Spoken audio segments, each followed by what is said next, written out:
Peace everyone, Unmask Art here, and welcome back to another oil painting live stream. Hope everyone had a lovely week. The weekend is upon us, and I am going to be painting this still life, as you can see I have sketched out here.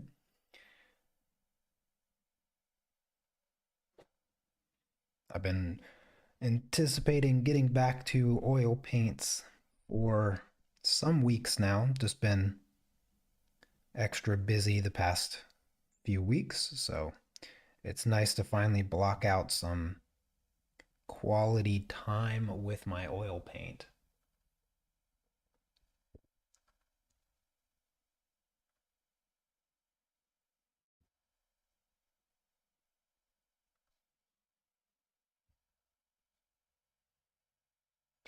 As usual, any questions are welcome.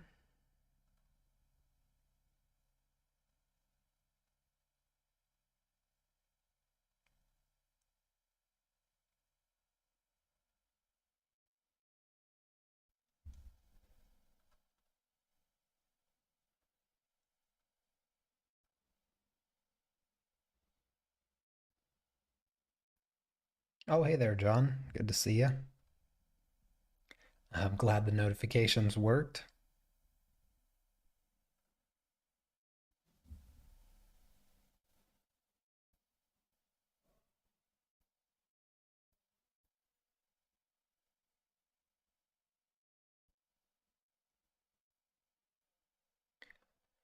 I am doing very well, thank you. How about you? How was your week? What are you up to? What projects are you working on? Hey there, Victor. Greetings to you as well. Hope you're doing well in Boston, right? How's the weather in Boston? I'm not misremembering, right? You're in Boston, right? Trying to do better at remembering.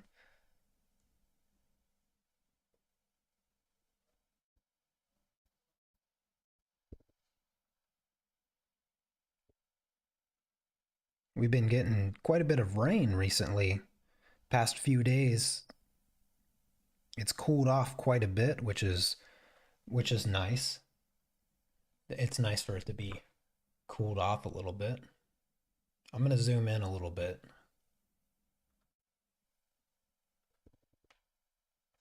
There we go. Still looking for a reference. Baltimore, gosh darn it. I said Boston. I was yeah, I knew it was Baltimore. Did I say Boston? Why was I thinking Boston?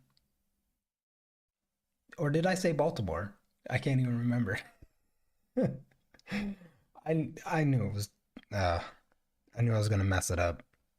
I think I was thinking Baltimore and I said Boston, and I have no idea why. And when I questioned it, I was like, I knew it was wrong, but I knew I was like real close or something. Oh, hey there, geek. Yeah, it's nice to be oil painting again. Okay, Diane. Yeah, you do what you have to do. Glad you're able to stop in and say hello at the very least.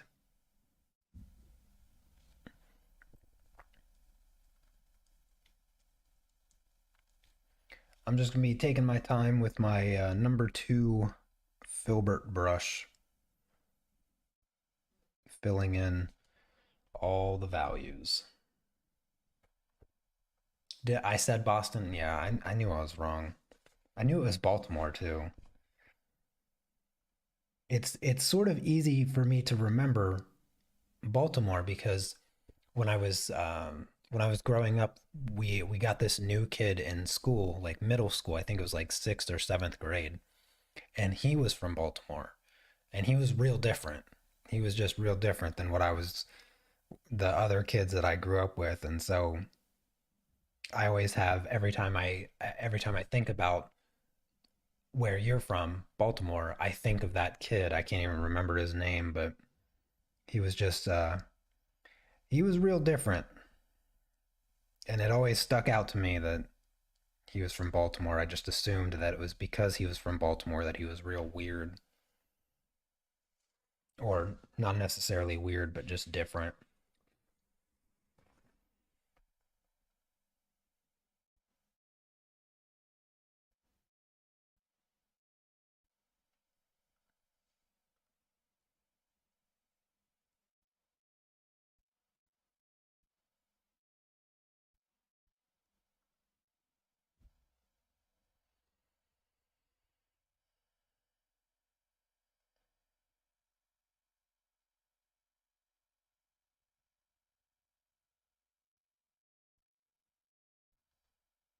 Yeah, so I took some time yesterday to set up this still life here.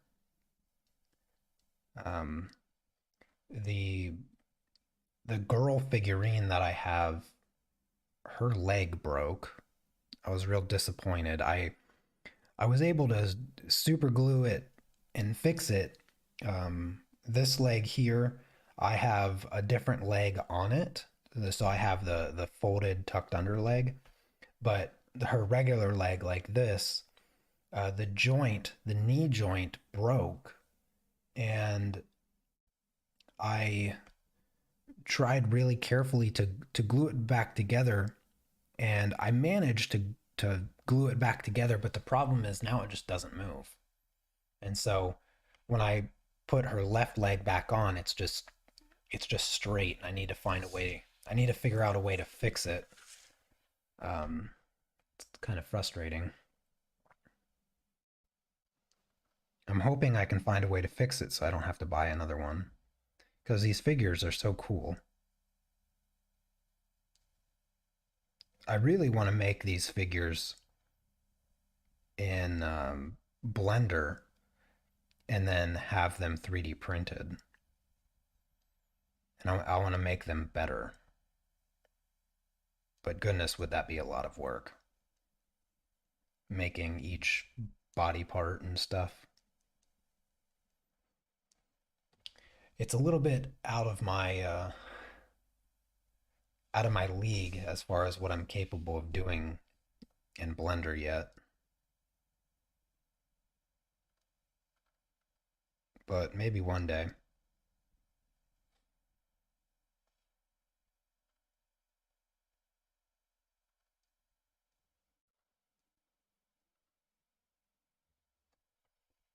Hey there, Kizzy.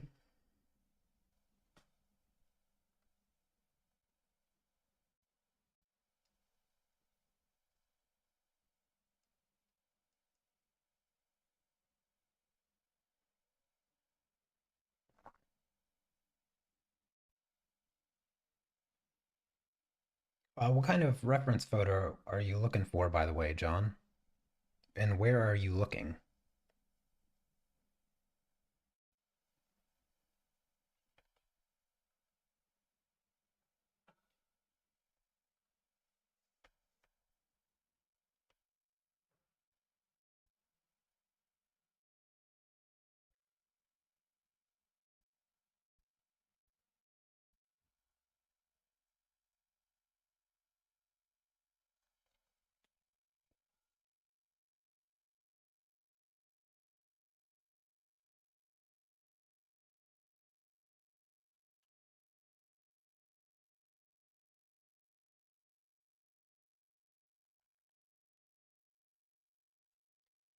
Looking Google and Pinterest? Oh, I see. Yeah, yeah. That's finding some fun lighting is can be a struggle.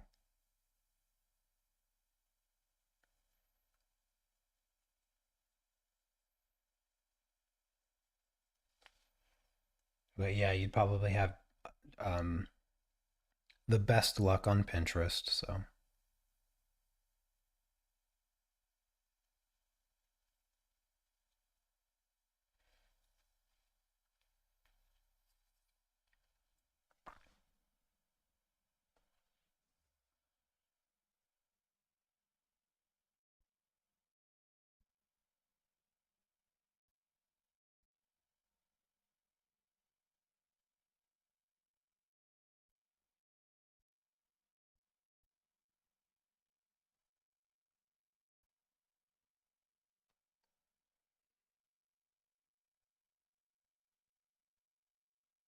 So what's everyone up to? Any plans this weekend? My wife and I might look at some cars this weekend. I really wanted to try to buy a car this week, but it's it's kind of funny. It feels like you need a car to shop for cars. It doesn't feel easy.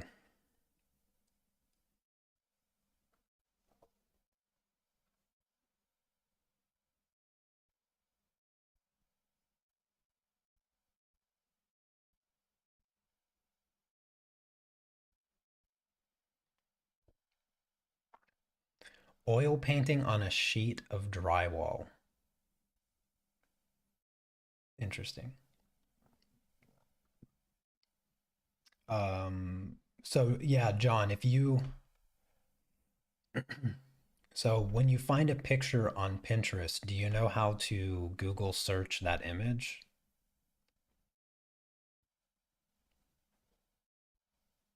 so that you can find the largest version of that image? Do you know that you can do that?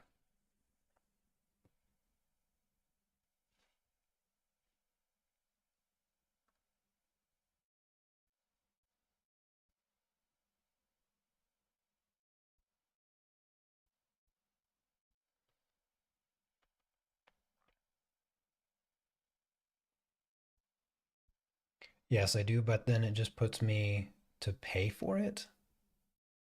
Mm, no, that's not that's not right. No, that you got to be clicking the wrong thing. If you're having to if it's taking you to some site you got to pay for it, you're definitely not clicking the right thing.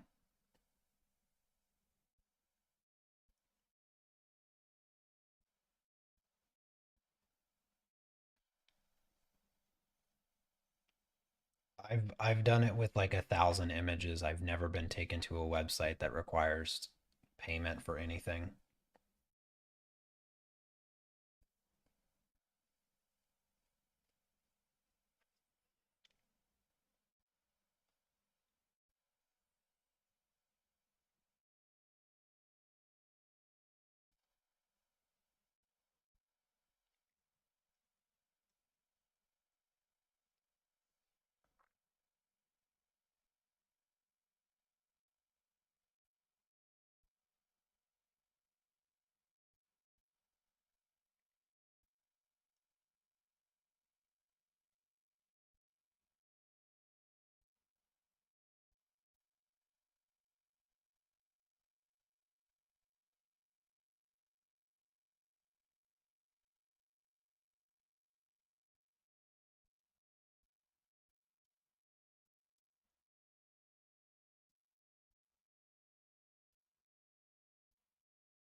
Yeah, a lot of people do the same.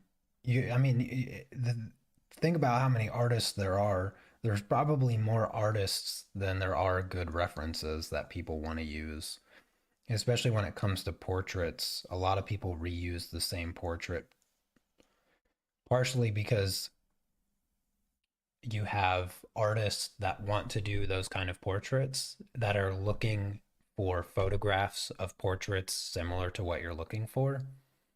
And because more people are searching for those specific photos, the popular ones sort of show up first, and then you end up doing them just like every other artist.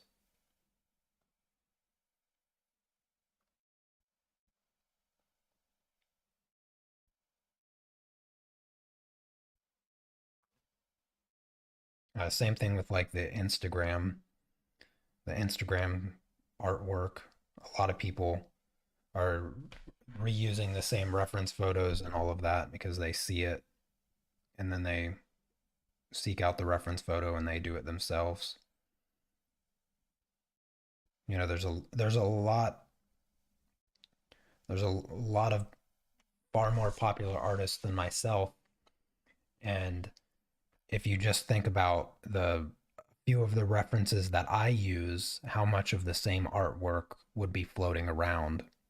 Because every project that I do, there's at least three or four people that are doing the same exact project, and probably even more than that that I'm not even aware of. Because there's a lot of silent art club members that they don't share their artwork. They follow the tutorials and they just follow the tutorials. They don't come to the live streams because the time zone differences or for whatever reason. But um, I know that people are watching it because I get the views. I see the views going up even after they're private. So who knows how many times people have used the same references that I have because it's part of the art club.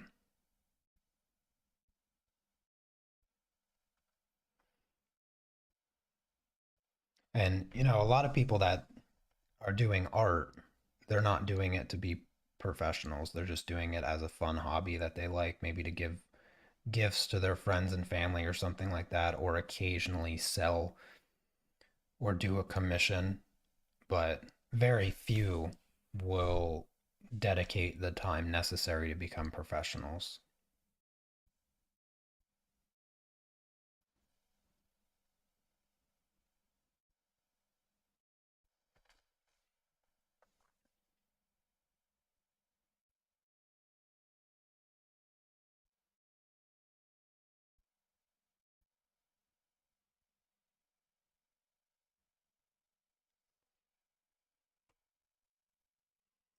What video editing program do I use? I use Final Cut Pro 10. I'm not sure if you're using PC, then I would use DaVinci. Yeah, forget Sony Vegas. Nobody uses that. Just use DaVinci.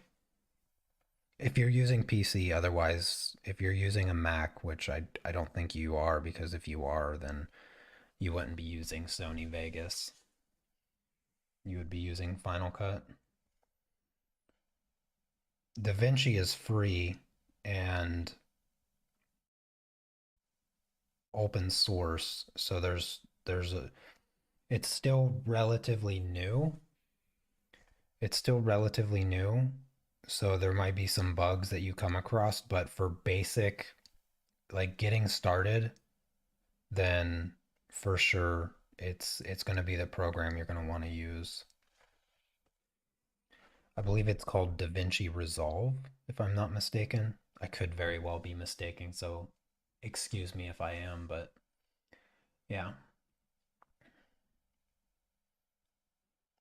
Okie dokie. So the cast shadow is done. Now, time to get started on the foot here.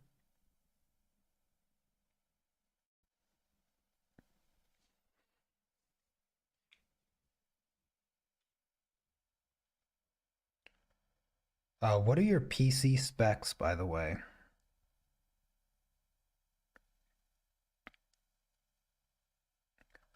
And what camera are you using, and what size is the video files and stuff like that? Because I'll tell you if it's the program or your PC.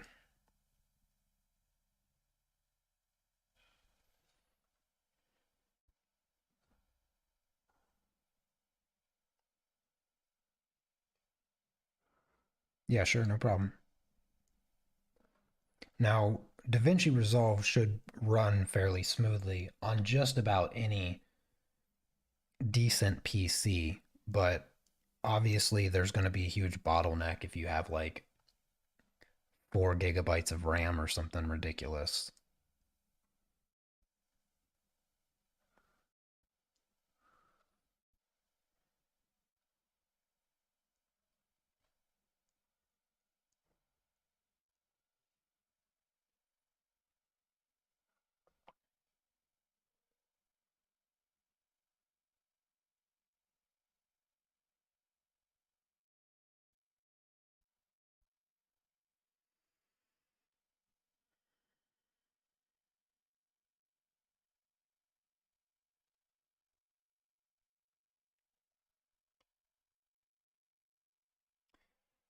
Oh, okay. Yeah, I mean, you should have no problem whatsoever editing um with a graphics card like that, um, a 3.6 gigahertz 8 core processor, 16 gigabytes of RAM, absolutely no problem whatsoever. Yeah. Yeah, you should have no problem. So it does sound like the application, the Sony Vegas is the problem for sure. I've never even heard of anybody using Sony Vegas for editing, so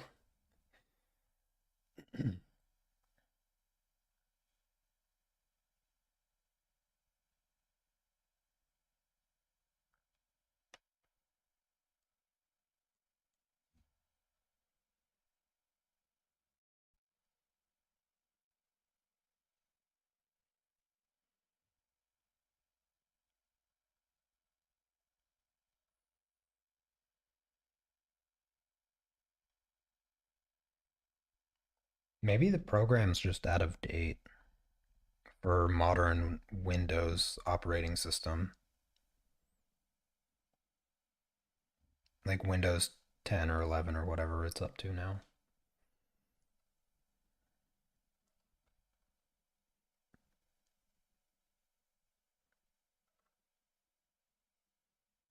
But yeah, I mean, if you're even if it worked without crashing, if you're talking about rendering for 8 hours, that's ridiculous. I can upload or I can edit a 50 to 60 minute video and it will be done rendering in maybe 15 or 20 minutes. And so I'm talking like that's somewhere around like 60 to 70 gigabytes of HD footage with editing. So now I have a Mac M1 Mini, so it's insanely strong for video editing. But regardless, it still shouldn't take no 8 hours. Not with your processor and stuff.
Oh, thank you, John.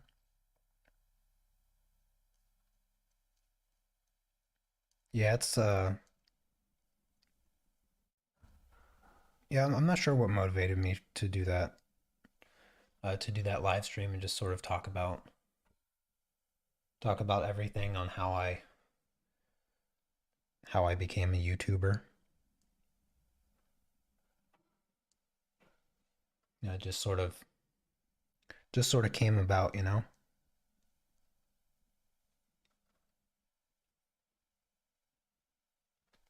But I'm glad you enjoyed it.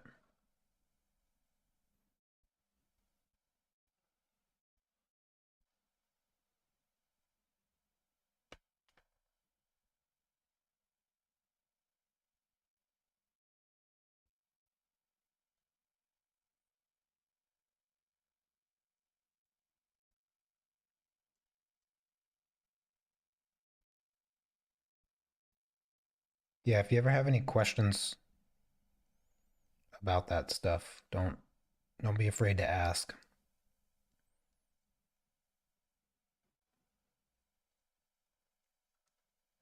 I mean, at the end of the day, it's not a competition for me, so I don't care to share all of my secrets to my mild success. Oh, hey there, Rain. Good to see you.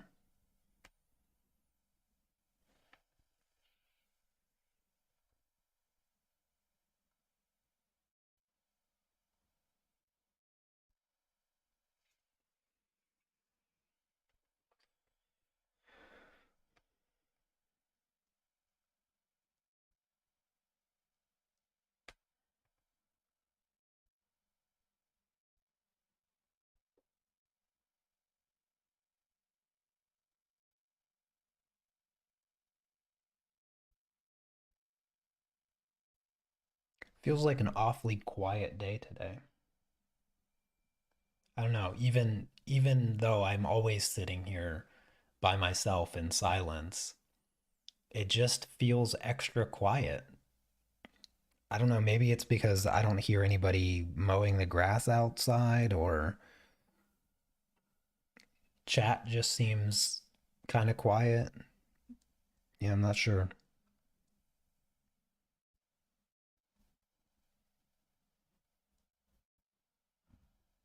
Just feels like a quiet, calm day. Perfect oil painting day. Except I keep getting this pain in my back, like a muscle cramp. That's the only that's the only thing that's driving me nuts right now.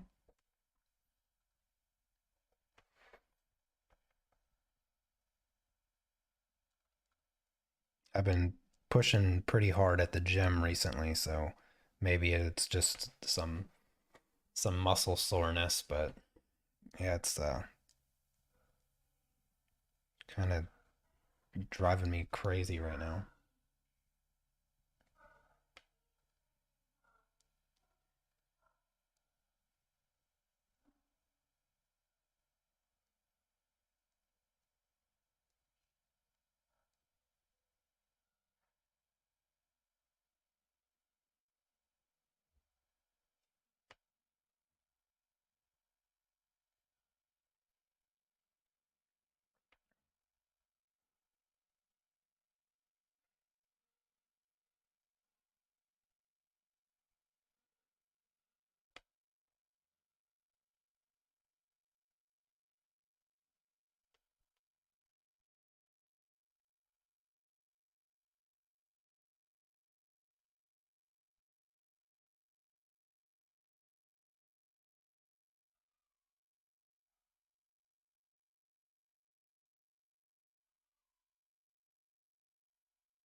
Yeah, I actually did that. Not today, but I did it my last was it Wednesday? Yeah. I went to the gym on Wednesday. I was gonna go this morning, but my friend he decided not to. Um, so I'm gonna go after my stream, just work out by myself, which sounds awful. I don't like to work out by myself, but yeah, I'm just gonna go do. Actually, I'm gonna go do pull-ups. Today is pull-up day. So I always hang from the bar and stretch out like my lower lumbar spine and stuff. That always feels really nice.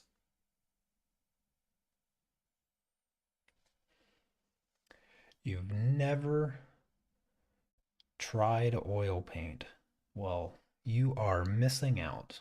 You are missing out on the best medium ever invented.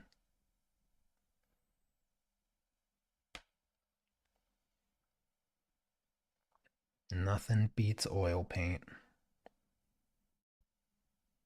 Oil paint is like a living medium. It just breathes.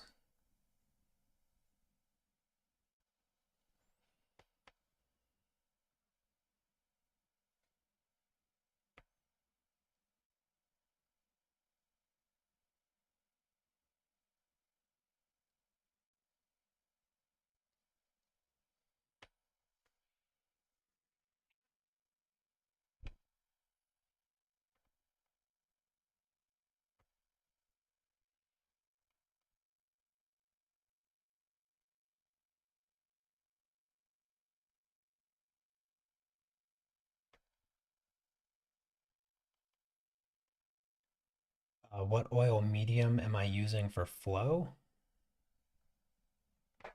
I want to say it's linseed oil. I'm pretty sure it is. Let me check. Yeah, I'm using linseed oil.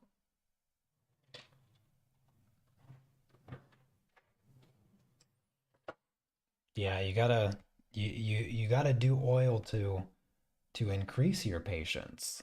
See, if you don't do it because you're not patient enough, then you'll continue to shorten your patience more and more. So you have to do oil so that you develop your patience. And then even your digital artwork will improve. Oh, hey there, B. I am using Canson canvas paper. So it's canvas paper that I'm using, made by Canson.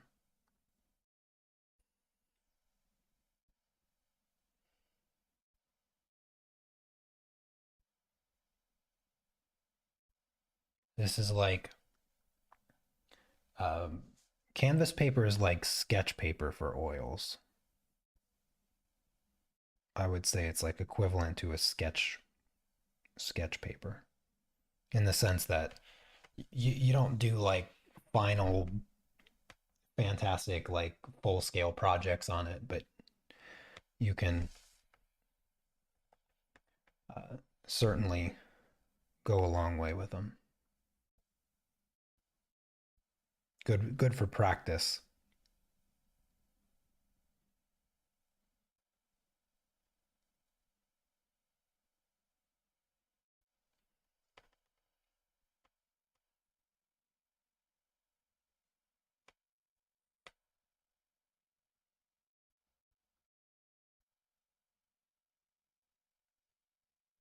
What texture do I enjoy? I like quite smooth canvases. I prefer panel, so even smoother than canvas. I prefer panel.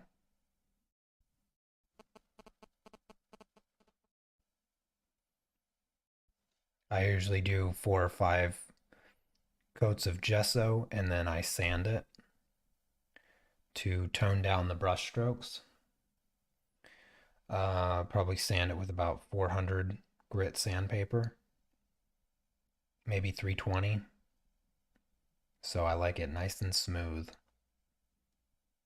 But you can't do it too smooth. You need something for the brush to, for the paint to grab onto. So yeah, I'd say about 320 grit sandpaper to sand down the gesso, the 4 or 5 layers of gesso. And the real secret when you gesso, you go in one direction, and then the next layer you go the opposite direction. So you crisscross the brush strokes. That's how you get a really good surface.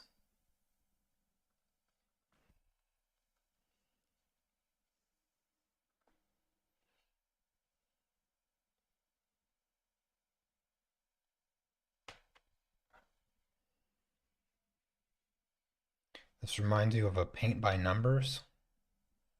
That's what you get when you have good line art.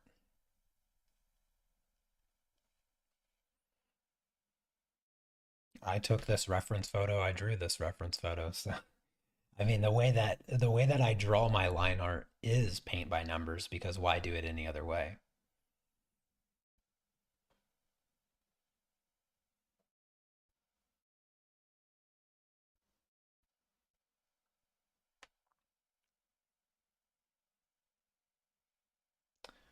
Let's see here. Let's grab some of this. What matte medium do you use for your oil paint? I'll be honest, I'm not familiar with all of the selections of mediums that are possible with oil paint, and I'm not familiar with a matte one other than maybe. No, actually, I was gonna say Galclid, but Galclid isn't matte. Maybe there's a certain Galclid that's matte, but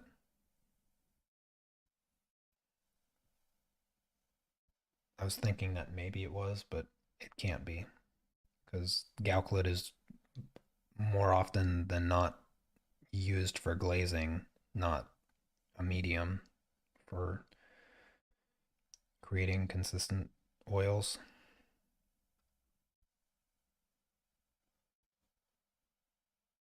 I don't like my oil paint to dry fast. The slower the better. If it takes less than a day to dry, then it's you might as well just use acrylic. Is there any reason you hold your brush like that, or is it just preference? How I hold my brush in a million different ways. So um, right now I'm holding it like a pencil. I'm holding it the way that I hold a pencil because I'm drawing with it.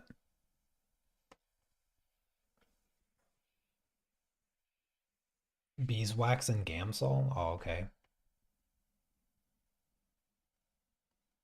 Yeah, I've never tried that.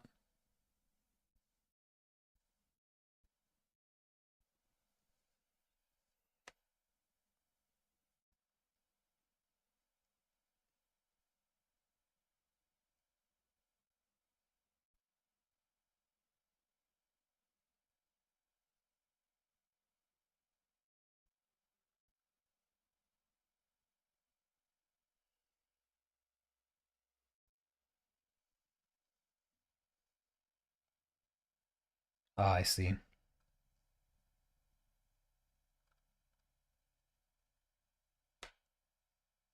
Yeah, I would say with linseed oil, you're probably going to have about a 36-hour dry time. After a day, it's usually still tacky. Um, and then about 2 days later, I'd say it's pretty dry, dry enough to keep working on.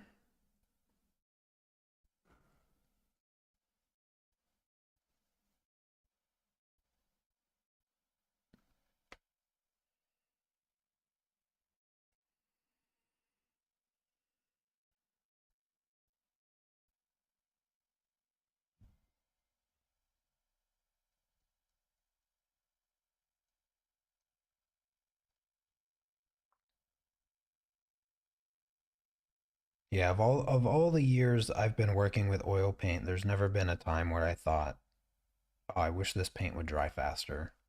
So I've never looked into mediums that help it dry faster.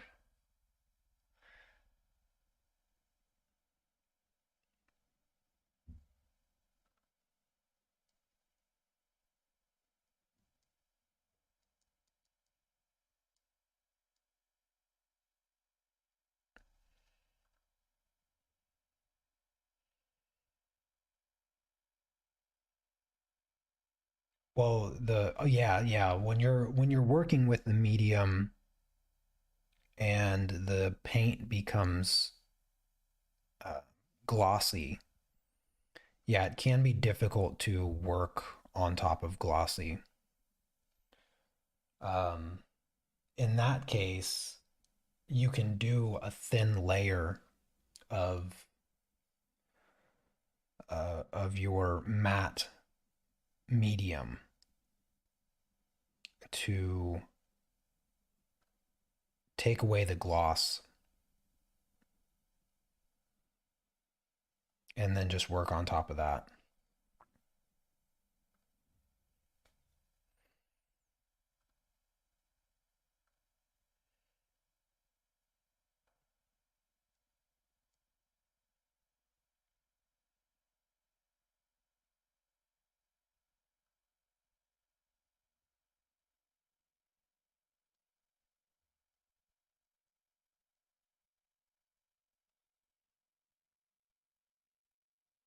The less medium, the better. I think it's all about preference. For me, I like a nice soft spreadable oil paint. And depending on the paint itself, you can have softer or harder paint depending on many things, the age of the paint, the brand of the paint, the original medium that the company uses in the paint. So for me, I like the creamy mayonnaise. I like my oil paint to feel like I'm spreading mayonnaise on the canvas, where it's nice and soft. It moves easy, but it doesn't stick to anything. Like I like it to come off of my brush. So if it makes my brush bristles stick together, then it's too sticky. I don't like it.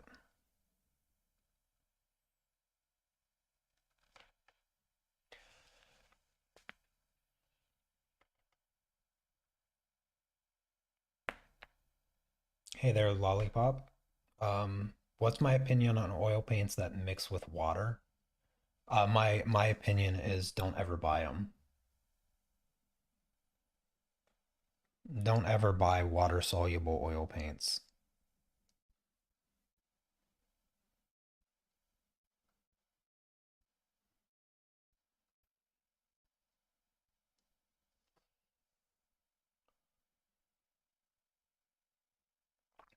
There is a reason that oil paints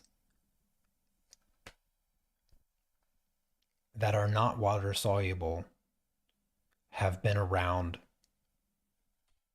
what, 700 years, maybe even more than that. Nearly 1,000 years, probably. Oil paints have existed in some manner or another.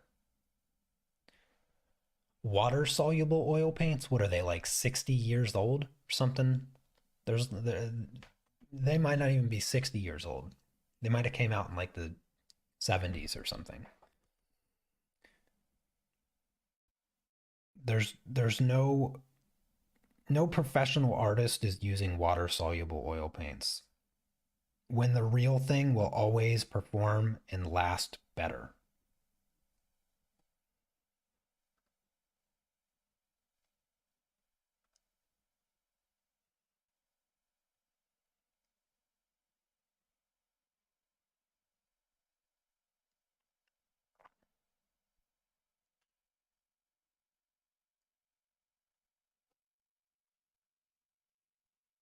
Exactly, yeah.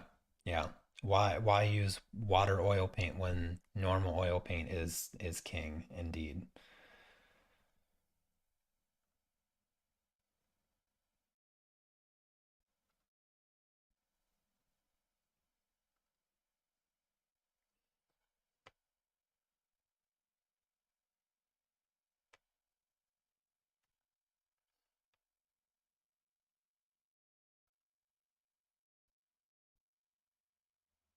If you have access to drive a Ferrari, say you have a Ferrari in your garage, why would you always choose to drive the Camry instead?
drink of water.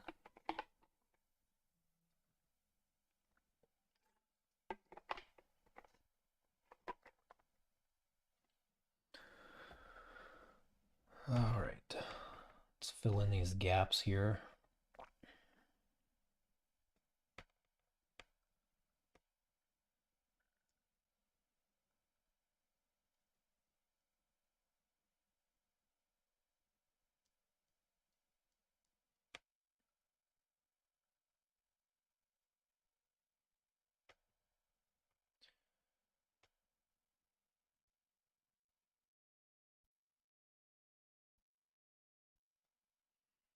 Yeah, Old Holland Paint is really really great paint for sure. I was I mean honestly the part of the reason no I've mentioned this in my review video of the Evolve program. Um, when Evolve reached out to me and asked me if I wanted to do the review and they would let me do the program, I ignored it. I get emails like that so many times a week, sometimes too many times in a day, of companies asking me to make free content for them, and um, I just ignore it because it's obnoxious sometimes. Because they usually are offering me supplies that I would never recommend. And Evolve sent a follow up email like a week later or something like that. And so I decided to actually read the email and check out the website and see what they were actually offering.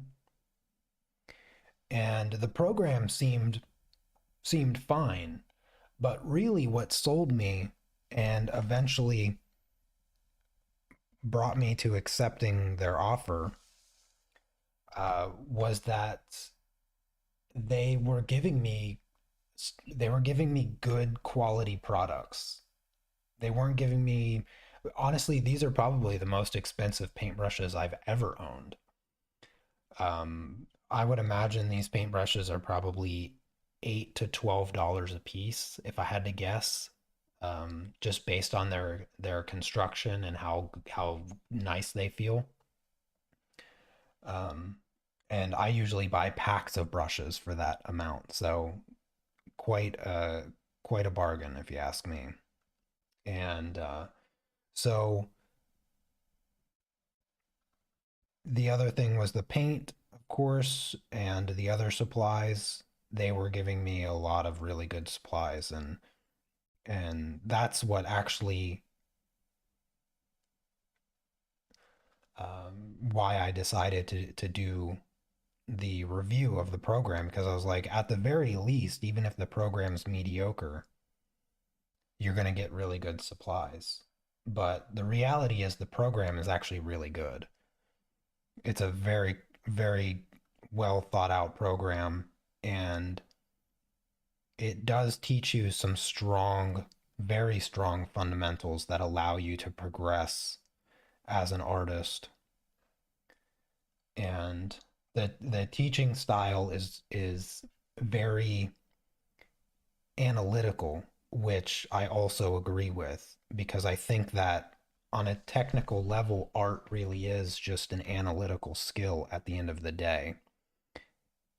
All of the techniques you can learn with some time and some forethought, muscle memory and all of that, movements, that takes time and some coordination, but so does just about everything you do. So art's no different in that regard. And then building up the library of techniques is just time consuming. That takes years of practice, really. There's just no way around that. To get really good, it's going to take you some years. But the way to think through things is purely analytical. It's not a touchy feely, you gotta feel it kind of thing. It's nothing like that. I find that kind of approach to teaching it to be complete nonsense. And so, yeah, once I looked into the program and agreed with it, I gave it a shot, and I don't regret it one bit. I think it's definitely worth it.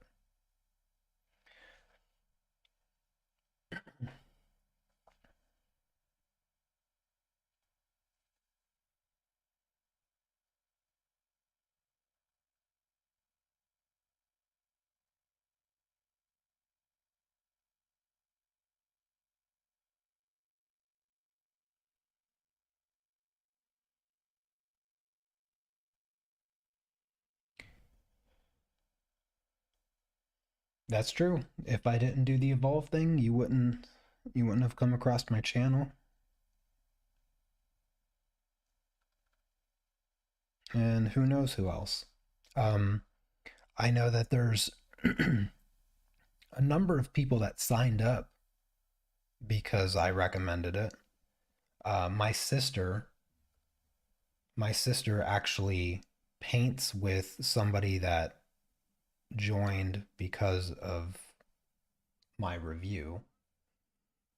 Um, so yeah, it it benefited me for sure. Benefited Evolve. They got a few people signed up because of me, including my sister. And I do these live streams and I talk about the program. I still recommend the program. I wouldn't do this if I didn't think that it was really good.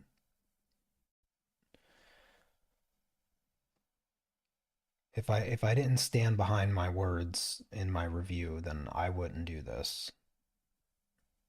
But I'm glad. I'm really glad that I am able to get back to oil painting because before I started doing the program, it had been quite some time.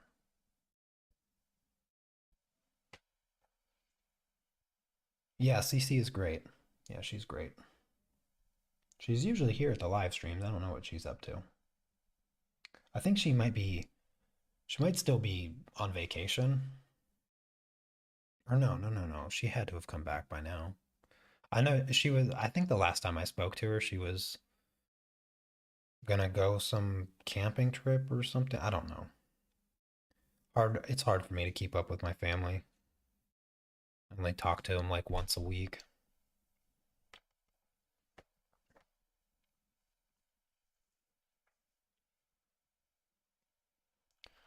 All right, let's do some shadows.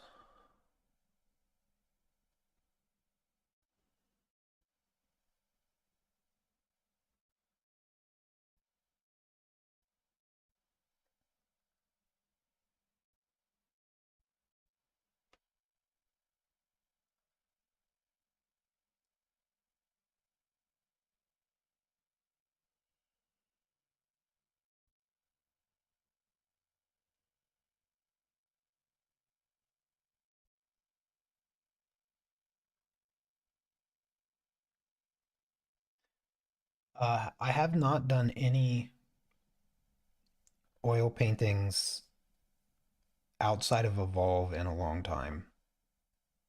I just don't have, I don't really have any time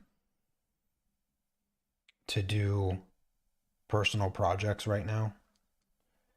These projects here that I'm doing for Evolve are the closest things I have currently to personal projects. I like having a bit of a commitment to the finishing the program to keep me at least somewhat on track as far as doing my own thing.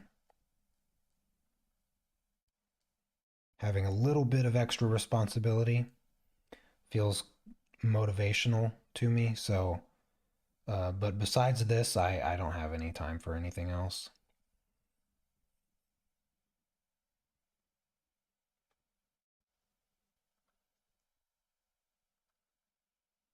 I I'm picking chess back up. I gotta study some more because I have a tournament next month, and just over a month I have. So chess is going to be taking up quite a bit of my extra time, and then of course going to the gym. I've been really good about that. Like 9 weeks, 9 weeks in, haven't missed a single day, and I'm even going to be doing a couple extra days possibly. I've been enjoying feeling better from working out and stuff.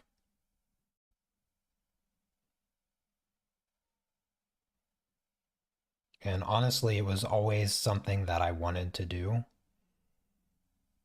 and I had all intentions of doing it, and just I just needed to meet the right people. So it was sort of really nice to meet some really nice people that I can go to the gym with. Hey there, Sneaks.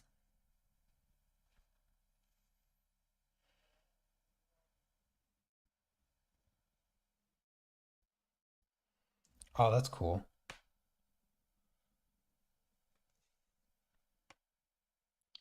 What projects have you done so far with oil paint?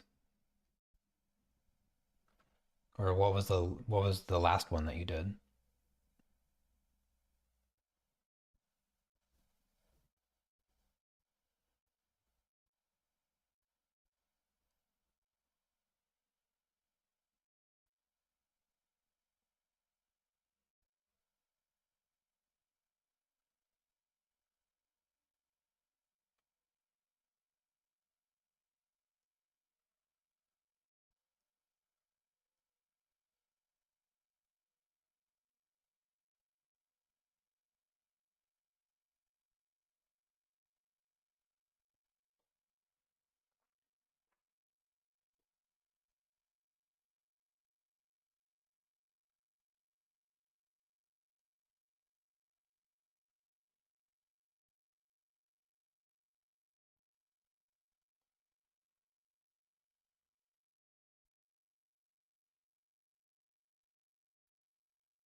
Oh wow, Patreon?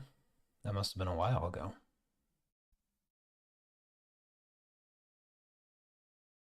Oh, the mermaid one. That's a tough one. Yeah, that's a tough one there. I'm glad you're having success though. That's uh that's really nice.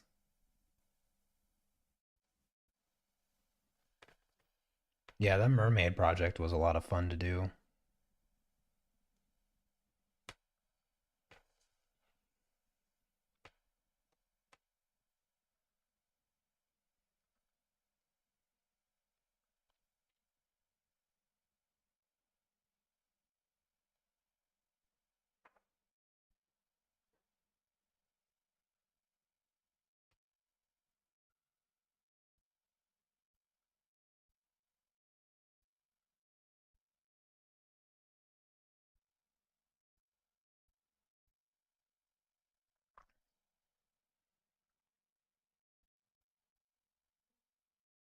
Oh wow. Since before Patreon? That's that's a long time. I think you might be the oldest follower in chat. I think the only maybe Sneaks. Sneaks, you've been around since first Inktober, I think. But I had Patreon before that. Yeah, Sneaks has been around for a long time. Yeah, Orbital been around probably before 10,000 subs. Do you remember how many subscribers I had when you first came across me?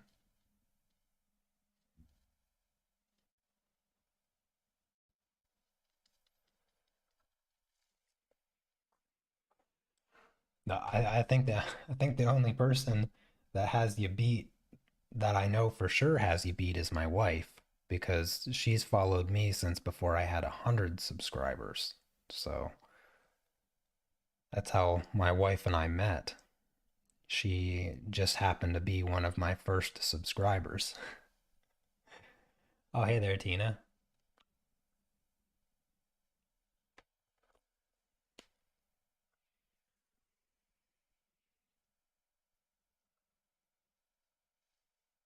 Oh, and just to clarify, in case anybody doesn't know the story, I didn't marry my wife because she subscribed to my YouTube channel. That's not exactly how it happened. It's a bit more complex than that.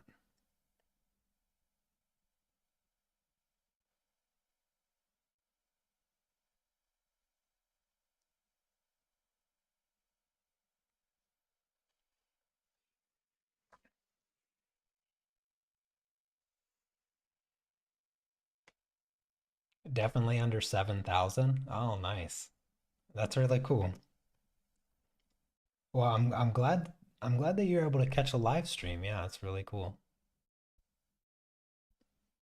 Yeah, that's really cool. I'm glad to know that you're still here after 5 years, at least 5 years, probably even more. Trying to think, I would have had less than 7,000. When did I hit 10,000? Yeah, I think I hit 10,000 about 5 years ago.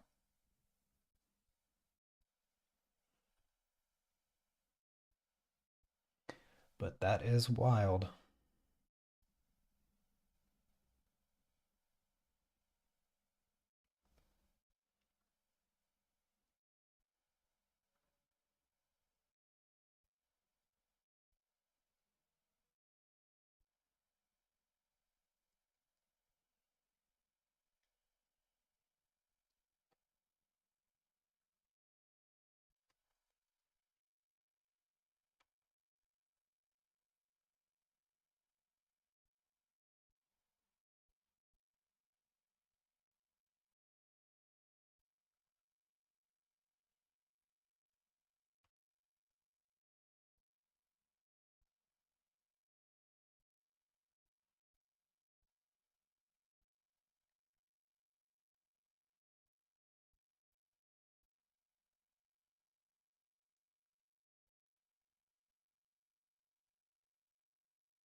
I love painting these figures, these little characters.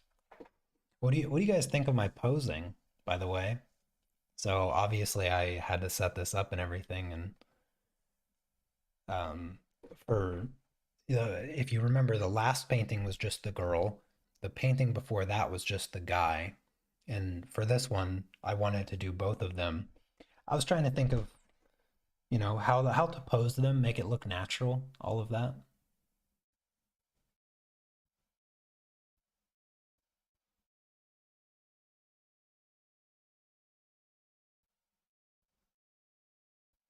Oh, hey there, Remy.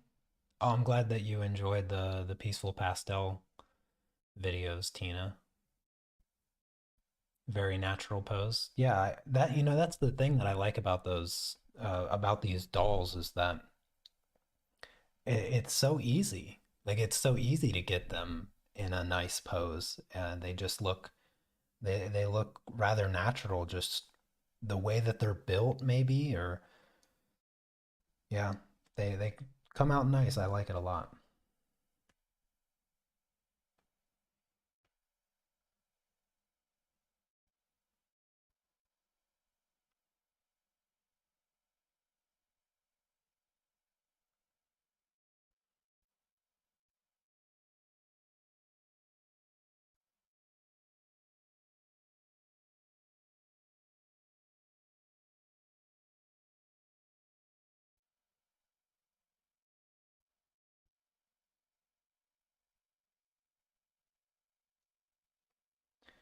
Yeah, Tina, the Peaceful Pastel series, kind of I kind of wish I would have been able to continue that, but it unfortunately didn't work out the way that I was hoping. I was really hoping to get sponsorship for it. I was really hoping that it would be more popular, and I was really quite shocked that I was I was making them and nobody was watching them. So that's yeah, it was kind of a big letdown because I spent a lot of time producing those that series and coming up with the projects and planning everything out. And it's just one of those times where it honestly it just kind of hurts. It kind of hurts to put that much work into something and it just sort of fizzle out into nothing. So I was a little disappointed with that series. I think I only ended up doing 8 episodes. Originally I was going to do 10, but I was like halfway through and I was seeing that every episode I was releasing was just getting less and less popular, and by the time I got to the final episode I was like, yeah, nobody's even watching this anymore, so I just sort of I just sort of stopped, and had every intention of doing a season 2 and adding more colors. And I didn't even bother calling up Jackson's art to see if they would sponsor another episode or even sponsor a series or a season. I mean,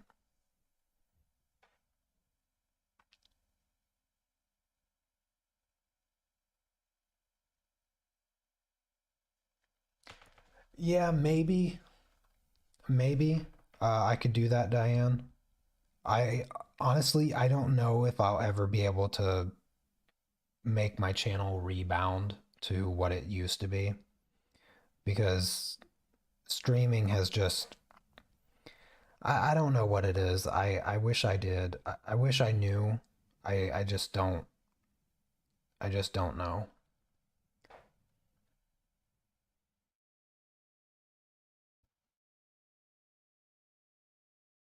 Oh, thank you, Tina. Yeah, I wish that I could have gotten something out of it. Not that that's the reason that I do it. It's just that it needs to be viable for me to continue working on it. I can't do it for free. I mean, I did it for free for the first season, but it's just too much work to do by myself, being recording it myself, editing it myself, just doing everything by myself. It's just too much. I can't keep up with everything else. Not when not when it's not viewed or like recommended on YouTube or anything like that. That's the thing that I keep seeing when I check my analytics is that my content's just not being it's just not being shown on YouTube anymore. I had a couple, I had a couple of you mention that you saw my video being recommended,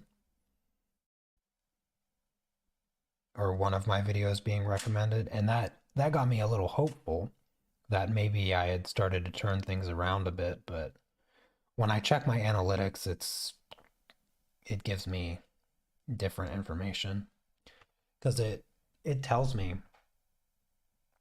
I can check like the detailed analytics on my YouTube channel, and it will tell me how many or how much YouTube is promoting my videos, because it tells me for every single video, and for my channel overall, it will tell me how many uh, times YouTube recommended it. And I think the last time I checked, I can just go there really quick right now. Just go through some of my analytics.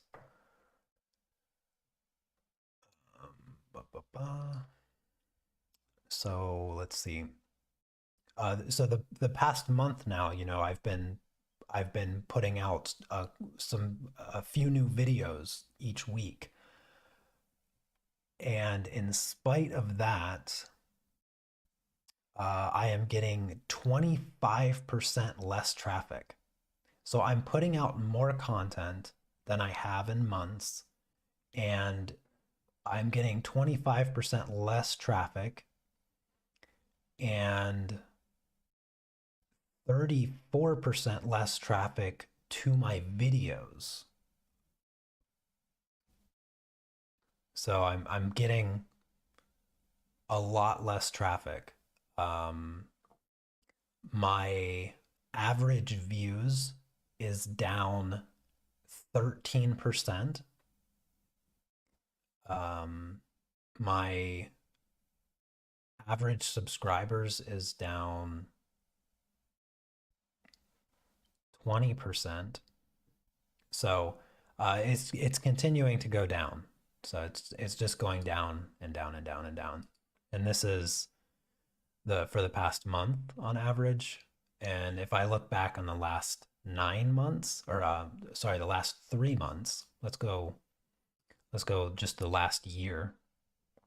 Yeah, the last year I'm losing about 30%. So 30% down on everything. So um, yeah, I don't know what to do. I don't know what to do. I've tried to do a lot of different things, and none of it seems to make any difference. And this has been happening the past couple years now, ever since I started streaming. Streaming has been the hardest, um, or the biggest hindrance to my YouTube channel, which doesn't really make any sense to me. No, no, it's up. It's up in the summer. Summers are the best for my channel. Yeah.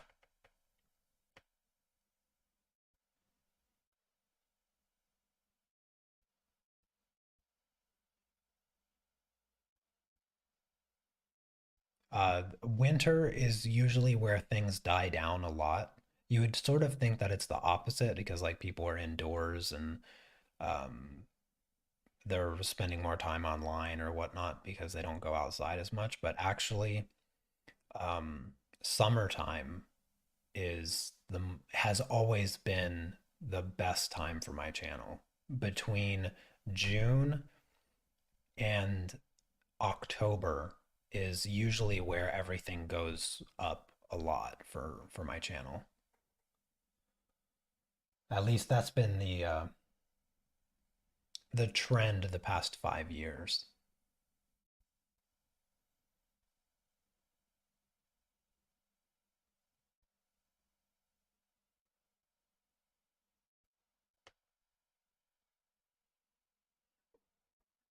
Yeah, it really doesn't make any sense with live streaming. But the thing is, and this has been something that I've mentioned before. When I started live streaming regularly, because I used to just do it on Monday. I did the drawing journal, if you guys recall. It's been a couple years now, but that I used to just stream on Monday, and that seemed fine. Like it didn't do anything positive or negative. Then there was a couple streams that I did where I did pastel tutorials, and those ones worked out really, really well. And then uh, I did Inktober, and I live streamed every day for a month. And when I did that, it was like my channel went invisible almost immediately after the second week of live streaming every day. It was like my channel dropped off a cliff. And it never, so after the first Inktober, I think it was in 2017, um, about a month after or 2 months after that, my channel rebounded and things went okay. About 5 months later, I did another everyday live stream for a month where I did my self portrait. And again, after about 2 weeks of streaming every day, my channel dropped off a cliff. And what I mean by that is um, none of my videos were being recommended, and there was no views coming in. It was like I was hitting about 300 to 350,000 views a month, and it dropped down to about 100,000. And then I stopped streaming for um, a few months, and it went back up, but it never fully recovered. And then I did Inktober again for the second year in a row, and then that's where it dropped off again. And I've never been able to recover from those streams. So I did those month long daily streams, and every time that I did it, um, it it just ruined my channel more and more for whatever reason. Who knows what the reason could possibly be, but I've just never been able to recover those numbers after the fact. So I just I just said forget about it. I'm just gonna stream, and now I do the art club streams, uh, and I don't really care. Like I'm trying to see if I can build back up my channel to see if it will start recommending things and try to make some tutorials that might appeal to a larger audience a little bit. Some searchable titles or something along those lines. You know what I mean? Um, but I find that stuff to be exhausting. I don't really enjoy doing it. It's not what I like to do. I just like to do this. Just turn on my camera, turn on the live stream, do some painting, or do an art club project tutorial or whatnot. That's what I like to do, and the the script writing and video editing and stuff like that. It's exhausting because it's just like a roll of the dice, um, and I'm rolling dice that has like 40 million sides, and I'm trying to hit the perfect number, and I don't even know what the perfect number is, but it's on this 40 million sided die, and that perfect number will give me a video that YouTube algorithm monster seems deems worthy to be promoted in any way.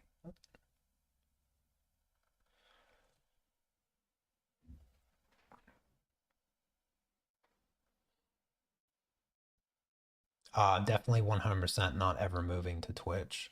That website is absolute garbage.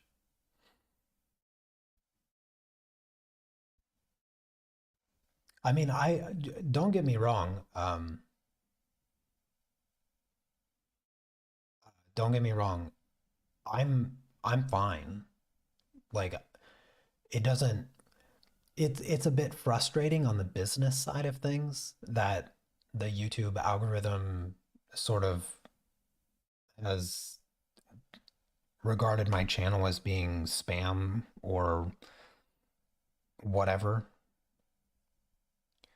Um, because the subscribers that, well, the subscribers that I'm talking to right now that are all of you that come to my live streams and have notifications turned on and join the art club and show your support. I mean, I'm perfectly fine with just that right there. I I live perfectly happily life with just what I have. So I'm not complaining. I'm pointing out. Yeah, I'm just pointing it out.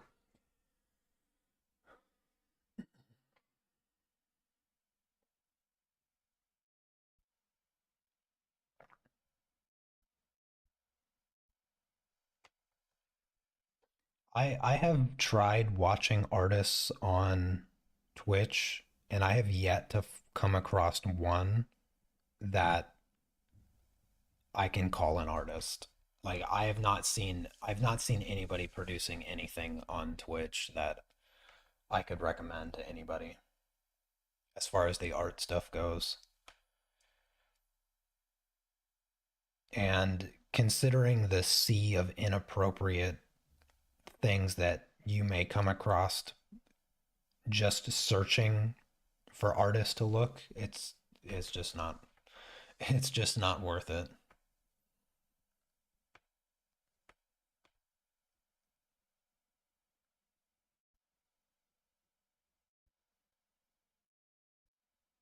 Not to mention I can't stand Twitch chat.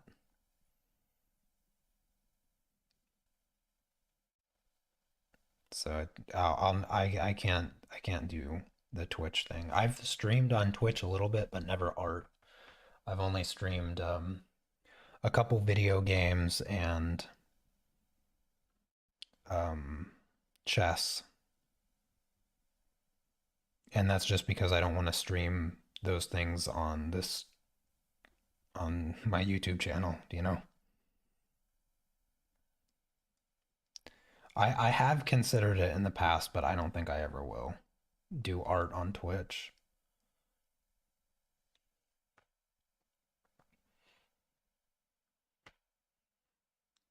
Oh, hey there, Melanie.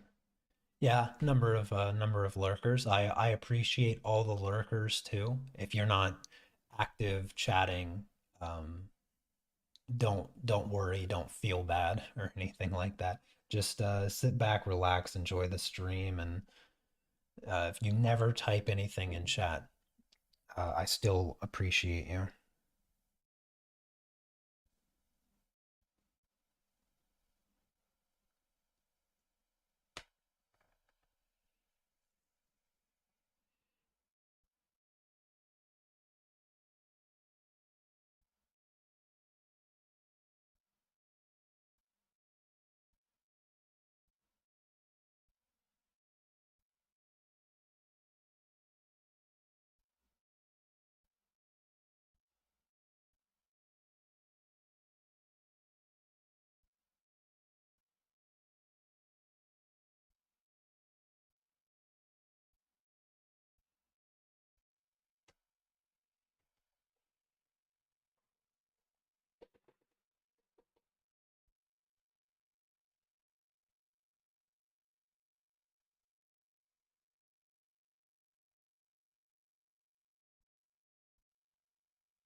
Oh no, I understand, Remy. Yeah, I appreciate the suggestion. Yeah, I do. I appreciate all the suggestions, you know.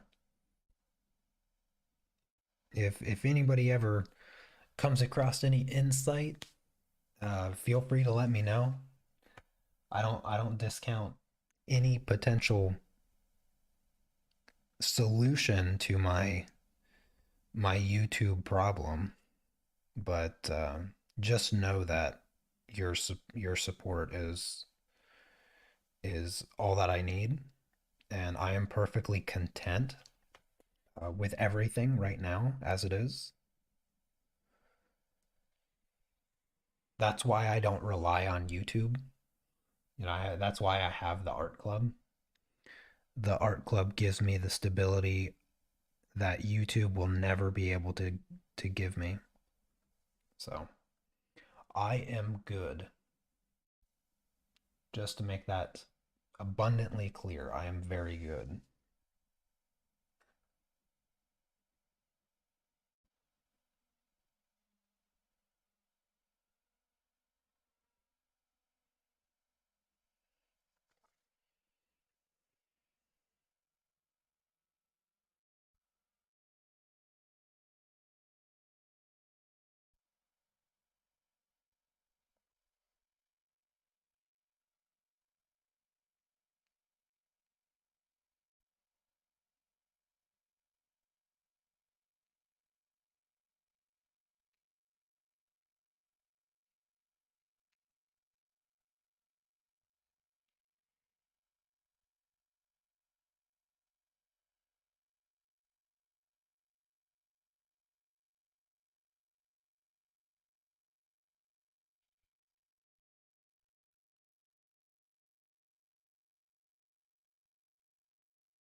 Yeah, it's starting to look like a painting a little bit.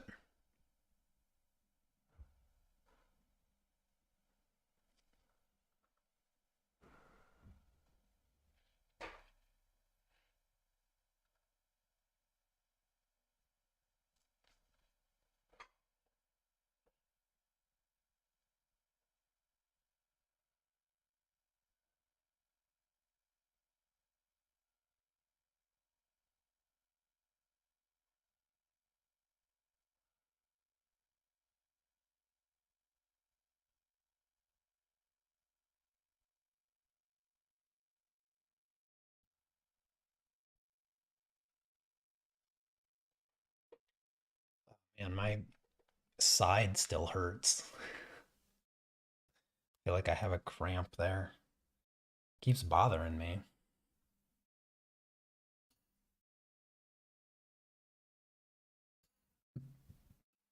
Trying to It's not my back. It actually feels like it actually feels like my ribs on my right side. Just feels a little sore. I'm trying to think of what exercise that I may have done on Wednesday that could. Oh, now I think I know what it was. So one of the exercises that I do is uneven carry with a kettlebell. So I hold it on one side and I walk slowly with it to strengthen my oblique muscles. And I think maybe I had too much. Maybe I used too much weight. I used about, I don't know, about 50 pounds. I think it was like 28 kilos that I was carrying. I think maybe I just stretched the muscle a little bit too much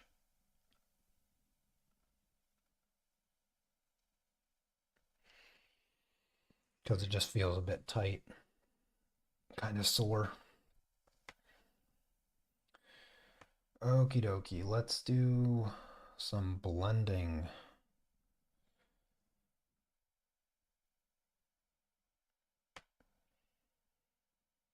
Yeah, it could have been sleeping wrong too.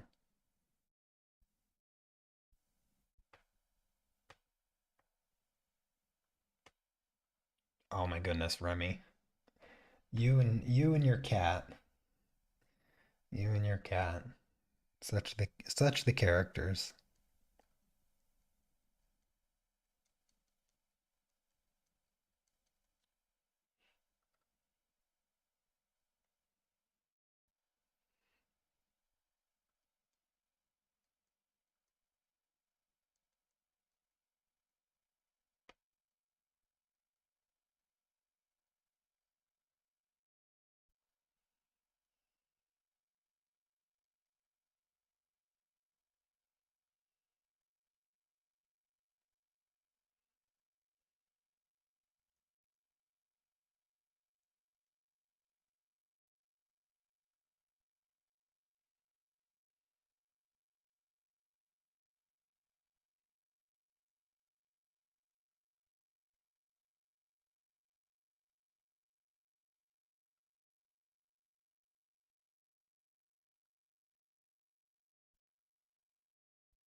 What's your cat's name again? Remy? I think you mentioned it before, but I can't remember for the life of me.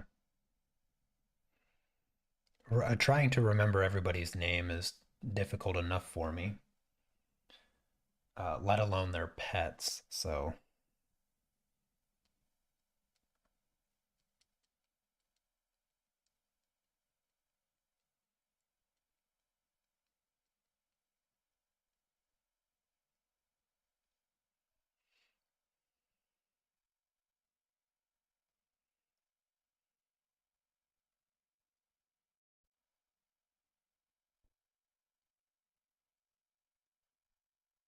Chibi? Oh, that's a great name. I like that.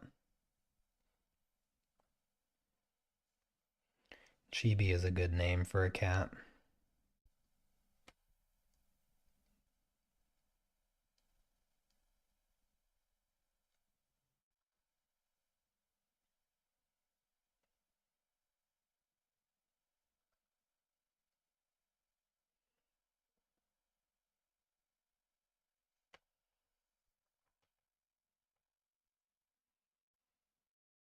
No, I'm not. I am not using the admixture to blend, um, because this is the medium dark and this is the extreme light. So the middle is just the medium light. Um, and so I'm using the medium light and I'm just tapping it gently across the line because the gradient is very subtle. It's very small gradient. So there, if it was wider, then maybe I would paint a little bit more of that middle value. But I have the extreme light and the medium dark, and then the medium light in the middle of those two values. So there is no admixture.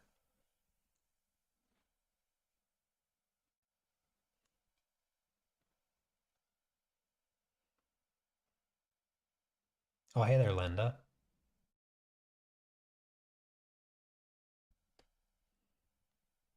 Yeah, I painted this section and didn't do any of the gradients yet. Now I'm going back to do them before I move on to the upper part.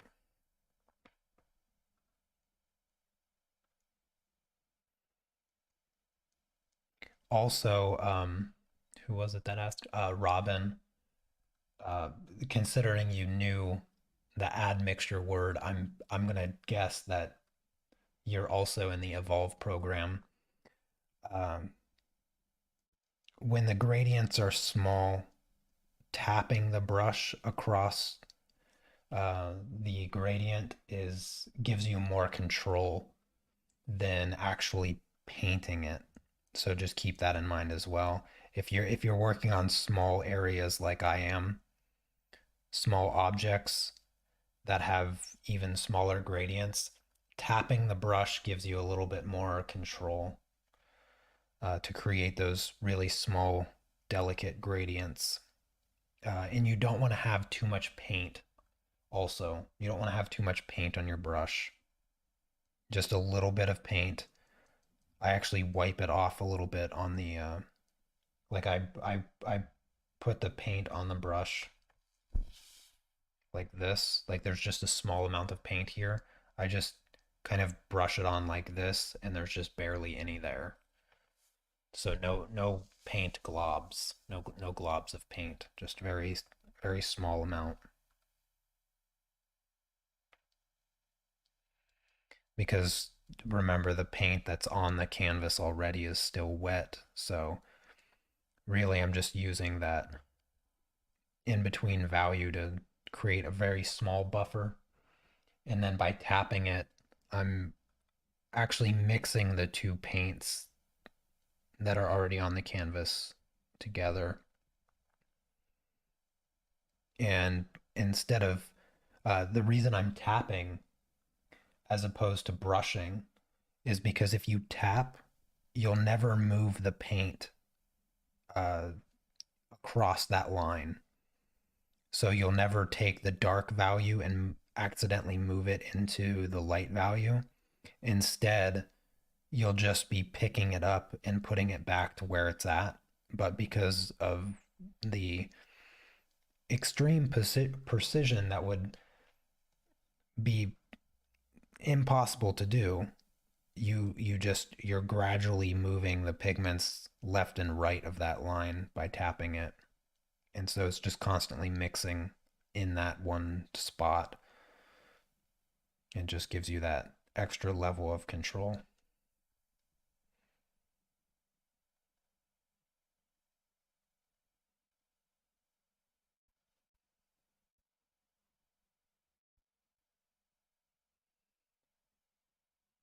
Oh goodness, that'd be scary, Tina.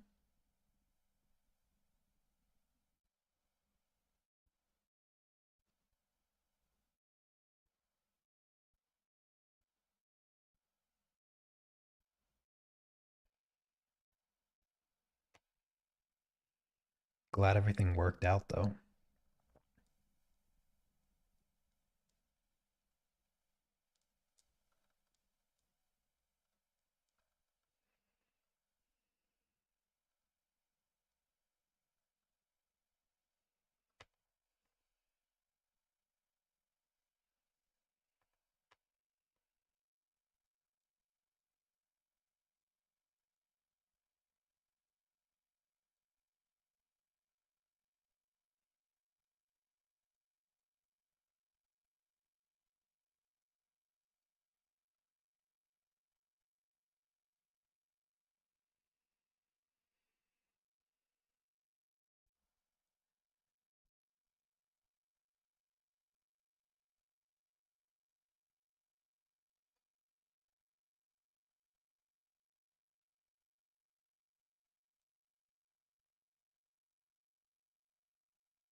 Yeah, Tina, yeah, Tina, I used I drew with my left hand for an entire year when I was a sophomore in high school. Not for any particular reason other than I just thought, what if I lost my the use of my right hand or something along those lines. So I spent a whole year just working with my left hand.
Can't even hold a pencil with your left hand. Well, it wasn't too long ago that I did a whole art club project with my left hand. I was a portrait. Yeah, I did a whole portrait with my left hand um because you guys wanted me to. I mean, I've always been rather ambidextrous ever since I was young.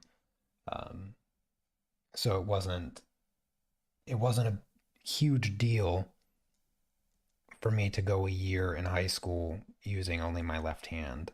I mean, I didn't just draw left-handed. I did all of my classwork and taking notes and everything left-handed. I just switched hands for a year.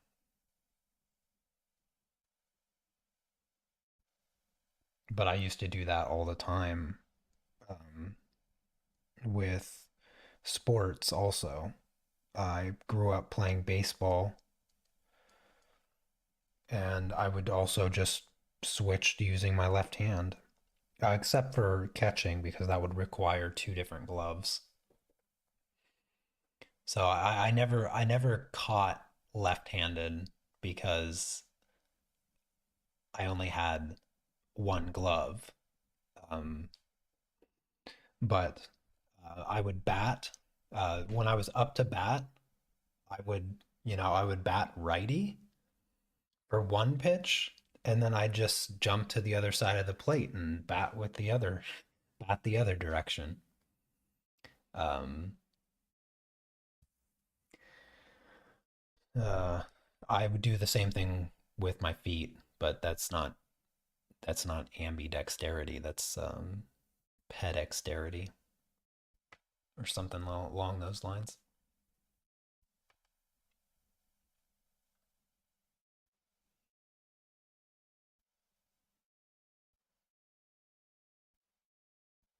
Oh, that's funny, Tina. I mean, it's kind of funny. It's a little bit psychotic to teach people that their left hand is demonic, but um, in hindsight, it's kind of funny.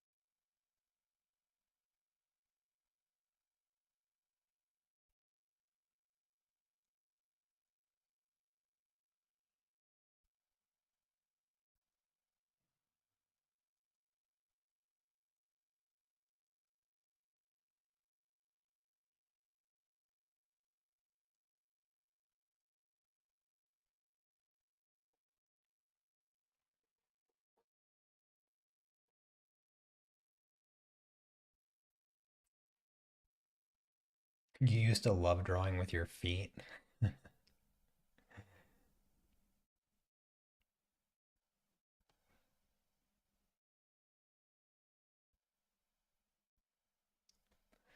You wouldn't like Poland too much then because they're always walking around. Poland is a very heavy Catholic country. So you always see nuns and priests walking around. I mean, you can't go anywhere without coming across a really big church.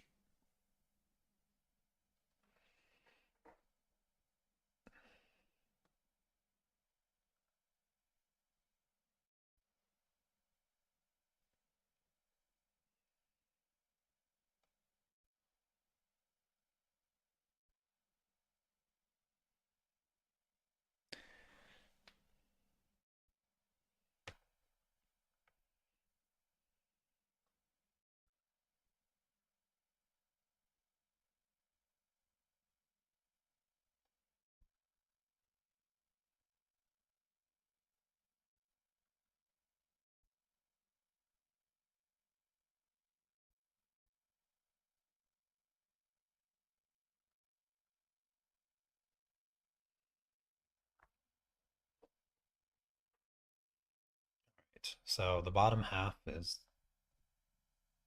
oh, it's about done. Let's see, one more thing I need to touch up. Just this here.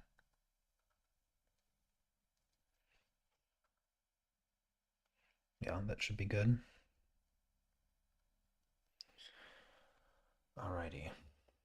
I still need to go darker in some spots too. I guess I can do that. And just grab some of this dark.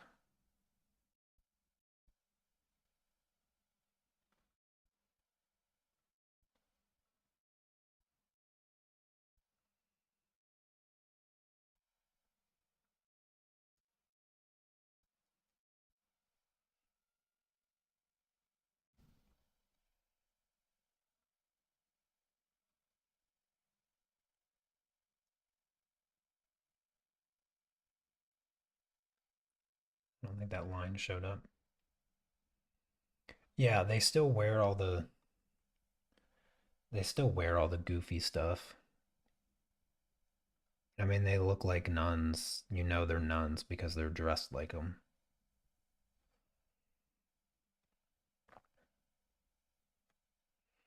And you see the whatever they're called, the dudes that are in seminary. They always wear those robe things. They always wear the robes, like the super classical like brown robes. So, yeah, you still see all that here in Poland.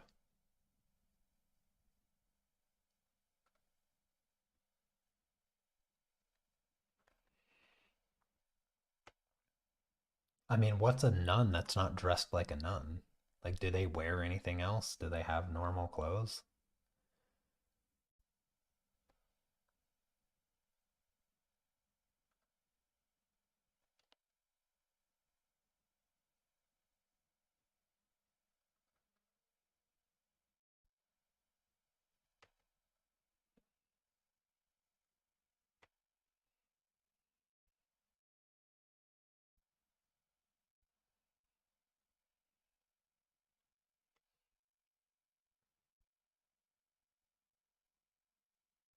Oh, so they can wear normal everyday clothes? I thought they were like on the job 24/7.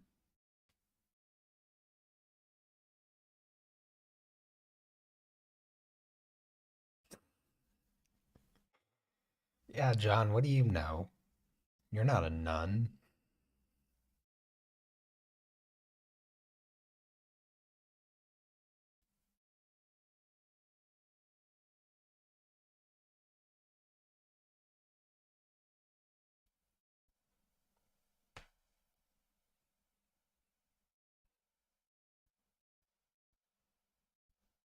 All right, back to oh wait a minute, I should use Gosh darn it. I gotta use the black. I gotta do the little the gaps and whatnot. Like this gap here.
What is this shape? Oh, it's a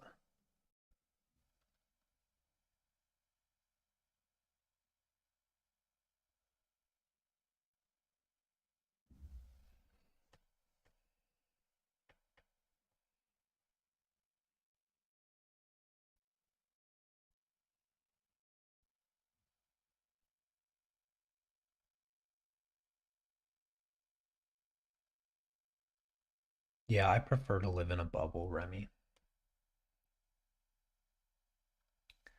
Much happier in a bubble.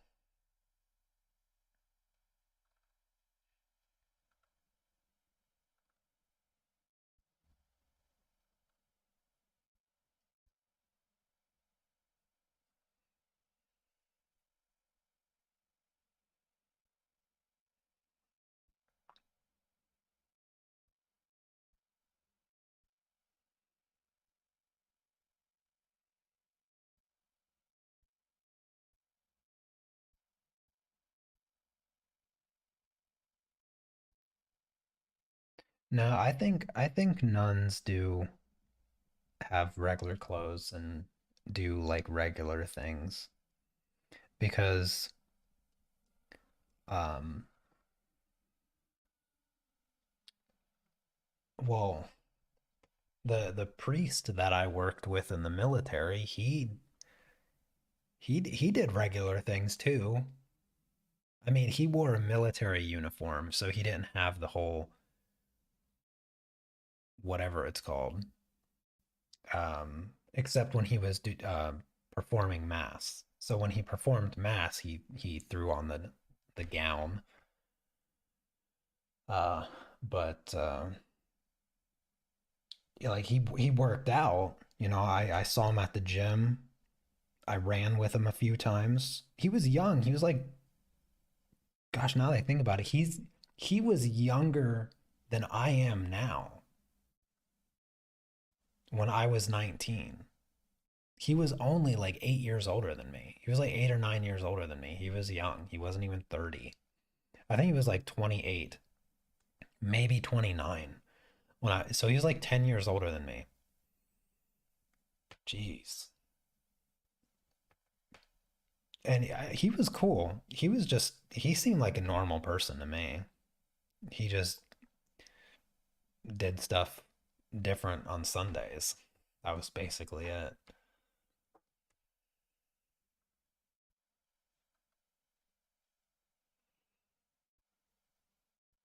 All right, I think that's all the lines. Yeah.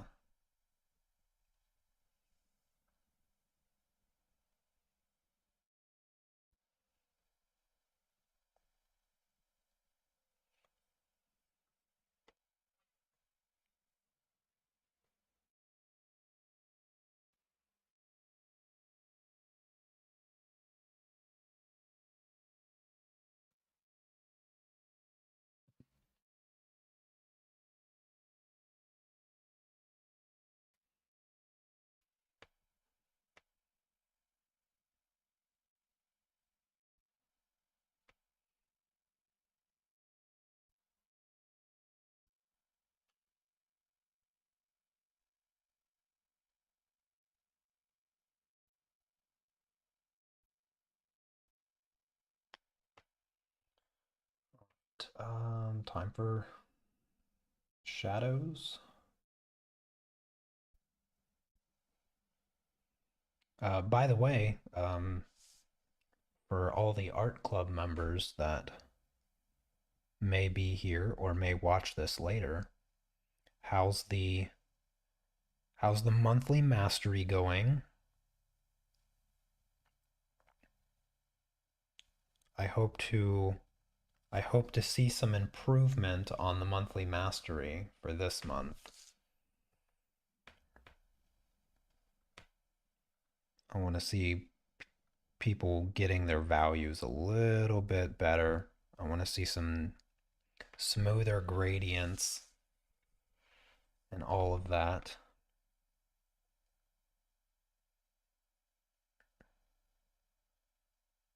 Don't don't rush it. This one's a tricky one. This month's monthly mastery is a tricky one. Be sure to take the time to map out all of your values like you did on the first monthly mastery. Go back and watch the video if you need to.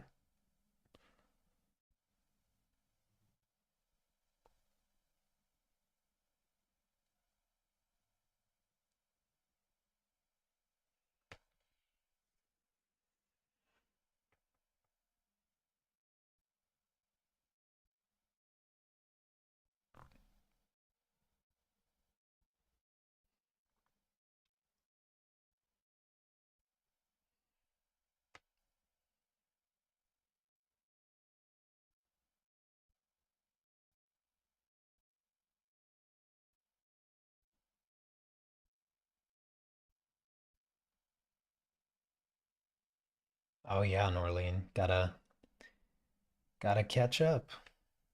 No, it's no rush, Norlene, so don't feel like you have to be at the current month. It's just that's not the purpose, you know. You can just work at your own pace. The purpose of the monthly masteries are not to do them at the same time. Because obviously if somebody were to join the art club right now, I wouldn't want them to try to start with this month's monthly mastery. I'd want them to go back to the beginning. So don't worry too much there. Just take your time and don't feel like you gotta stress or catch up or anything. Just enjoy the process because it's all about just focusing on those fundamentals.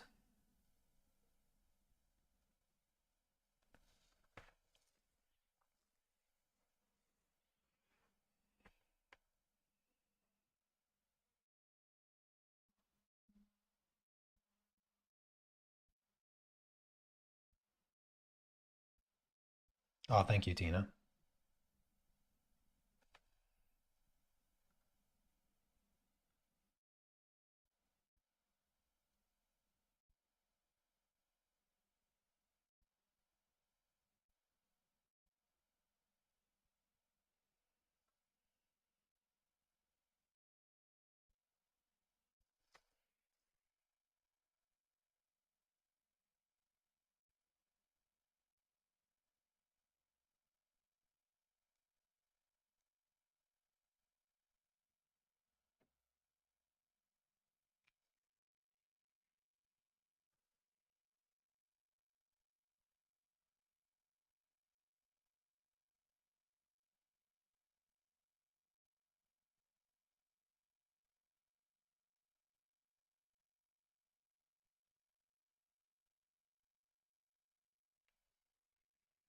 I'm cheating a little bit here,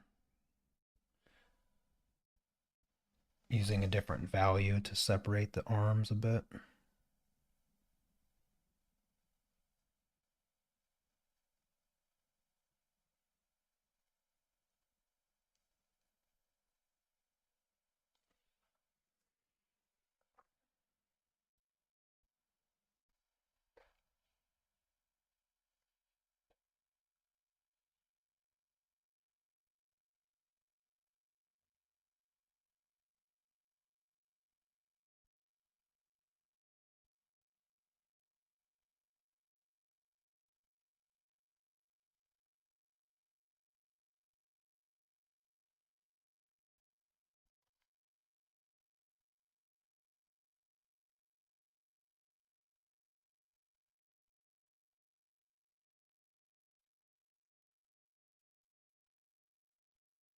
Where's this stuff coming from? Get off my paper. Got like random chip crumbs, it looks like. I don't even eat chips.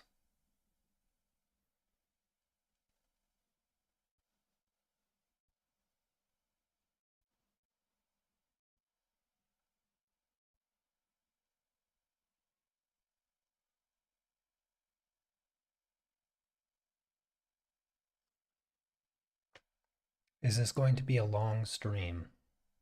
It's going to be just long enough for me to finish this painting.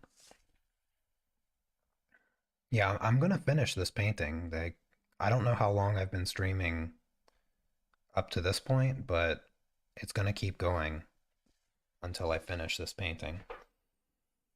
So I have a whole nother figure to do. I have all of the background to fill in. Takes at least 40 minutes to fill in the background. So another 3 hours maybe. If I just wanted to throw out a random number, because I have no idea how long I've been streaming up to this point, so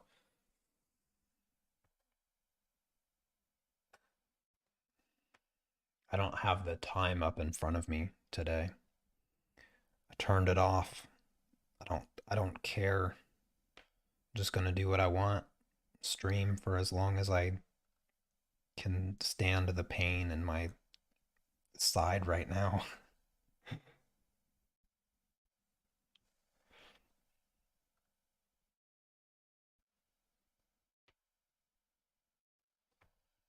My wife will probably be busting through the front door in the next like within the next 40 minutes, I'd say.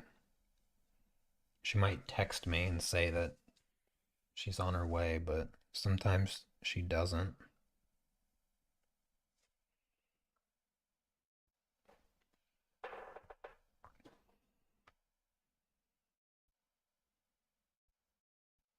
You're still looking for a reference, John. I wish you the best.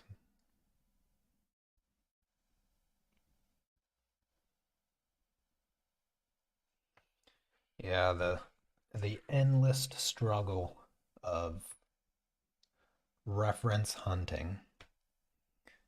I am all too familiar. That's why I have so many references saved because oftentimes I find references when I'm not looking for them. So I just save them in a folder on my hard drive. And I just have so many folders with various pictures. I got pictures of every animal you can imagine, people in all different poses, everything.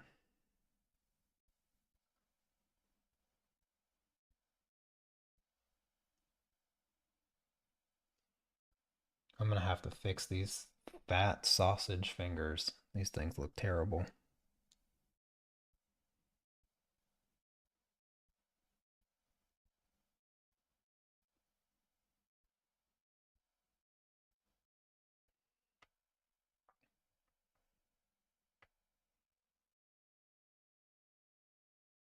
Oh, yeah, yeah.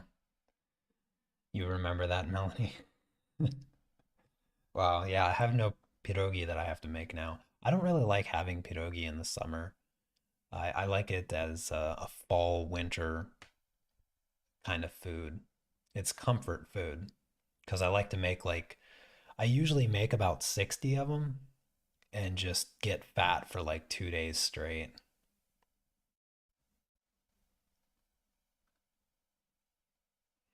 You don't like looking for reference, John? I love looking for reference. It's like one of the things that I do all the time. I'm just constantly looking at pictures.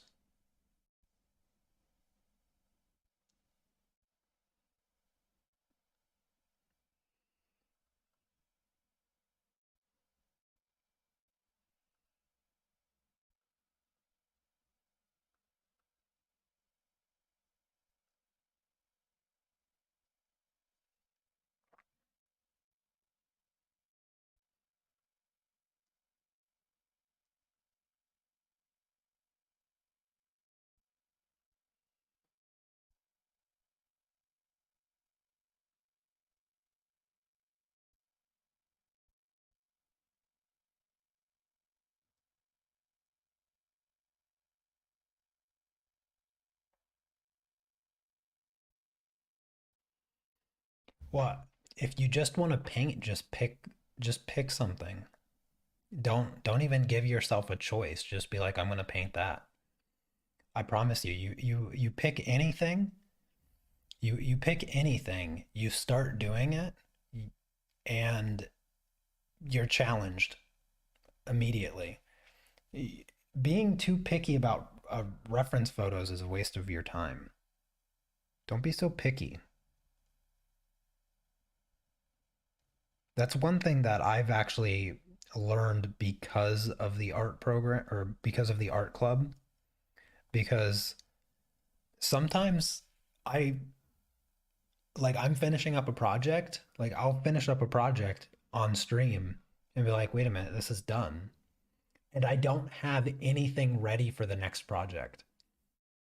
I, I mean, all of you probably have seen me do it, like where I'm like, oh, we're done with this one. And then I'm like, oh, I don't have anything for the next one. Sorry about that. Hold on. It's probably my wife.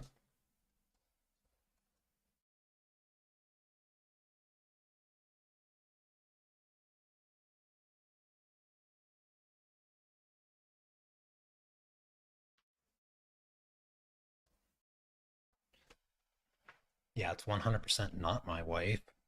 Some creepy lady. I don't open the door for creepy ladies.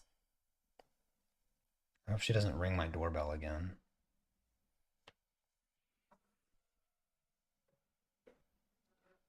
Oh, it sounds like she's bothering my neighbor.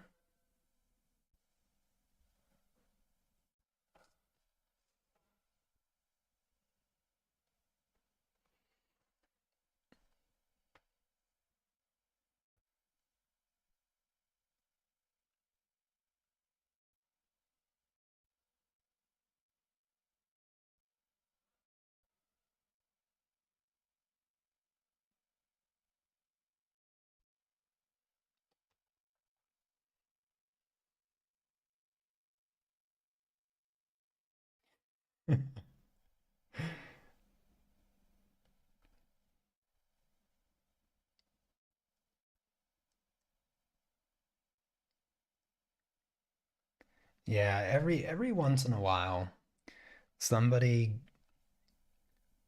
because we have the doorbell downstairs that uh, somebody has to ring you in to let you into the building. And every once in a while, there'd be some guy like selling cheese or sausages or something, and he'll just ring everybody and hope somebody just lets him in. And then they'll just go on every single floor and knock on every single person's door and try to sell them a sausage. It's like I don't even eat meat. Leave me alone. Um, and then every once in a while, some person will come in and they'll just ask for money instead, or or whatever. I don't know. I don't know what she was gonna ask me, but I didn't want any of it. So yeah, that uh, one downside of living in this building is that that happens every once in a while. And of course, what can I say to him? I can't say anything to him. I just tell him I don't speak Polish and close the door. Usually once I say I don't speak Polish, they just leave me alone. They just turn around without saying anything.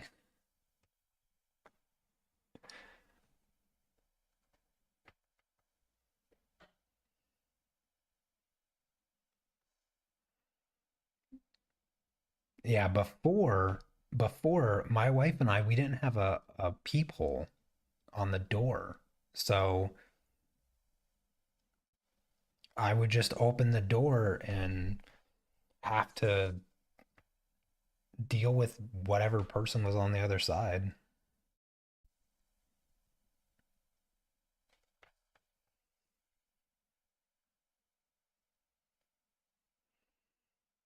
It was like a weekly thing. Like last year, I think it was like a weekly thing almost that some guy would come and try to sell me eggs. He might still show up and he just doesn't knock on my door anymore because he knows I don't speak Polish.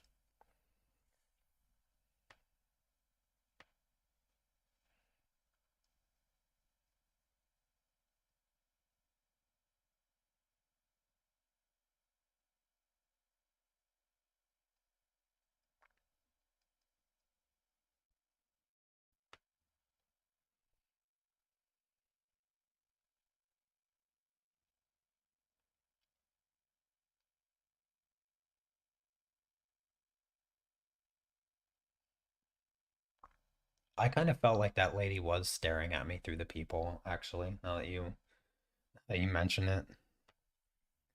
I just felt like she knew I was looking and she was just looking right back at me into my soul.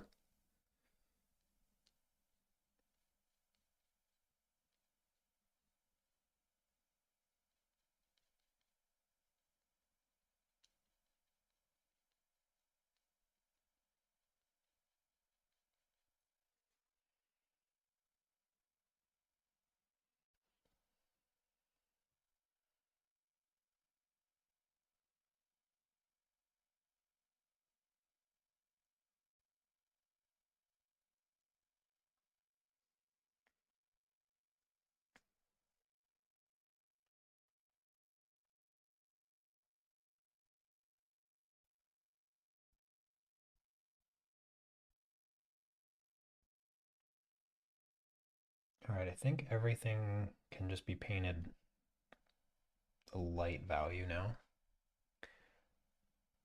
Um, no, I haven't picked up much Polish. I mean, maybe I'm selling myself short. Like, truthfully, I understand a lot. Like, I actually understand a lot of Polish.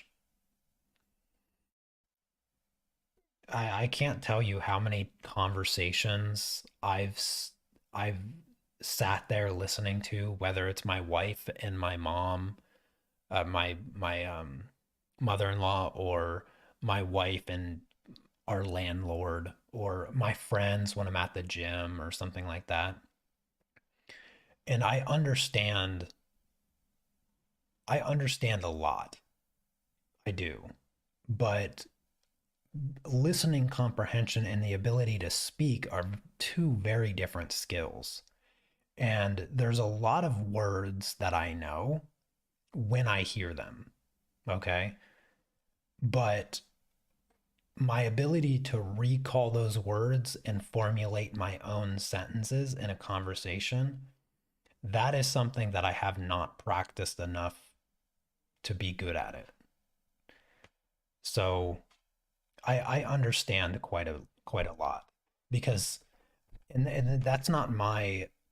um, that's not even my observation. That is my wife's observation. That is my friend's observation when they're talking in Polish and then they finish and they tell me what they said in English.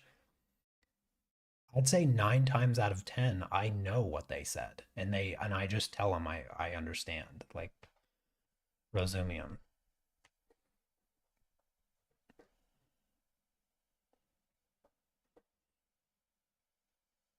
Oh, thank you, Tara.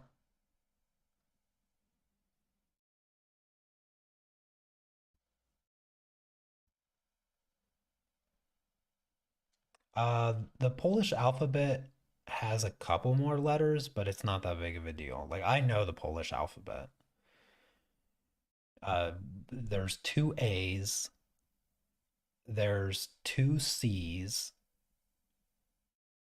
there's two E's, there's two L's, there's two N's, two O's, um, there's no Q,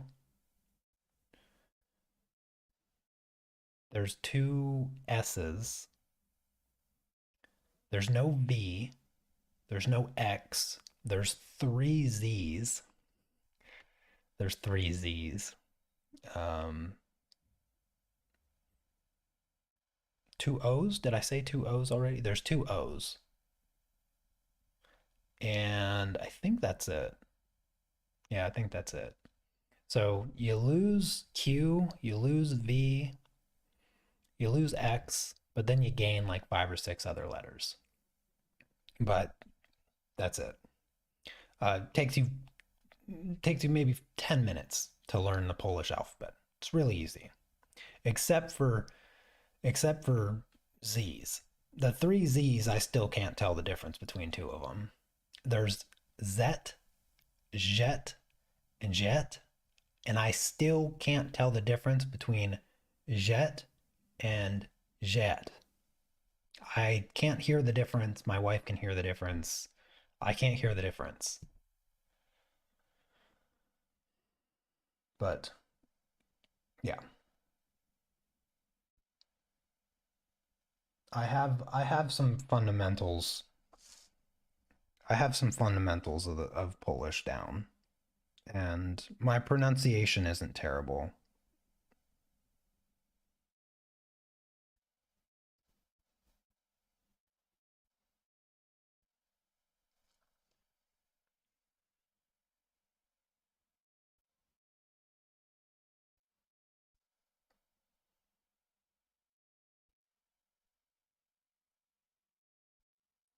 Yeah, Polish names, in particular last names, can be quite quite ridiculous. Yeah. Like Tina, she has a Polish last name, and the the SZ in Tina's last name there is just pronounced sh, like the sound that you sh, like you shush. How do you say that? Sush, shush, shush. Yeah, shush somebody. That's the hardest word for me to say. Shush. That almost sounds like a Polish word, actually. Um, but yeah, SZ is sh sound.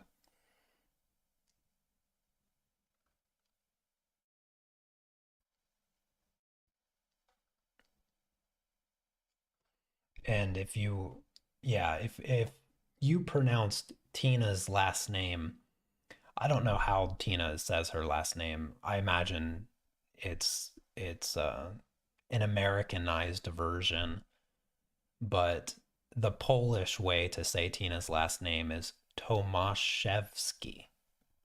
Tomaszewski. And I doubt that's how you pronounce it though. If I had to guess, I'd say it's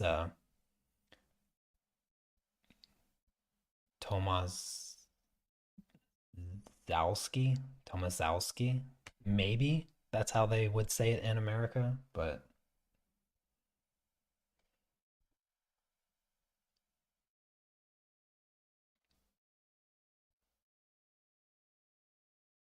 Tomaszewski. Tomaszewski. Yeah. Yeah, that's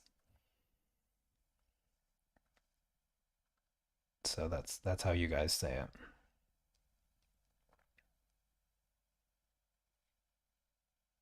I'm sure you get a lot of people struggling to say your last name, Tina.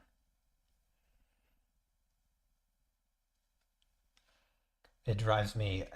I've gotten to the point where it drives me nuts when I'm watching something like a video or something, or UFC, and the announcers continuously say the Polish names incorrectly.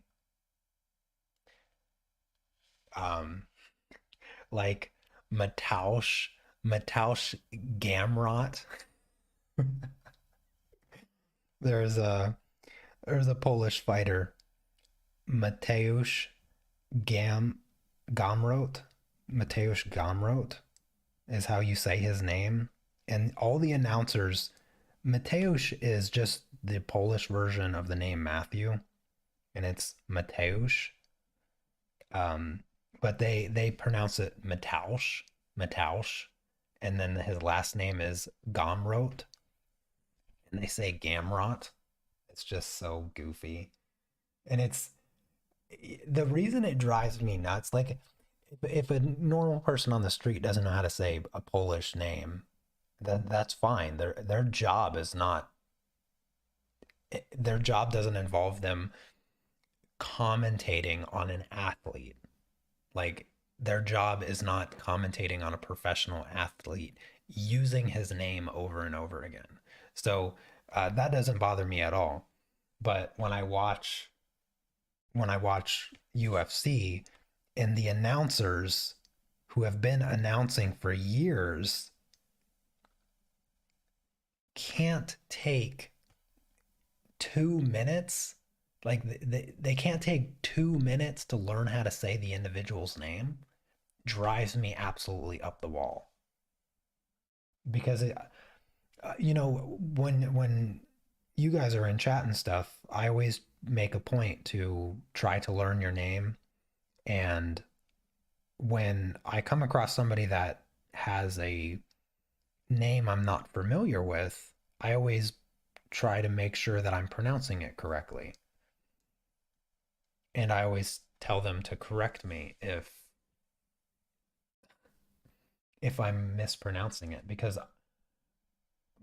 my last name is Stoller and nobody pronounces it correctly. It drives me crazy because I don't even think it's that difficult of a name. But I've had to correct people my entire life. Say it with me now. Staller. That's it. It's I staller. Staller. Done. Easy.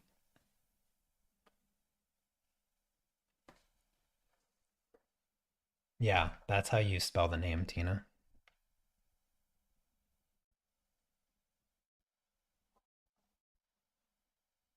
So you see that SZ in there, just like your last name, the sh sound. So it's Mateusz.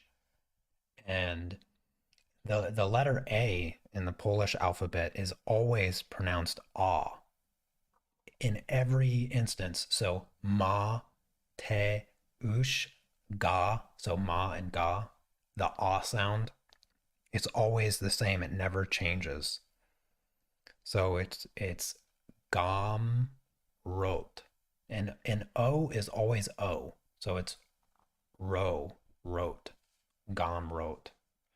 The O never changes. That's the thing that I like about the Polish language, at the very least. The letter never changes its sound, which is very unlike English.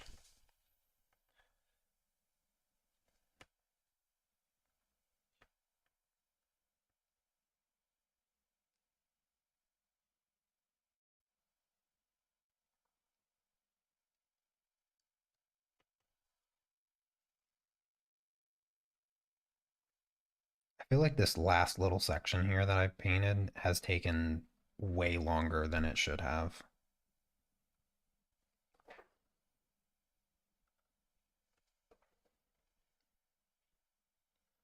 And I spit on my painting.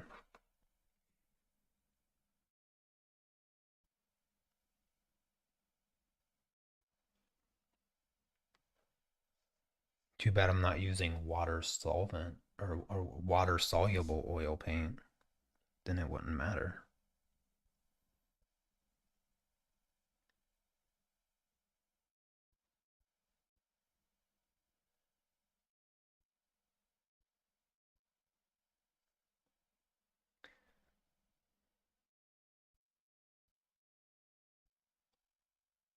Yeah. Yeah, they always mess it up.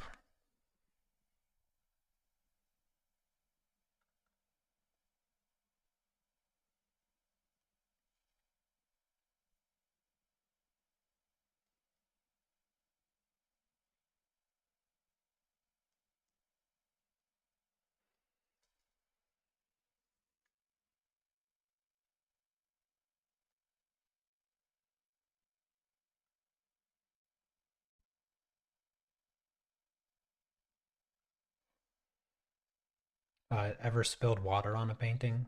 No. Nope. Never spilled water.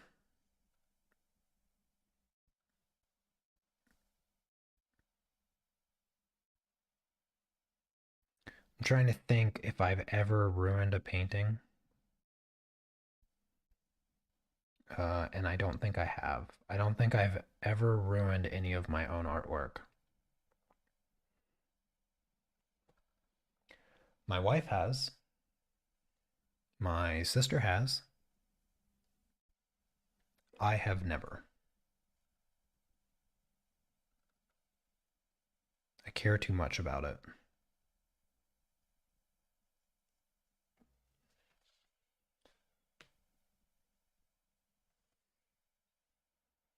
I've never, I never like dropped anything on my computer stuff. Like I've eaten and drank next to my computers since I've had my first computer. And I've never spilled anything on them ever because they cost way too much money.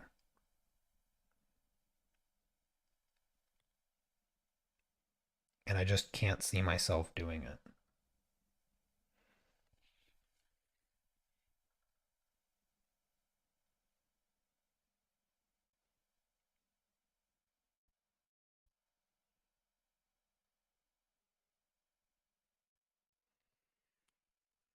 Like some people might drop their baby, but I know that if I were to have a baby, I would never drop it.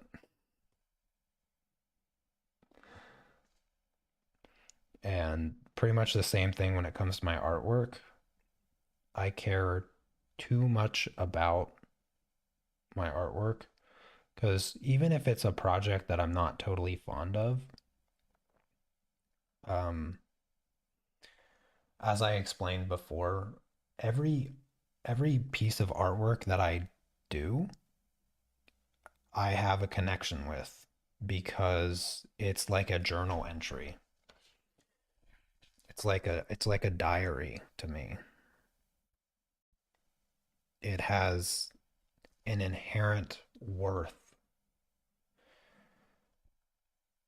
because it the mood that I'm in when I create it has an effect on everything about it, but it also is sort of contained within it as a memory, like nostalgia. So when I come across my artwork after some time, I can recall the emotions and the feelings that I had when working on it. I recall the time.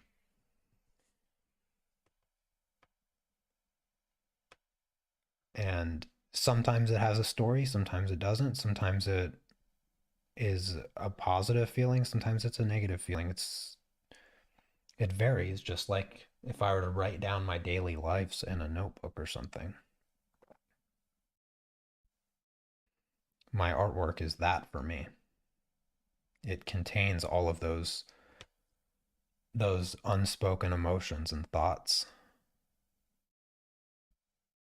even though I don't try to do it. I don't think about putting those things into my artwork. They just exist in it inherently.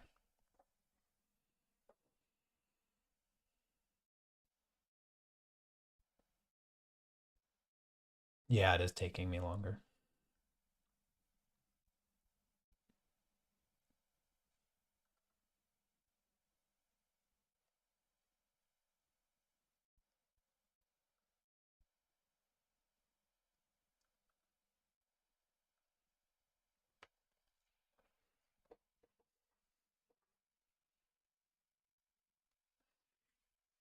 I keep trying to grab the wrong paint color like every single time.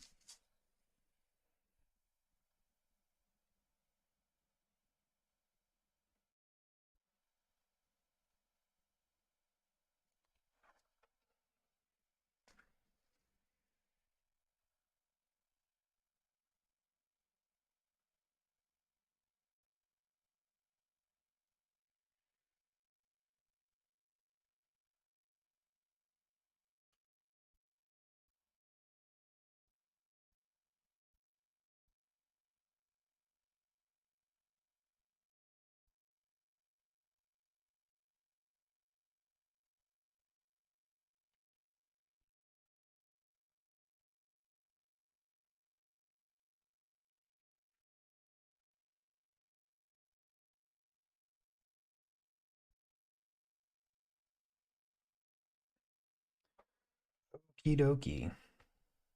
Well, he looks pretty good. All right.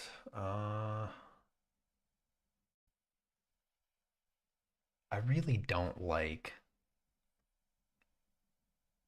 the cylinder.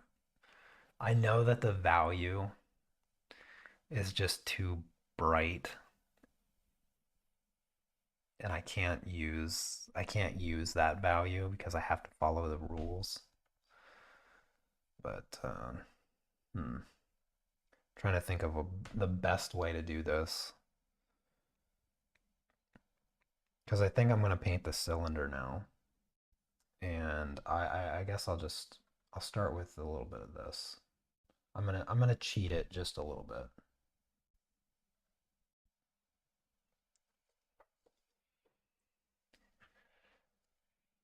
You take care, Norleen.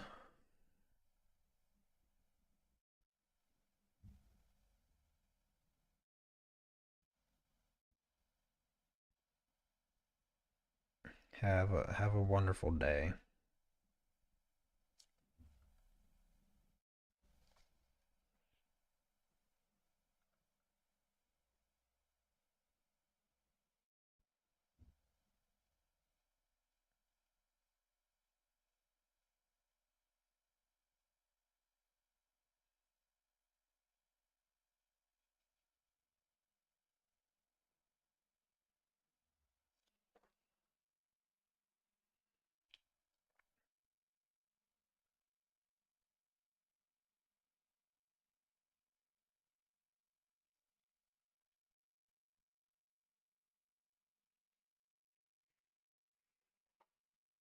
All right, I think I can get away with that.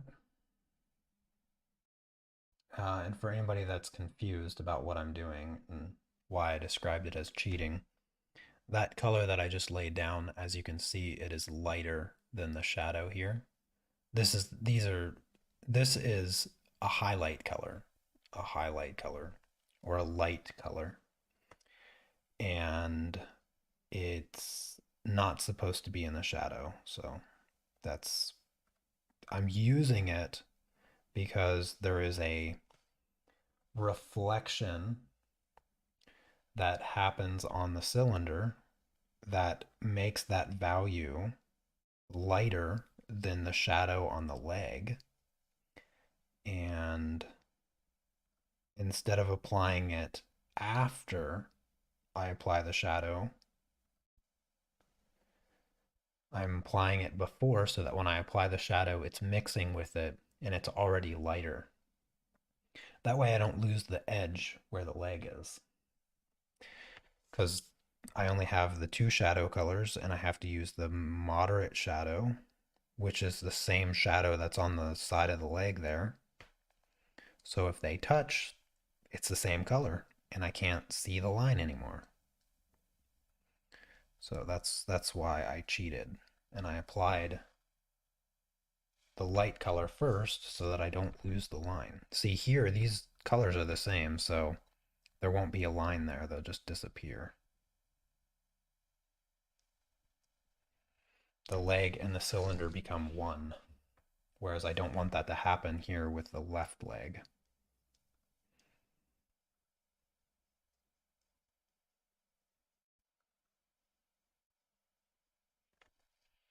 So now that those colors are touching, I'll just go over top of this and I'll get a slightly less dark value and then I'll just blend it into a gradient and then it will be more subtle.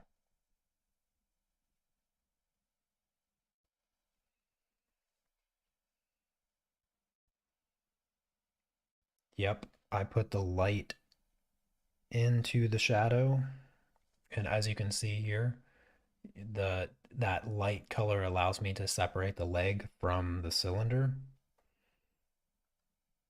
even slightly, and then I just mix it and that creates the gradient that I need there in the first place.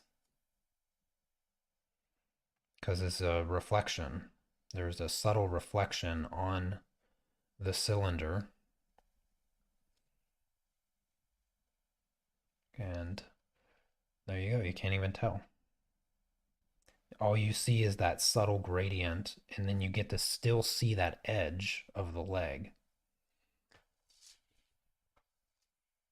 So I still get the moderate shadow here, but now there's this edge of the leg that I also get to still see. See, sometimes breaking the rules is the way you're supposed to do it.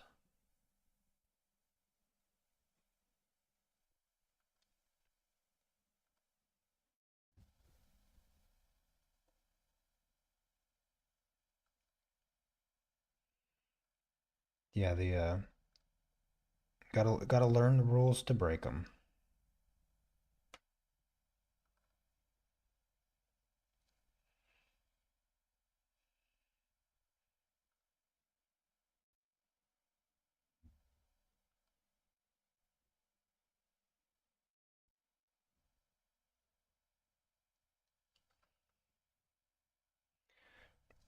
I think I'm gonna do this top part with the extreme shadow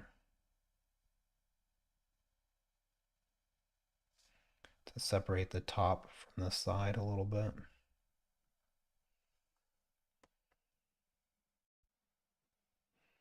I'll even do a little bit of a line here because there's a gradient.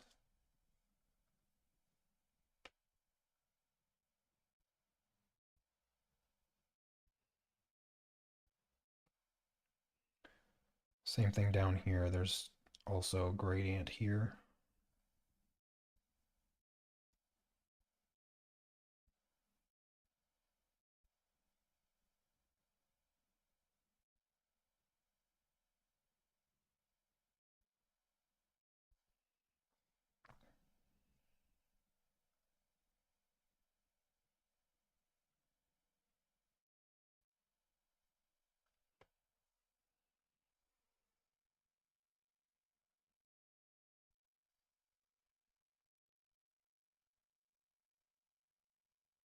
I still have to blend the top part of the guy too. There's no gradients on that yet. I don't want to get too far ahead of myself. I might forget. I've done that a couple times.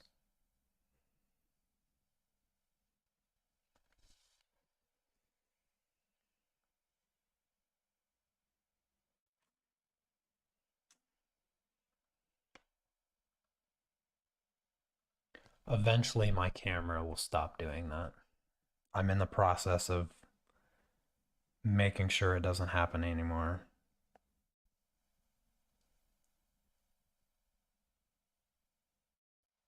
But I was told that process might take 2 months to ship, so it might take a minute before it shows up, but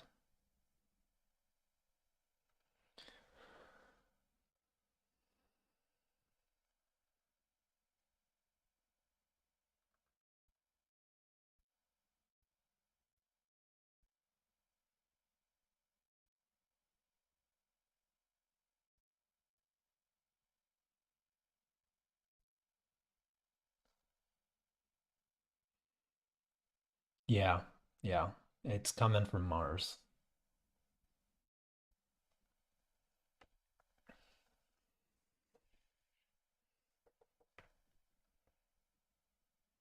Yeah, I hope it doesn't take 2 months, but it says that it takes 1 to 2 months.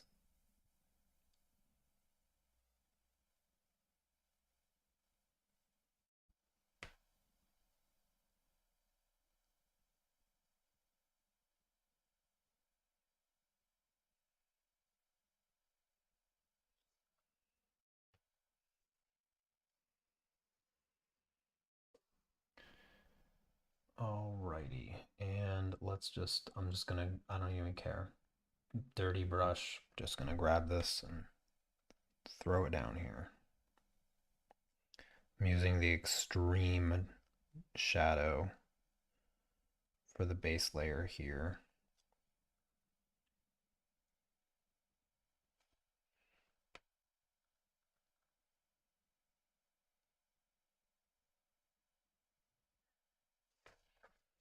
The shadow is a little bit darker, but it's more of a gradient into the darkness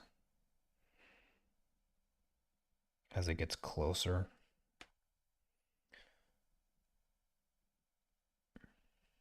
And let me just grab some more and do this one over here as well.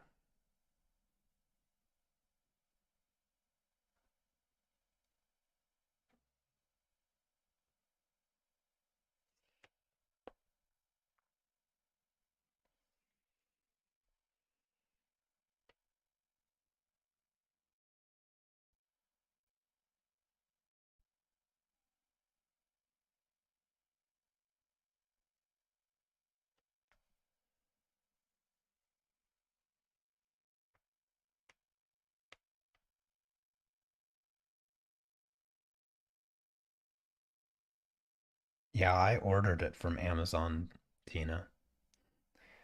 It's coming from Amazon.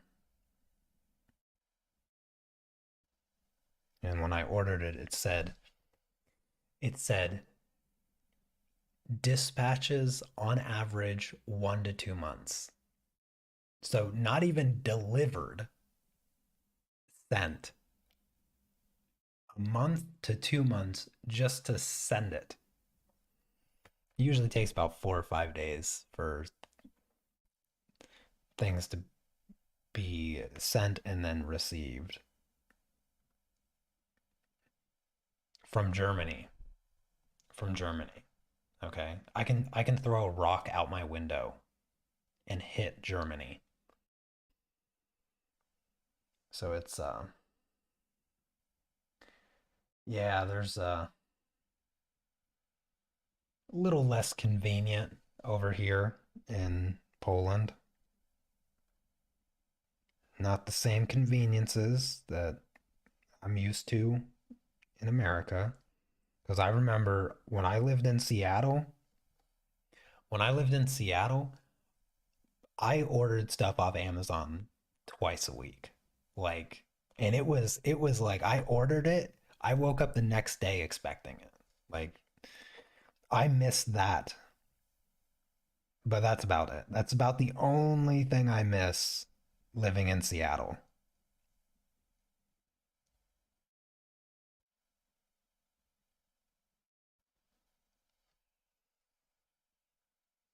Nothing else can be missed about that crusty city.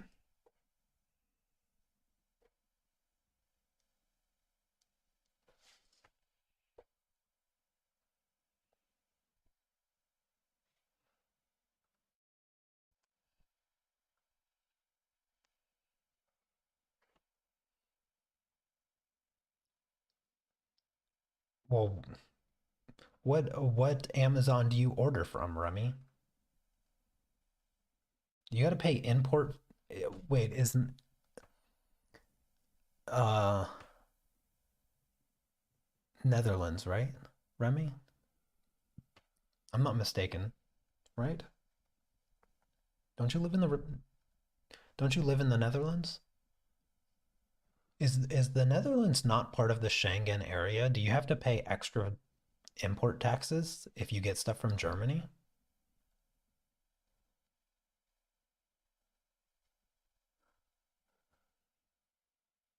Really? Huh. That that's dumb. It- Denmark. Oh, I'm sorry. I'm trying. Earlier I said that Victor was from Boston. It's Baltimore.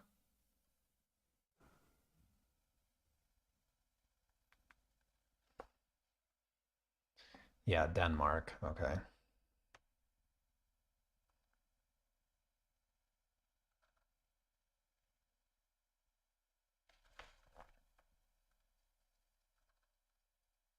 Anyways, yeah, that's dumb.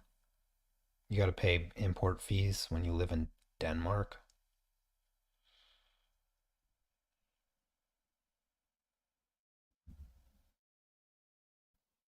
Yeah, some of the orders on the same day. Yep, yep. Um, yeah, John, you're in Sweden, right? John, you're in Sweden. It is Sweden, right? Please don't say it's Norway.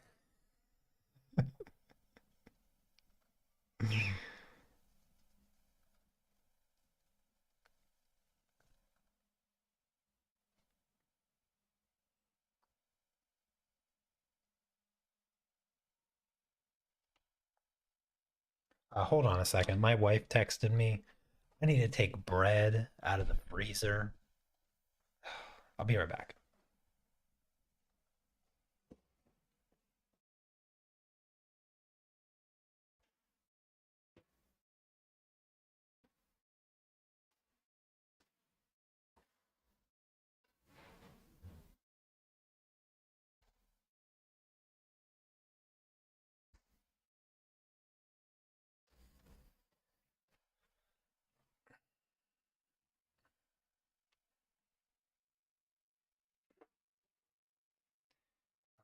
What was I doing? Painting this.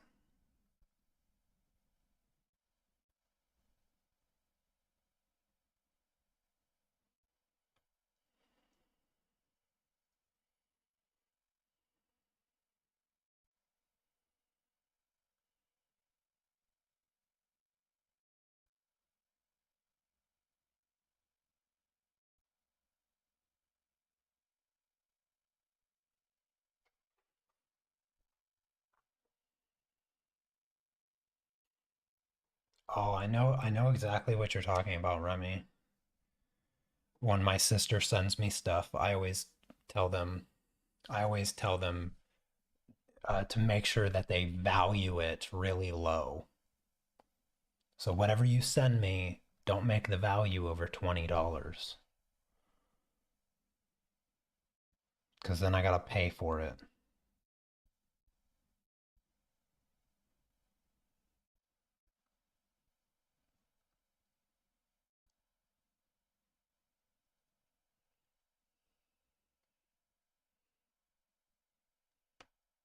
And Poland, um, last year changed some other nonsense with shipping costs and whatnot because people would people would buy stuff off AliExpress that is cheaper than what they would pay for it if they bought it from Poland.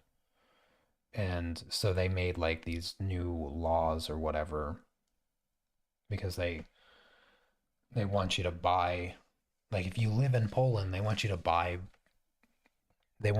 it from Poles, obviously. And so they made these laws and stuff with extra taxes that it stuff that gets brought in here. I mean, it sort of makes sense, you know. You don't want to all your money leaving your country,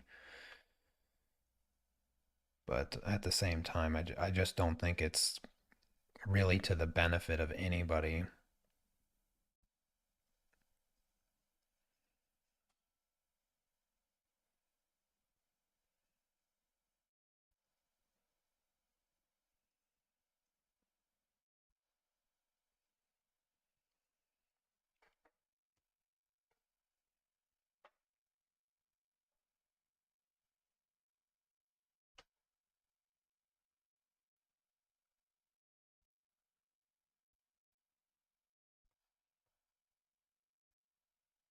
My brush is getting a little dried out.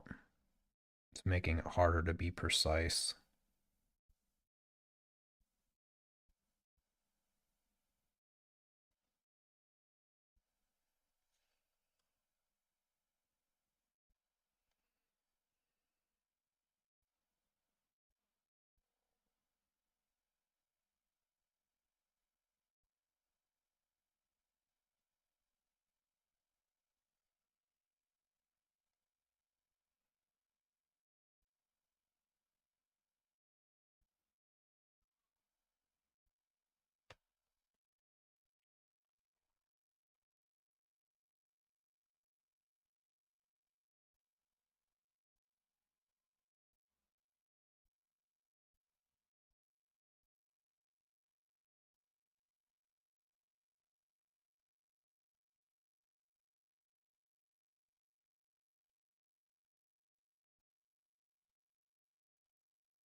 It's fairly cheap in Sweden to shop.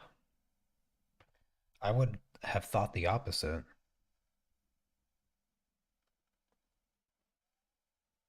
But Denmark is one of those countries with like really high taxes, isn't it? Doesn't Denmark have like ridiculous taxes?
Oh, thank you, Melanie.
Oh, hey there, Shiny.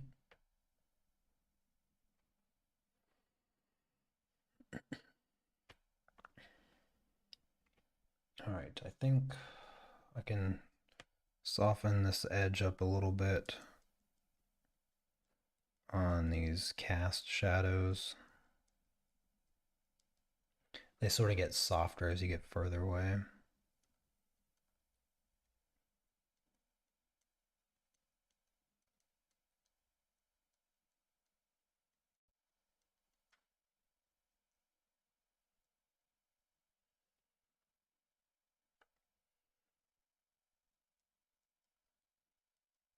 My wife will probably be home soon.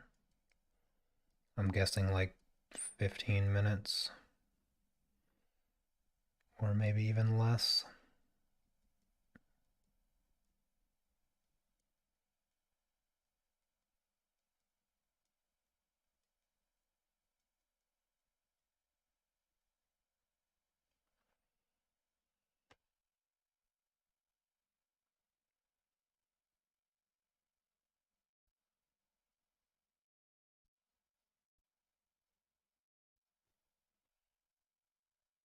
All right, Now let's soften up some of these edges here.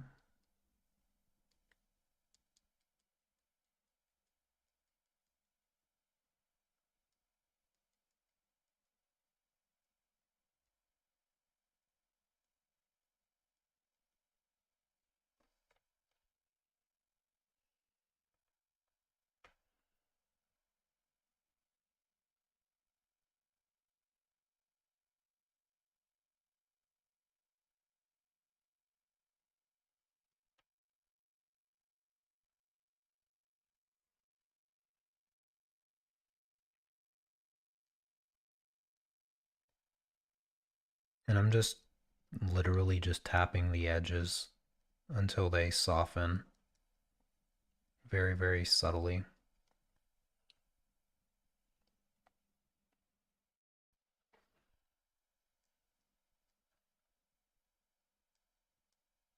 Put a little bit of a highlight in there. A little bit of a highlight on his bicep here.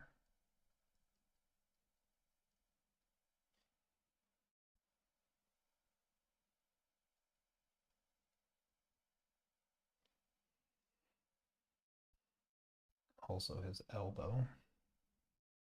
Kind of a triangle.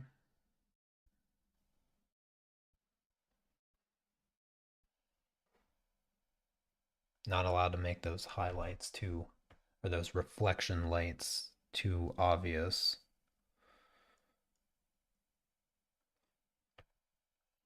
Gotta follow the rules. Or at least make it look like I'm following the rules.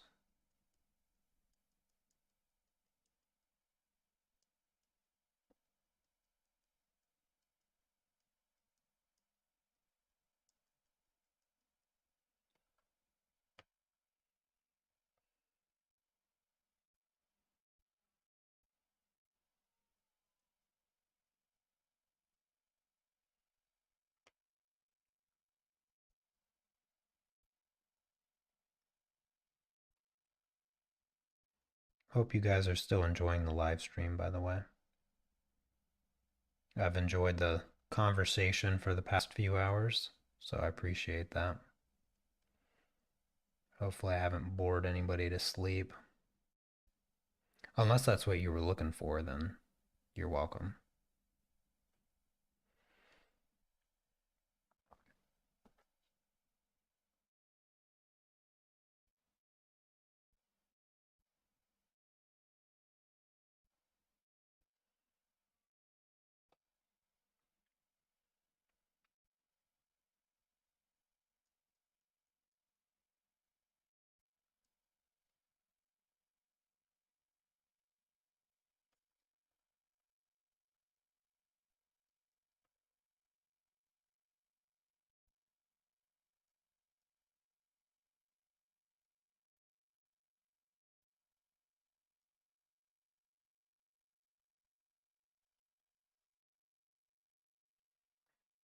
Okie dokie. There's a little bit of a shadow right in here. Just add that. Just add a touch of a shadow. Soften the gradient on the neck.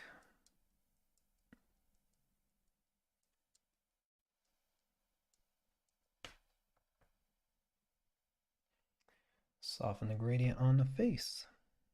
Or I guess the whole head.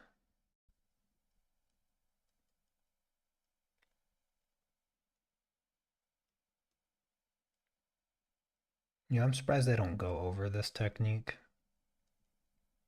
Just tapping along the edge is more than enough of what you need to do to blend it. I think I'm going to keep the gradient or the edge on the bridge of the nose. I think I'm going to keep that kind of sharp. And then around the mouth and chin, I'll soften it just a little bit. I think that makes the nose stand out a bit better. And I'll highlight the ear.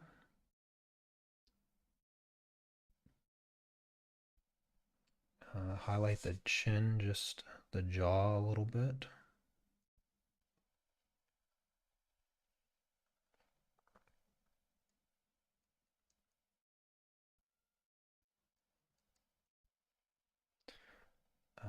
Shadow in the eye space.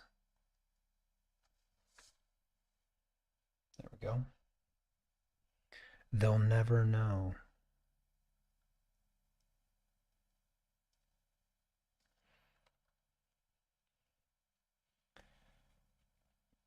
Oh, thank you, Tina.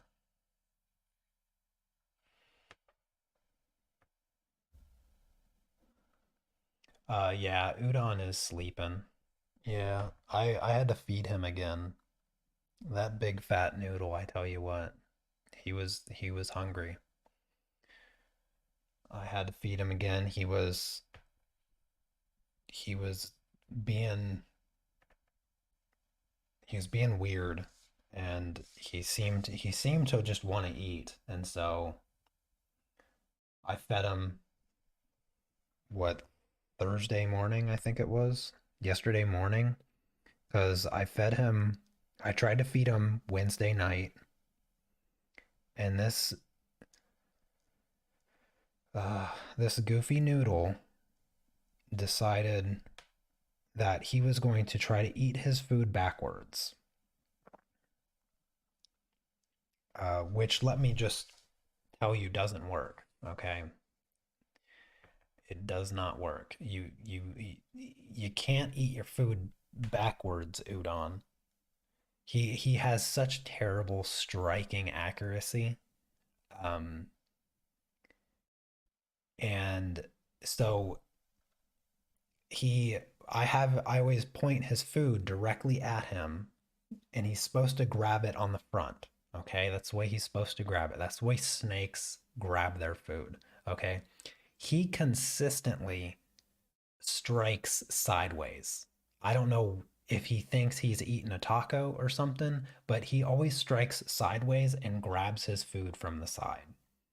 Then he coils, and Wednesday night, instead of moving towards the front of his food, he moved to the back. And then he tried to eat, and he can't.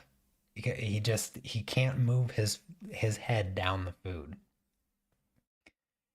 And I was sitting there watching him. I was like, Udon, this is not gonna work. And I was waiting for him to just give up and let go, but he was persistent for like an hour. He was super persistent, and I checked back like 40 minutes later. He's still sitting there, not able to eat, and I'm like, he's not gonna do it. He's not gonna eat. And it was at this point, it was like midnight, and I was like, I'm going to bed, Udon. You have fun with your food. So I expected nothing less than to wake up, him be bumming in his cave, and his food just lying there. So when I woke up, to nobody's surprise, he was in his cave and his food was just laying there. And I was like, okay, well, I'll warm it up for him again and offer it to him. He better eat it correctly. And so that was like 6 in the morning yesterday. And so I use a hair dryer to warm it up for him, and I gave it to him. Again, he grabs onto it on the side, and I'm like, "Come on, Udon." I held it extra still too. I held it extra still, so it wasn't my movement. It was just his poor accuracy. And um, eventually, though, he got it down. He positioned correctly. He let it go. So I gave it to him again. He let it go, and then I looked over at him, and it was like lying on the ground there in his enclosure, and he just comes up to it and he just grabs it right on the side. I'm like, Udon, what are you doing, buddy? You can't eat it backwards, and you can't eat it from the side. Like, how many times have you eaten in your life? I realize like since he's 11 months old. Yeah, he's 11 months old. And that means he's only eaten,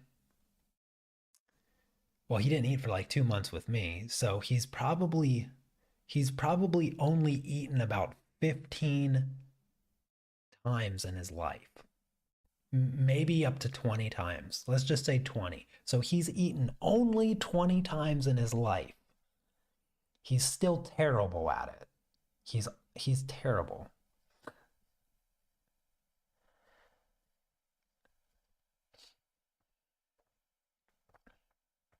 No, that wouldn't help. Yeah, that wouldn't help. Yeah, he's definitely trolling. He's just trying to make it difficult. He's just being difficult. He's a toddler, so he's just being difficult for the sake of being difficult.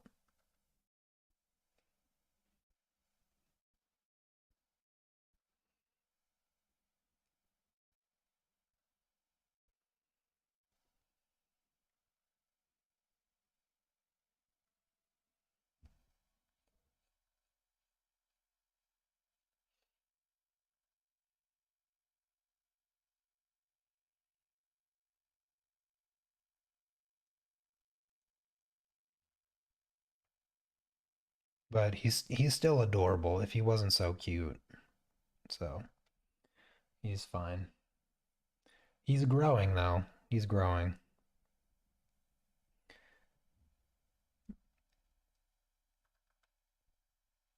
Maybe I'll wake him up from his slumber and uh, bring him out to say hi after I finish painting.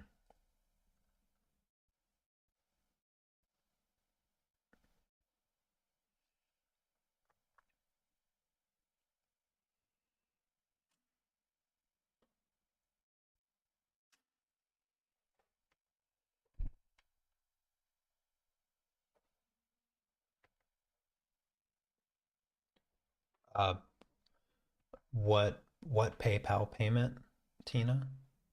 Is it something that you just did or something that happened in the past?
I'll check. One moment.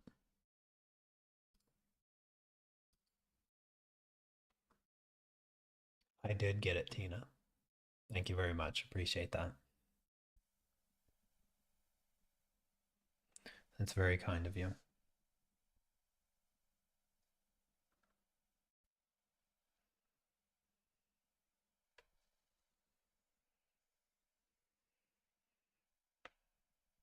Yeah, if anybody else wants to send me a tip, I have the PayPal donation link in the description.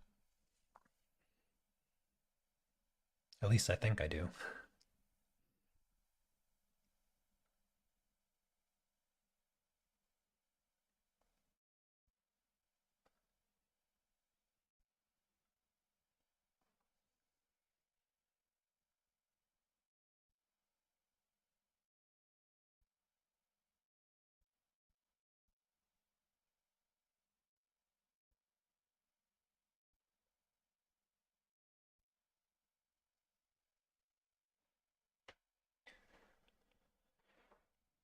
I think that line might have been unnecessary there. I don't think I needed that.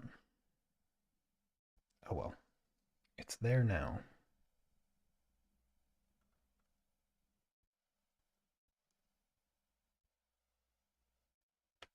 Gosh, is this paint drying or something? What is going on? My brush just doesn't feel very flexible right now.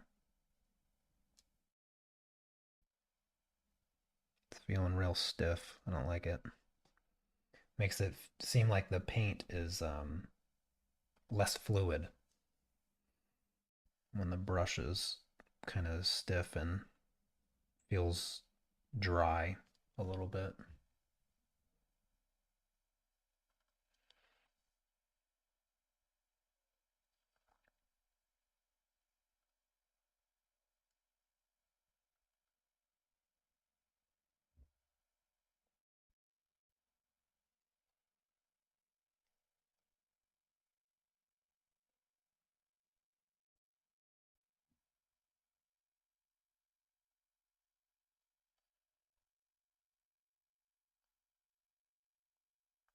I think that's it for the black.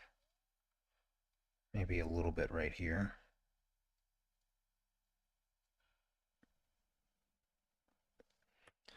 Hold on. I think my wife's here. I'm going to close the door. Maybe? I'm going to close the door anyway.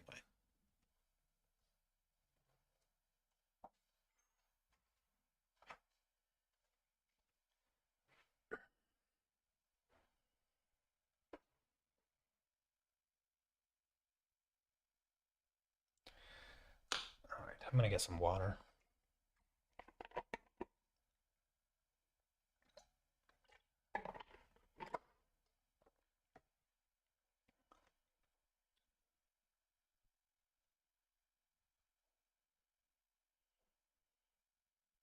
It's that old lady again, yeah.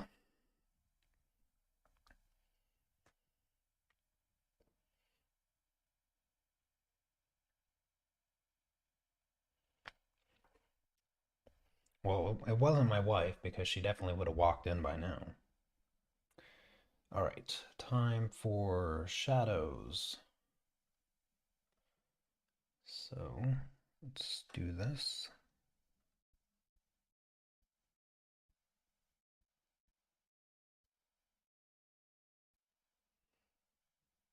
Yeah, this. I wonder if I have another one of these.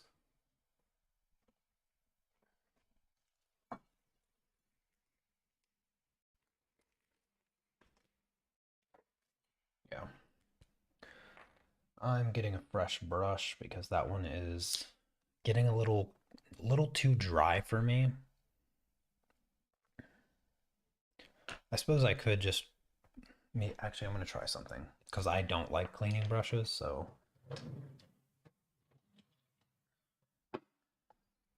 I'm actually going to take a little bit of linseed oil here and I'm just going to clean my brush off in a bit of linseed oil.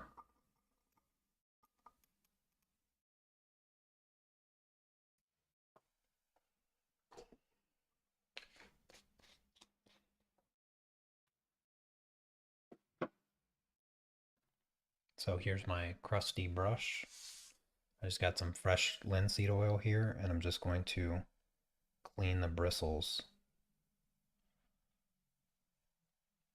You can see how much paint comes out and then I can wipe it on my paper towel over here.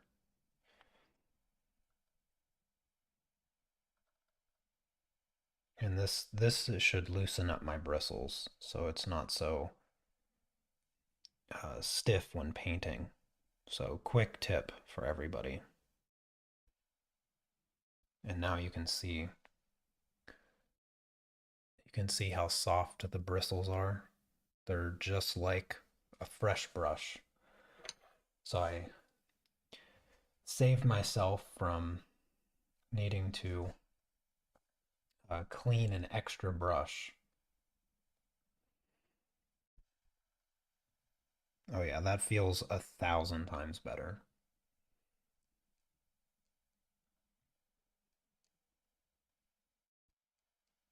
Yep. Just like a new brush.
I flipped that around and I totally forgot what part I was painting, and it took me like a whole second to realize.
I feel like this part's going quite a bit smoother.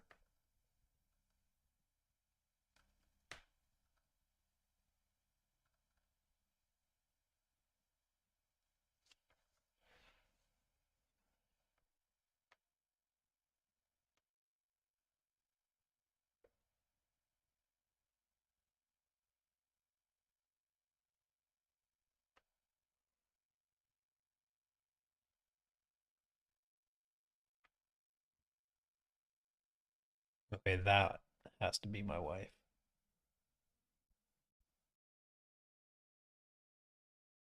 I feel like it's been over 15 minutes. I thought for sure she was coming when she texted me.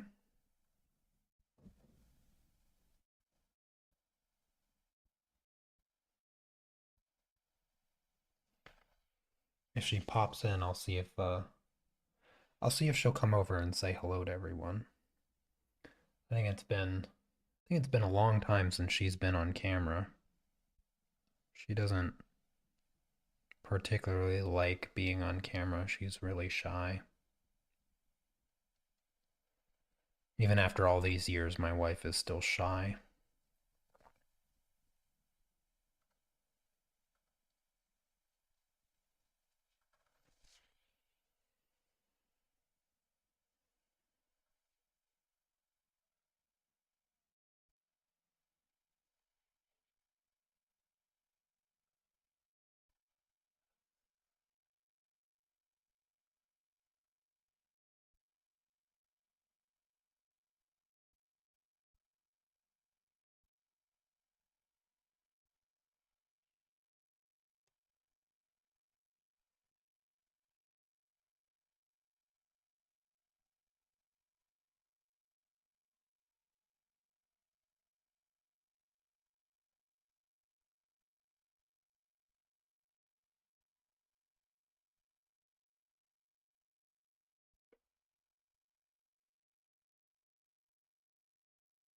You guys still there? Am I still streaming? Is everything still working? Tina left to go answer the door, and everybody went with her, and no one came back. Should I be concerned about who knocked on Tina's door?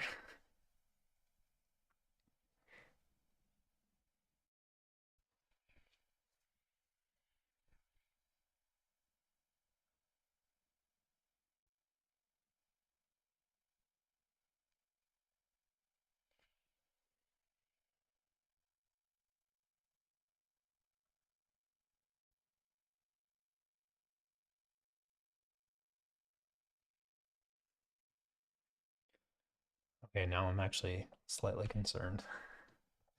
Let me check on my live stream. Is it still working? I don't have any notifications saying it's off. I'm just gonna check real quick, just for my sanity.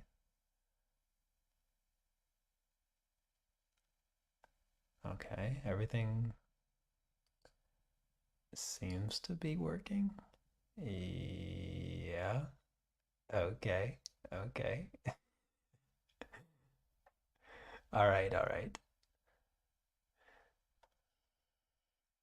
Thank you, thank you. Good to know everyone's still there. Good to know. When everybody goes quiet at the same time, that's where I start to get a little bit concerned. So,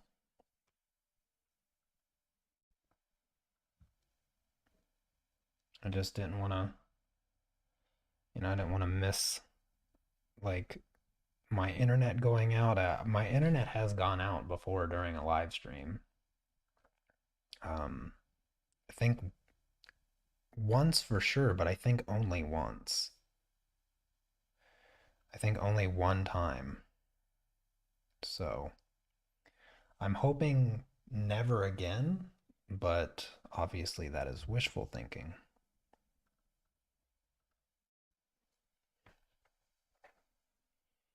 You're just the blabbermouth in chat. Oh, your neighbor got a package. Oh, okay. Here, my wife just walked in.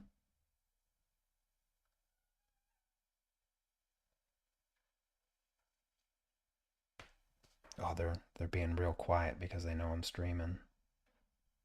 They're whispering.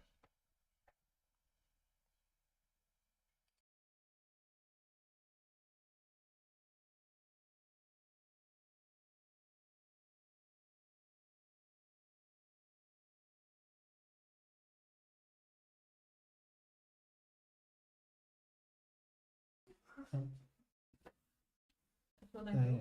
Yeah. You'll see yourself up here. I want to see myself. They don't even want to see myself. Oh, come Can here. they just see the umbrella here is me? This is me. This is how I look. They hear you, just so you know. Okay, hello people. No, come and say hello. My hand isn't enough. All right, get out of here. Oh, they're definitely be quiet for first time. I know. I hear you guys whispering up a storm out there. At least we'll try. Oh, goodness. I tried to get her to say hi.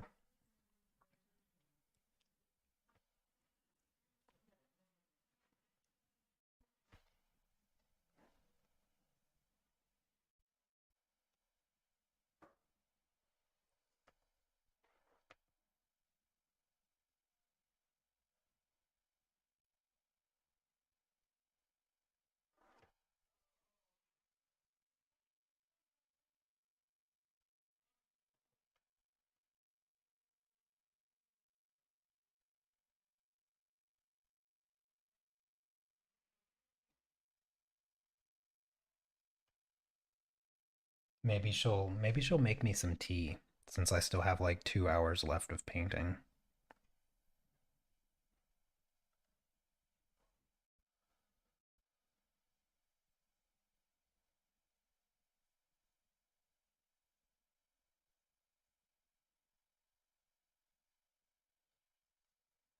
Yeah, she is the sweetest.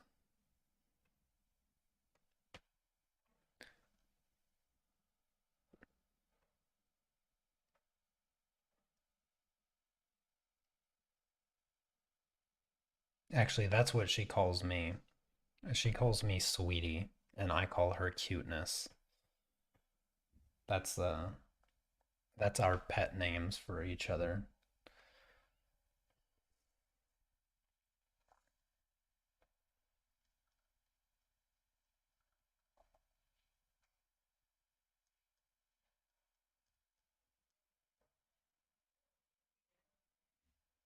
Yeah, she does art also. She doesn't really do it much anymore, but she is she's quite good at it. She just works all the time instead. So she hasn't done art stuff in some time.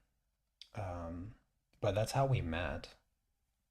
You know, she made she made jewelry, earrings in particular. She liked making earrings, and so um, that's how she came across my artwork on DeviantArt. She posted her artwork or her earrings on DeviantArt as well, and that's how we originally came across each other. So she came across my artwork on DeviantArt, which led to my YouTube channel, and that's how we first met, technically. All right, let me change colors real quick here. think I think I can use a different paper towel. That one's running out of space for me to clean my brush on. Your heart can't take the adorableness. Yeah. Well, I mean, try living with my wife. She's super adorable 24/7. Sometimes it hurts my face. She's so adorable.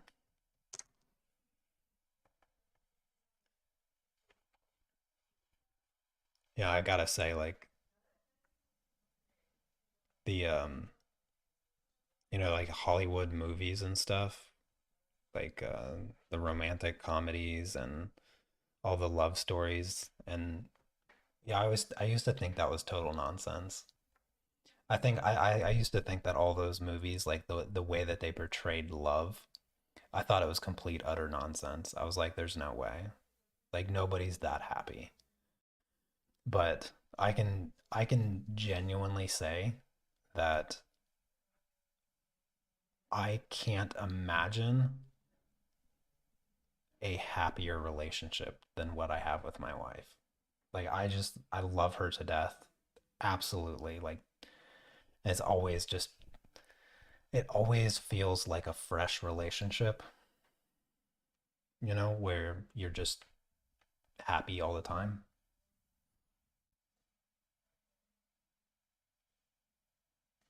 I used to also think that I used to also think that relationships were difficult. I thought it was hard to be in a relationship, and then I was in a relationship with my wife, and I realized that I was just in the wrong relationships.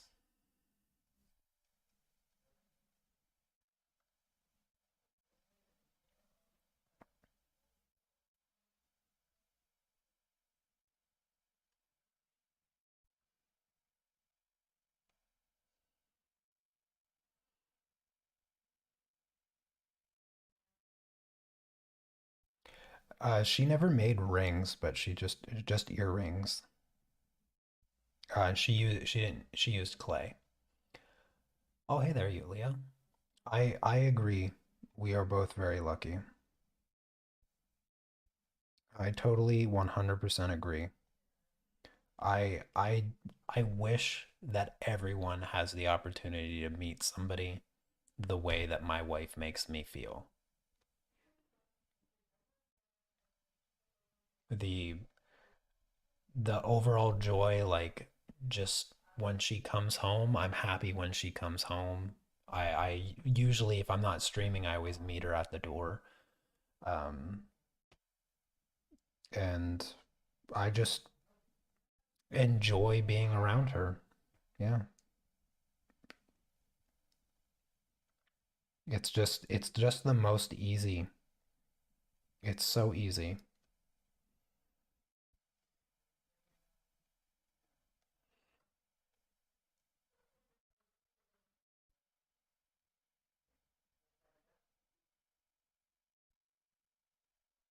No work involved.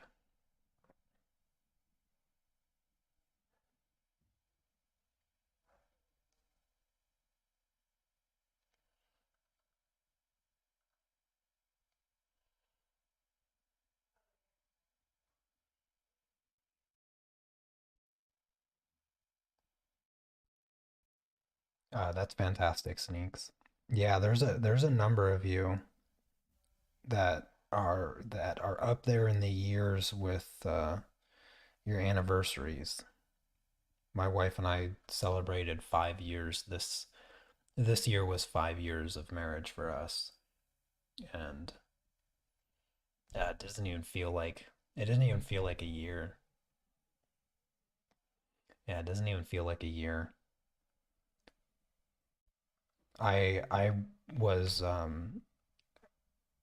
hanging out with some friends last weekend playing poker, and there was some people there that I didn't know, and I noticed that the guy, they were quite young. I would probably say they're mid 20s. Um, and I noticed the guy was doing this with his wedding ring. Like he down at his lap, he was playing with his wedding ring.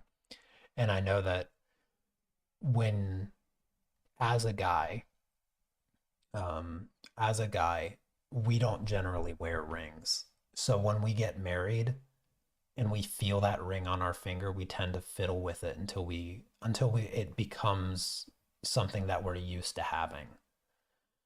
And that might be the case for some women too that have never worn rings. But for guys in particular, we have a tendency to fiddle with that ring because we're just not used to wearing it.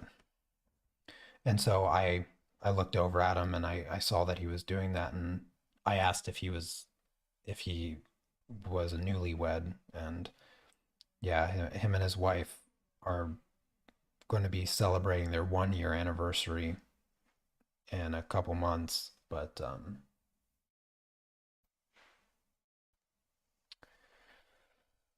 yeah, it still feels like that. It still feels like I'm playing. I still play with my ring. I mean, I don't play with my ring, but what I mean is that there was never like a honeymoon stage to my wife and I's relationship. We've just always been that same level of joy of being in each other's lives. So we've never had a honeymoon phase. We just have a relationship that is always that happy. I mean, obviously there's things that we discuss um, a bit more dramatically. I wouldn't say as far as arguing, but you know, we sometimes can't decide what movie to watch. That can cause some friction.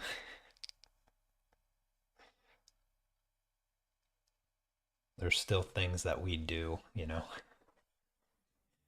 still things that we do that annoy each other, but we usually laugh it off at the end of the day.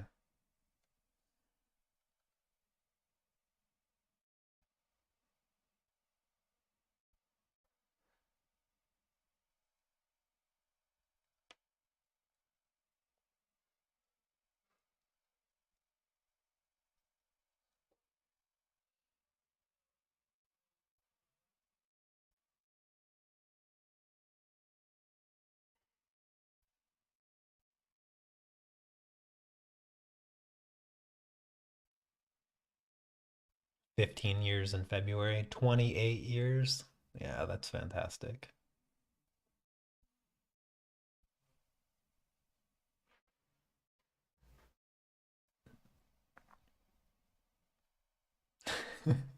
I get all soft and squishy. They say that I get soft and squishy when I talk to you. Yeah, like good thing. Yeah, complimentary. Um, Interesting.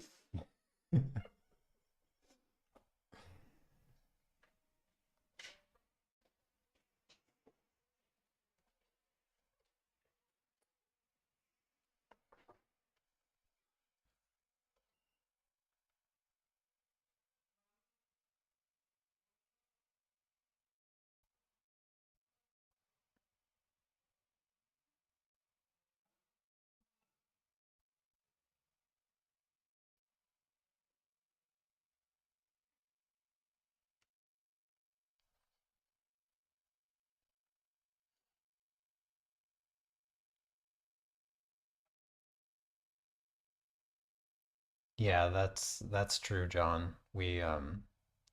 That's one of the things, like, we work really, really well together. Just the things that I take care of and the things that she takes care of, it's separate, but it's equal, you know what I mean? Like, it's not like one of us doing more than the other. Do we want children? Um, well, we don't want children plural. I want one. My wife doesn't want any. That's probably like one of the biggest things in our relationship is that I want to have a kid and she doesn't. But when we first met, neither one of us wanted kids. I was pretty sure that I would never want kids unless I got older and wanted to adopt. Um, because I myself was a foster kid, and I think that I would like to do that eventually. Um, if I ever changed my mind about having kids, but the past couple years things have sort of shifted for me, and I started to want to have a single child, not plural. I not plural, just one, just one. Um, my wife still doesn't want to have one, but I'm trying to wear her down. I'm trying to convince her. My wife is a bit of uh what's the word I'm looking for? My wife's a bit pessimistic about the state of the world. I think that's the best way of putting it. And she doesn't feel like the state of the world is a good place for a child. A lot of people have that feeling. I even have that feeling, but I want to risk it anyway. When I go, I think what changed my mind, funny thing enough, what changed my mind about wanting to have a child was chess, actually. When I go to my chess tournaments, I play against a lot of children, um, 13 years old and younger, and sometimes as young as six. I've played against 6-year-olds, and I just I see their parents there with them, and I just sort of see the interaction. It just makes me think like these chess tournaments would be so much more fun if I had a kid to enjoy them with. I already enjoy them, but I just feel like being able to do that together would just be so much fun. And I know that having a kid is a bit more of a nuanced situation than some chess tournament. I realize that it's just one aspect that I thought about, you know, and I don't know if I'll be able to convince my wife. I don't know if she'll ever want to have kids, but for sure in the distant future we will either foster or adopt. I don't think that there would ever be a situation where that wouldn't eventually take place.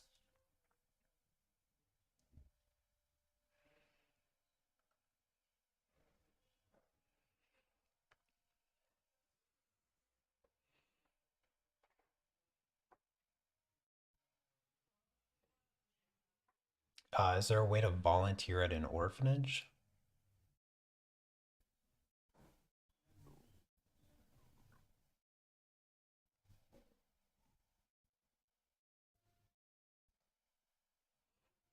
I don't know.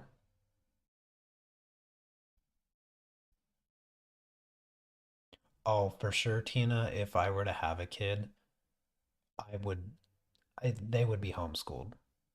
without a doubt. 100%. Yeah, I mean, even studies show that kids that are homeschooled tend to be smarter.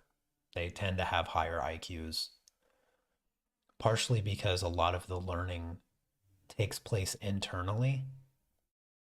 The environment, the environment in which a kid learns, if it's as comfortable as their home, they they tend to be more motivated to learn as opposed to the strictness of public schools. It would 100% be homeschool, or maybe like once high school it would be private school, like an all girls or all boys private school. That would be that would be the route that I would take, and I would not deviate from that.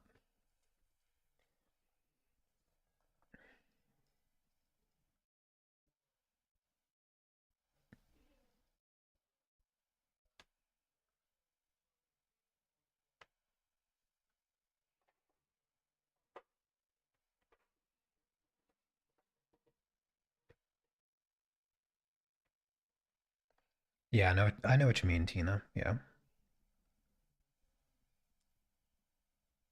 Yeah, there's always that financial aspect of having a kid too that you just can't overlook. So yeah, I know the clock is ticking, of course, but time hasn't run out.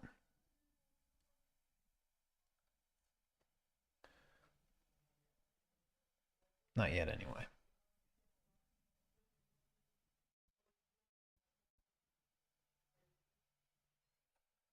Yeah, I didn't care much for school either, John.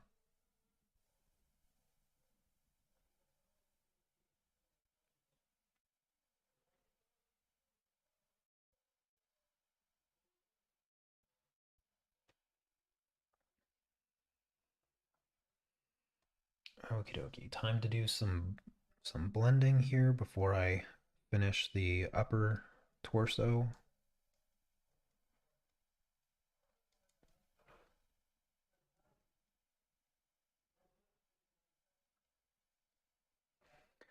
Oh, I'm definitely finishing today, Melanie. I am not stopping until I'm done.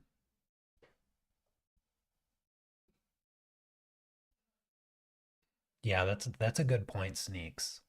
Not to mention, when you homeschool, you teach your children your ethics.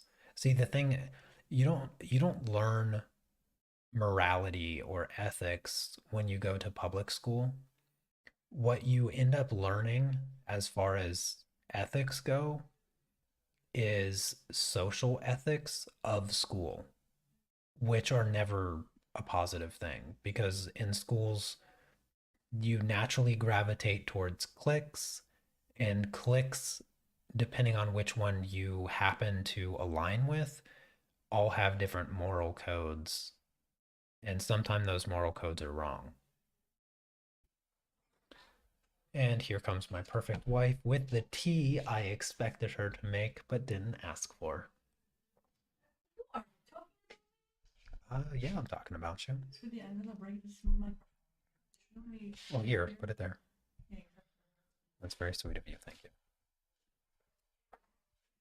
Why are you moonwalking out of the room? because that's what I do. Don't kick the pastel painting.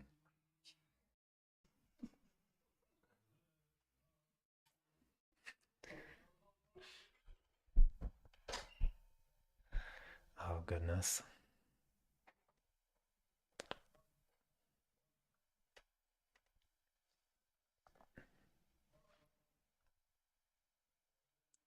Yeah, socializing is, of course, very important, Sneaks. I am not lost on that.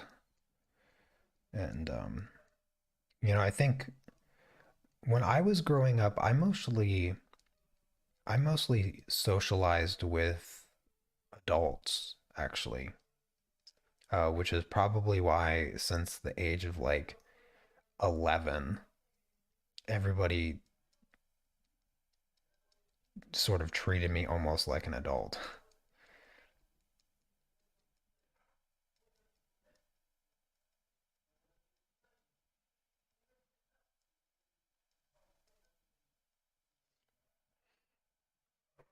So I don't think it's completely necessary for kids to have to socialize with other kids. Obviously, I wouldn't like try to avoid that. It's just that I don't think it's um, as important as some of the arguments for public school try to make it. Socializing is, of course, extremely important, but perhaps a little overrated in the public school setting in particular.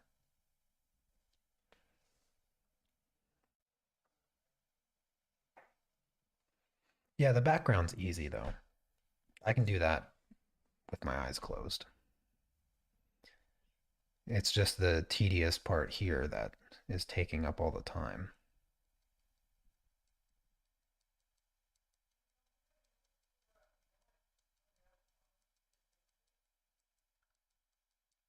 All these gradients and little shapes.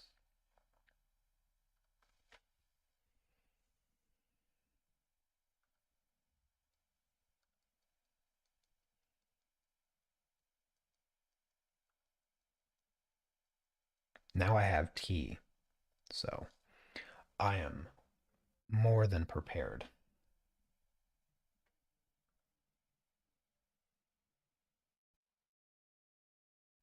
to finish this.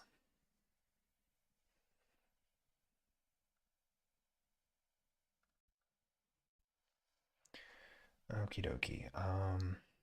I think I need to fix this leg. There's a little bit of a dent on her shin. There we go. Now it's perfect. And let's grab some of this color and do some of this highlight here. This highlight. Oh, I mean reflection. They're not highlights.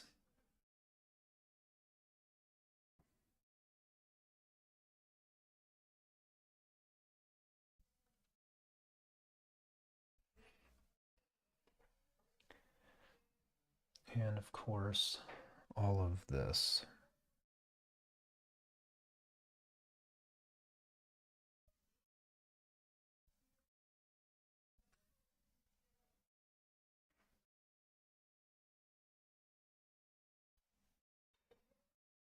Where else? Maybe a little bit right here.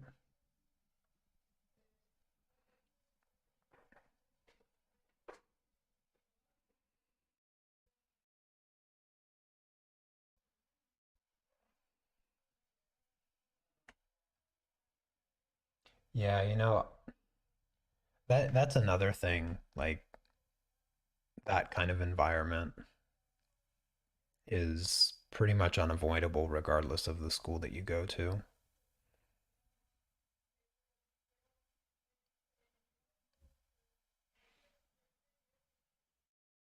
And it can be really traumatic for kids depending on and not even really dependent on the severity of the bullying.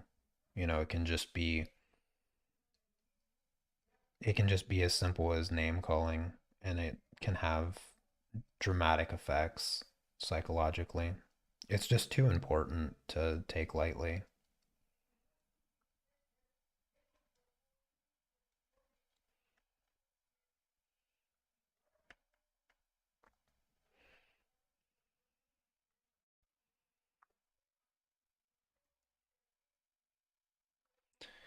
Okie dokie. I think the bottom part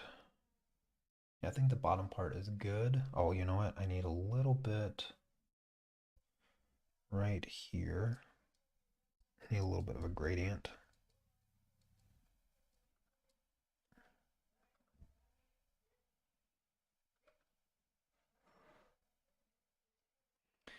All right.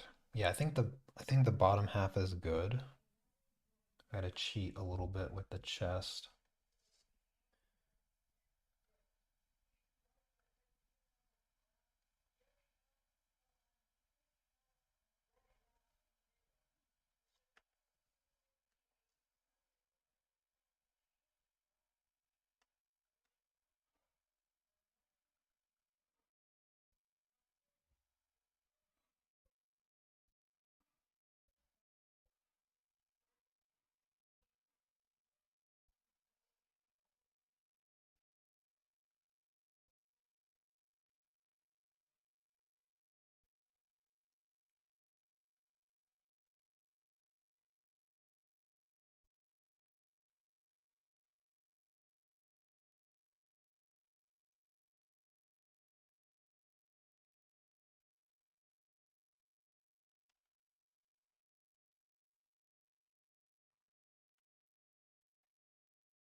What kind of tea? Just black tea. Yeah, black tea, straight, no sugar. I've cut down like since I've started taking my fitness like really seriously. Um, I've cut down a lot on on a bunch of stuff um, that is still healthy, but just not as optimal. I've basically been like 100% whole foods, just 100% whole foods for like 5 weeks straight now. Like I haven't really thought about it much. Um, like I do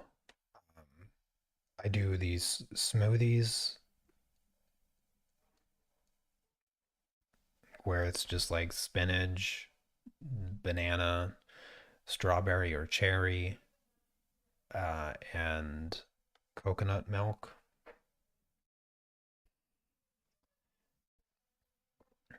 And so I've been eating super clean. Last weekend I had a cheat day where I ordered from my favorite restaurant, Nia Noche, the burger place that my wife and I often will get burgers from. Ordered from that last Saturday, and that was like the only time that I've eaten something processed. Everything else has been absolutely like fresh from the farmer's market produce, like cherries, strawberries, spinach, asparagus, potatoes. Um, the most processed thing that I had was, aside from last weekend, was beans, canned beans, which I don't know if you can even make the argument that they're processed because they're just beans and water. So there's nothing really processed about that. Personally, I wouldn't consider that processed food, but some extreme whole foodies might. But yeah, I've been like eating super clean. I've uh let's see, I've lost 10 kilos in the past 9 weeks. So I feel fantastic. I didn't even realize that I gained that much weight over the past couple years. I sort of just hid the scale and didn't check on my weight. It's been a long process, getting to where I'm at, and I I never felt less than good or anything, but now I feel much better. And reintroducing exercise to my routine, my weekly routine has been a big improvement. I think even on the live streams. So when I started exercising more, I I felt like I could just go on forever with the live streams also. Oh, okay, John. Yeah, you have a fantastic rest of your day as well.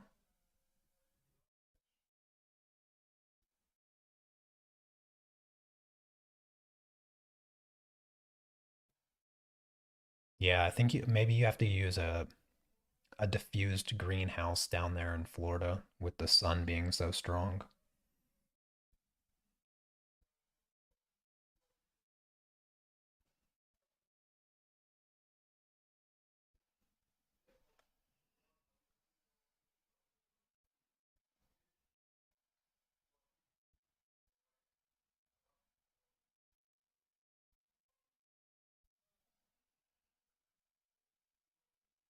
Yeah, yeah, you're right, Tina. Yeah, I feel really good. It's been it's been a lot of fun, like getting to know my new friends that I go to the gym with. It's been really good. And that's just a bonus on top of like just being more fit and feeling better.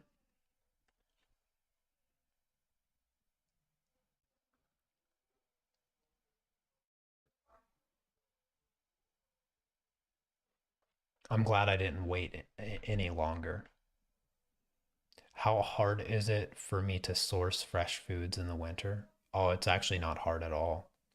I have to give up a few, like I have to give up a few fruits and vegetables that just don't work.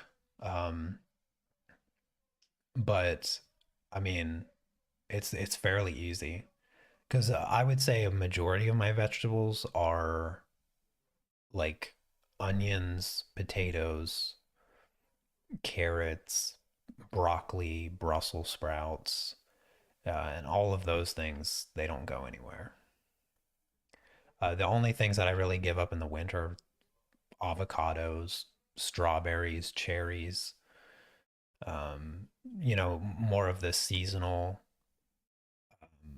cabbages, like the young cabbages. But for the most part, it's quite easy.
Just the fingers left here.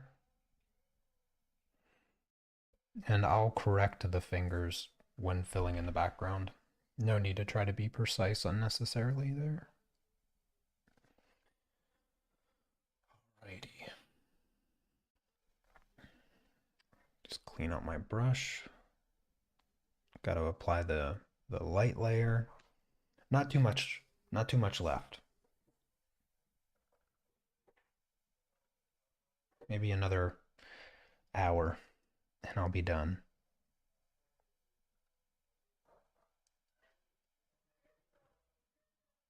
I knew that this project was going to take a little extra long, painting two of the figures instead of just one, because I think the last stream was like 4.5 hours, if I'm not mistaken.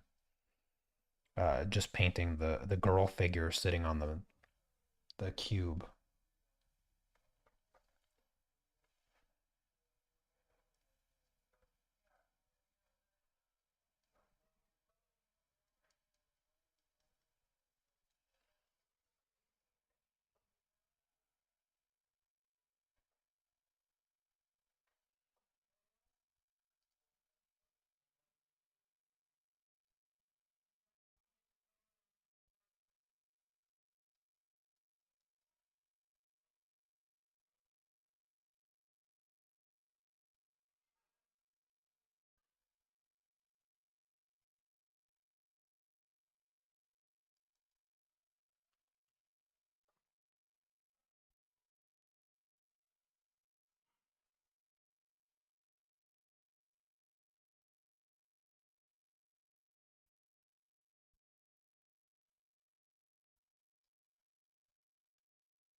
I feel like this paint's a little sticky. I might need to add some oil to it. Maybe I can finish this off without doing that. Am I still in frame? Sorry. Sometimes I forget to double check to make sure I'm still in frame so you guys can see what I'm working on.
Let's fill in the head.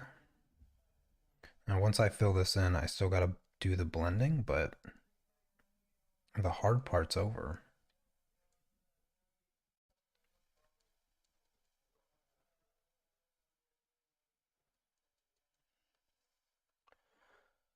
Almost done.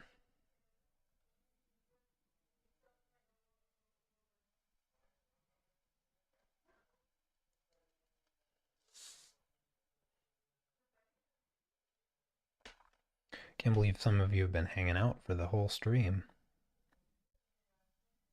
Dedicated.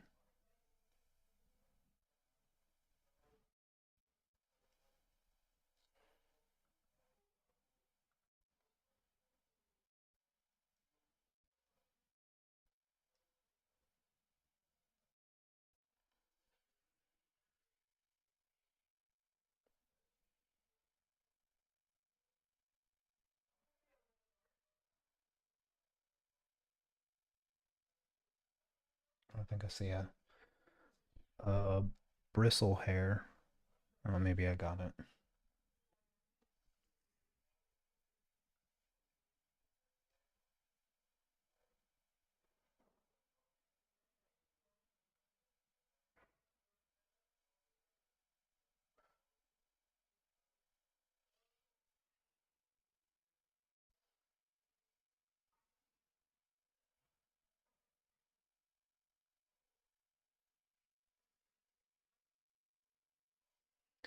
Okie dokie. Last little bits here.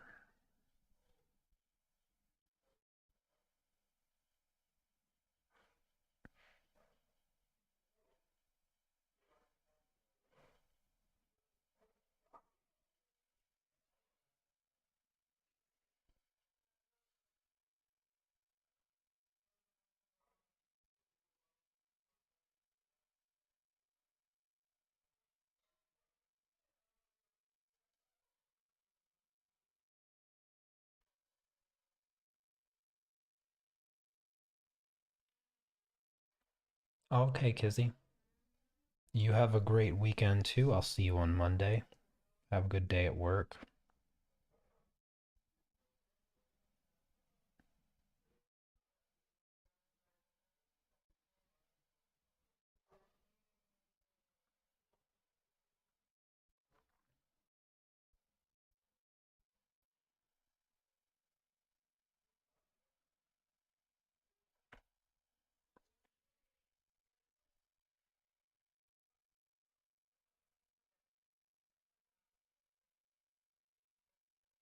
Come on, paint. Work with me here. Struggling. It's getting a little dry. The oil is dissipating a bit, making it slightly less enjoyable to work with. but I only have a few little things left. Come on. Just the fingers now.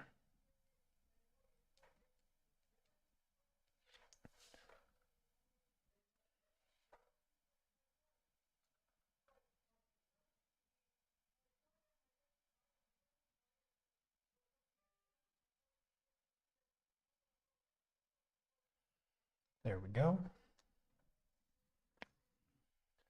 All right, now time to blend out some of the gradients, and that'll do it.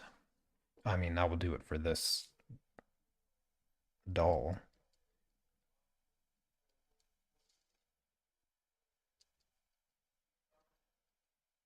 But then I'll be able to do the background, and we'll be done shortly thereafter.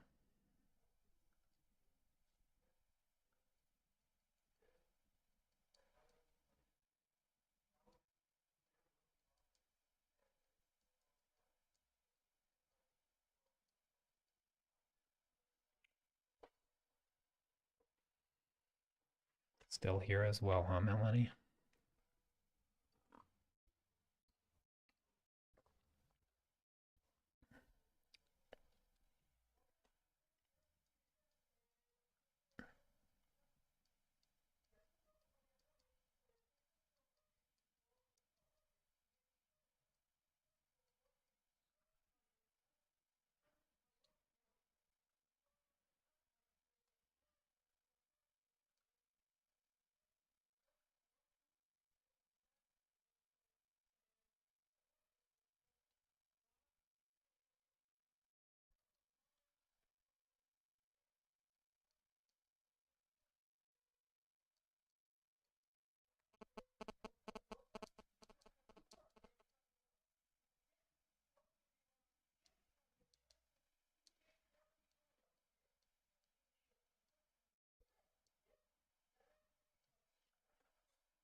Well, thank you, Yulia. Appreciate that. Yeah, I like the way it's coming out. Finally coming together now that both figures are totally filled in. And then once I put the background in, they'll stand out off the page a lot more. It will look even better. Let's see, there's a little bit of a gradient blur here. The cast shadow from the hand. I really like the cast shadow coming across the upper chest like that. It's really, really fun shadow to have to deal with.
For the face,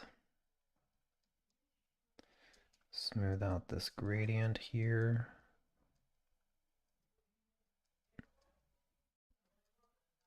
Come down the jawline.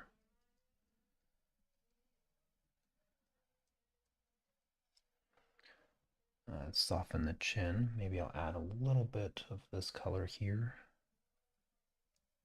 just to make that chin stand out just a bit more.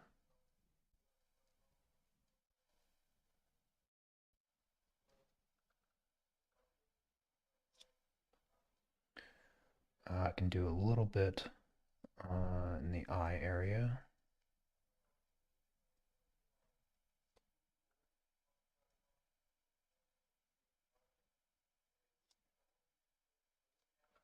Just to sort of give it a little bit of a curve, because that's what the doll actually has. Just the guy's face is a bit more defined than the girl's face. The girl's face is a bit flatter.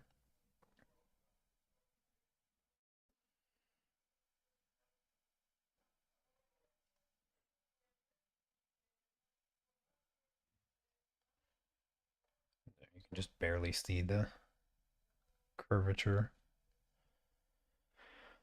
All right. Yeah, I think I'm satisfied with that. So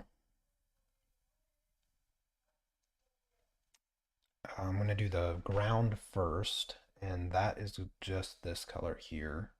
I'm going to use a different brush. I'm going to use the number 6.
I wonder if I should do the subtle reflection.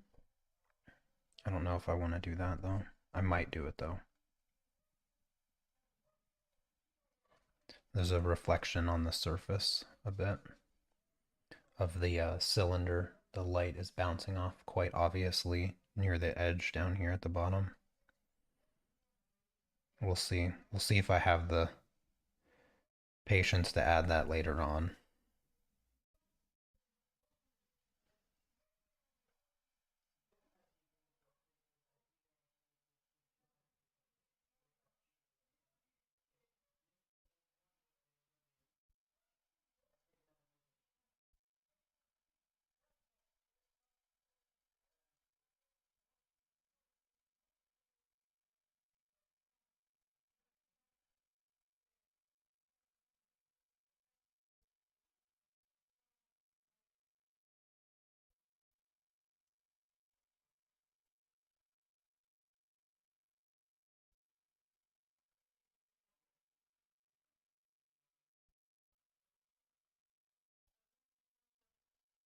This time around, I didn't tape around the edge of my paper. I cut it, so the tape will be a lot easier to remove once I'm actually done. Unlike last time.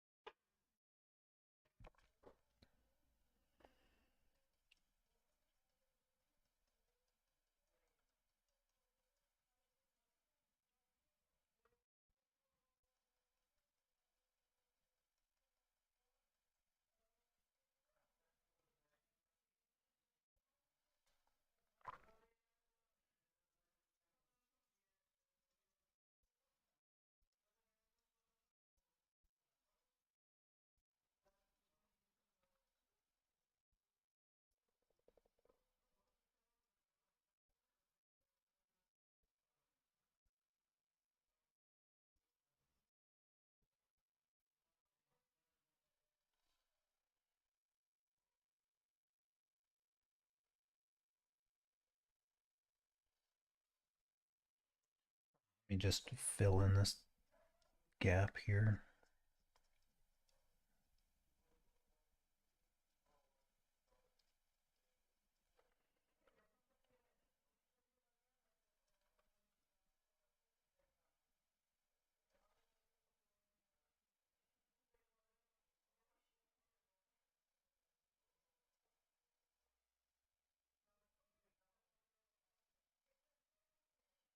There we go.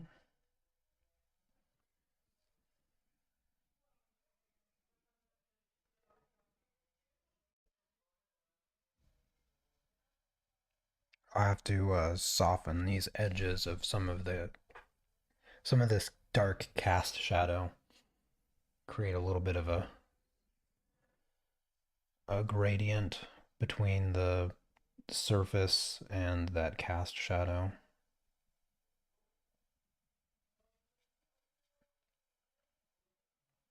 That way it doesn't stick out so boldly.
Oh, thank you, Tina.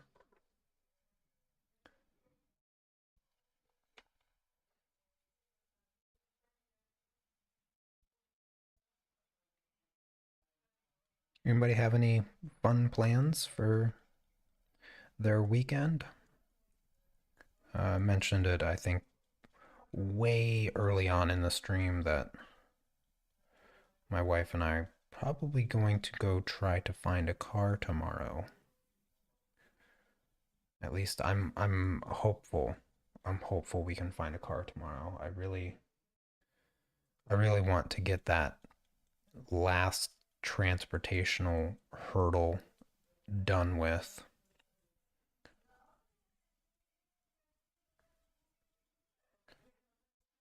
I'm sure there's going to be stuff to figure out after I buy it, so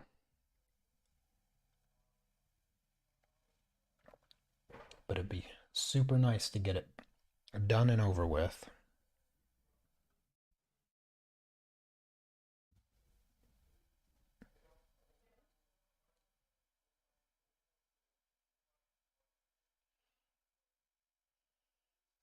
I'm looking I'm looking to get a Volkswagen Up.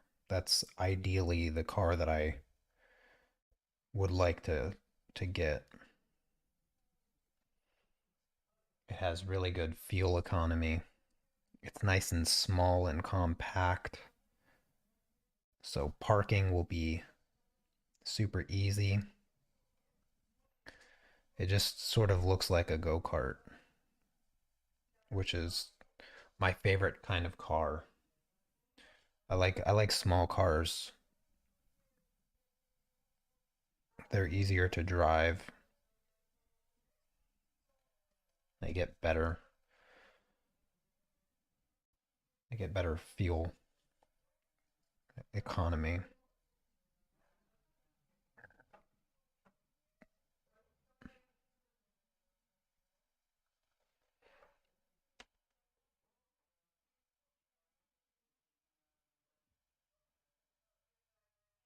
Gonna catch up with some work. Yeah.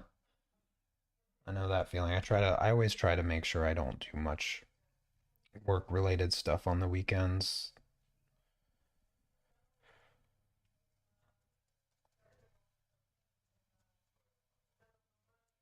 I always have Discord open, like 24/7. So when I get messages or questions, I try to always be available even on the weekends, but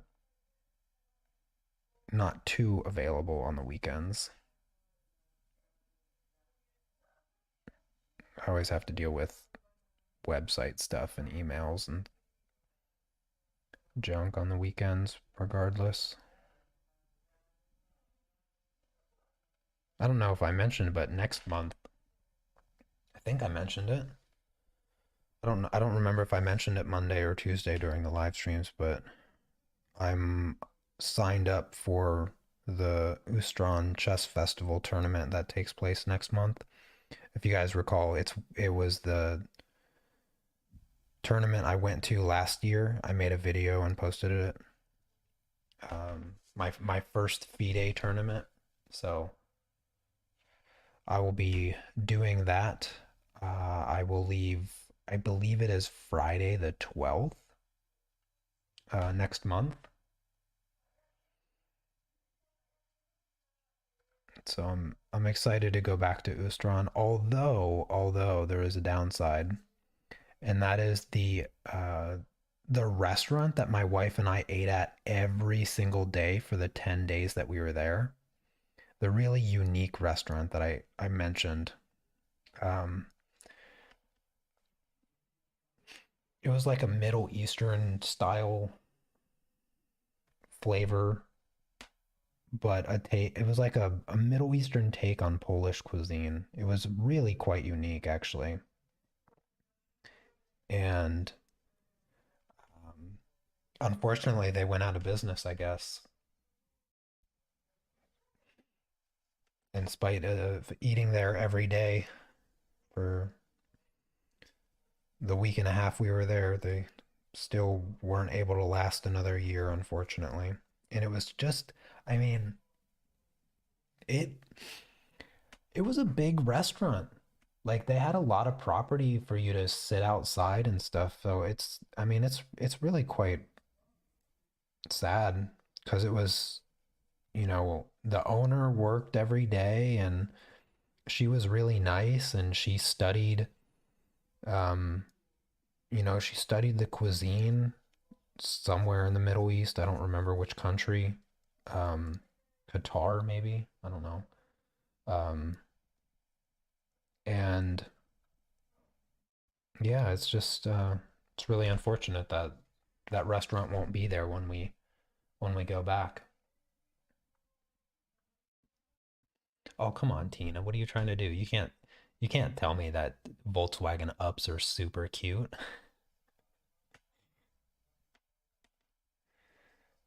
You trying to make me not buy one? No, I'm just kidding. Nah, they're cool little cars. I mean, I wouldn't describe them as cute, but I mean, I think Udon's cute, so what do I know about cute? Though Udon is cute, so there's no argument there.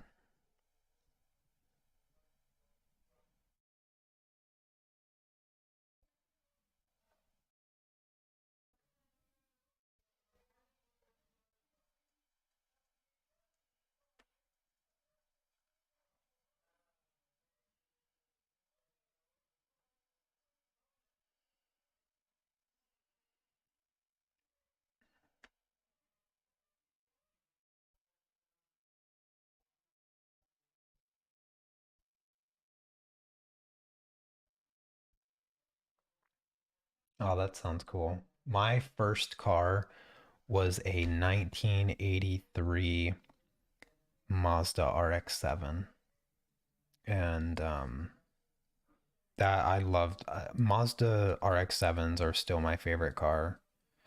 Like my dream car is a third generation 94 Mazda RX-7. Like if I had the finances that gave me the comfort of wasting money on cars, then that's what I would do. That's the car that I would get.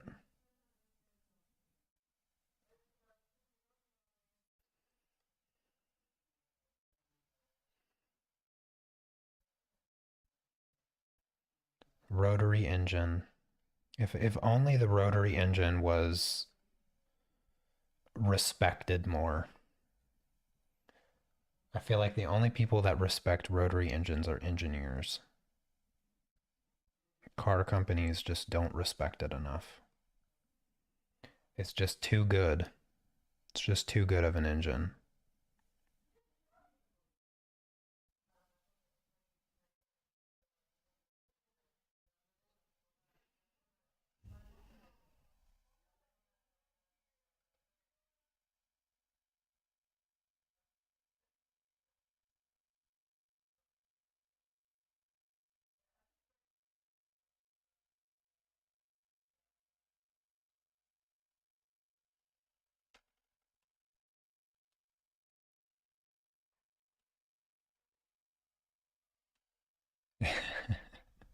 Yeah.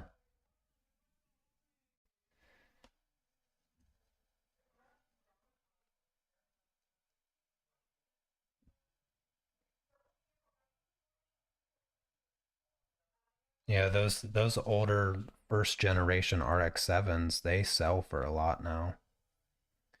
Just like the body of that car is worth almost $10,000. Meanwhile, my dad had three of them at one point. I think two of them ran and one of them was for parts. They're neat little cars. I liked the headlights. They had the flip up lights on those first gen. The second generation's a bit more boxy, but I still liked it. Very 80s. The second generation I think came out in 87, 87, 88, and they were quite a bit more boxy, but they looked really cool. They looked really cool.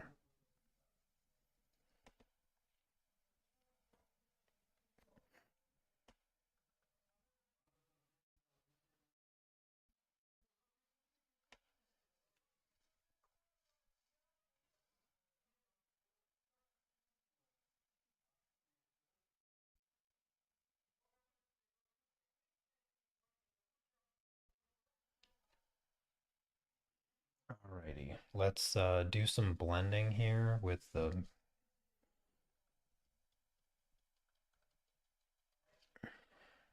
these cast shadows.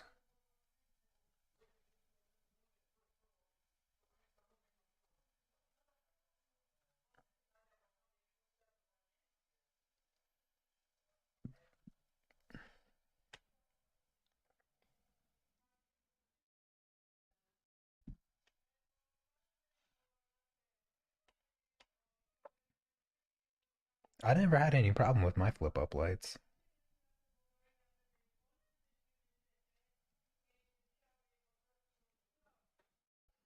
But yeah, those flip up lights were notorious for not flipping up or not flipping down. But better to have them stuck up than down. Or you got the one that winks at you. You always saw those driving around too. The with the flip up lights and only one of them pops up. Yeah. I saw that a number of times. I never had that problem though. Mine always were consistent, worked well. I spent a lot of time working on that car. I actually changed the entire rear end of that car. Custom built, custom built the entire rear end of that car. I gave it Corvette taillights because the first generation has the ugliest taillights of any car I've ever seen in my entire life. They're just they're it's just square a rectangle that goes from one side of the car all the way to the other with like this striped pattern kind of thing in the plastic, and it's just awful looking.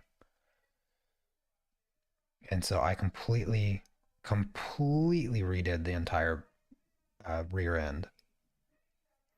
I gave it a custom exhaust and a completely custom body kit built from hand. I spent like my entire senior year working on that car, only to drive it for like a month because the clutch went out of it. The clutch went out of it uh, like 3 times, and then I just needed something more reliable because I was working, and it's like I need a more reliable car.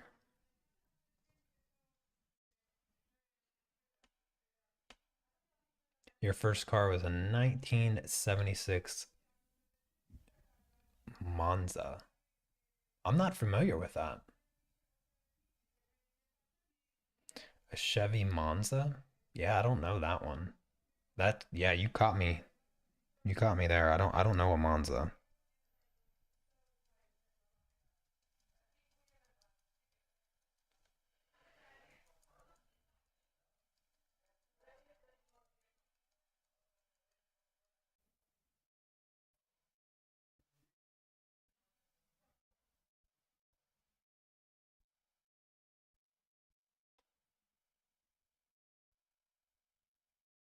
Oh, okay, okay.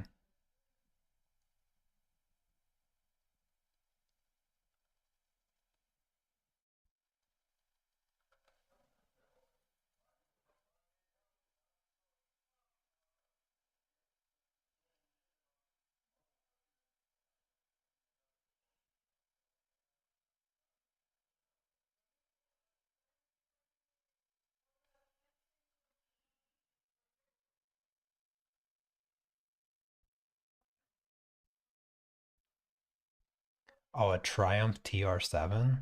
Nice. My I worked on a Triumph I'm trying to remember. I'm not totally familiar with those British cars. Triumph is British, I think. Oh gosh, what was the model? Yeah, my dad and I we did a really expensive paint job on a classic Triumph car when I was in high school. Took apart the entire car and put it back together after painting it, of course. I think we painted it green.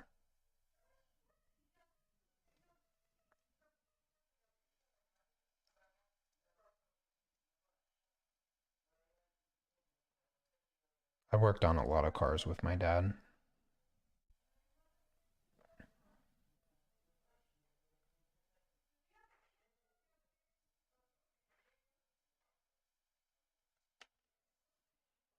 There we go. I think that looks a bit better. Nice soft edges.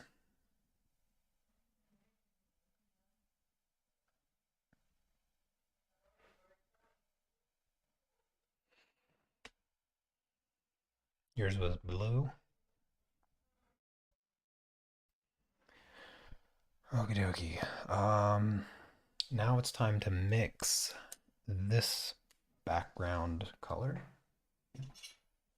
by taking this color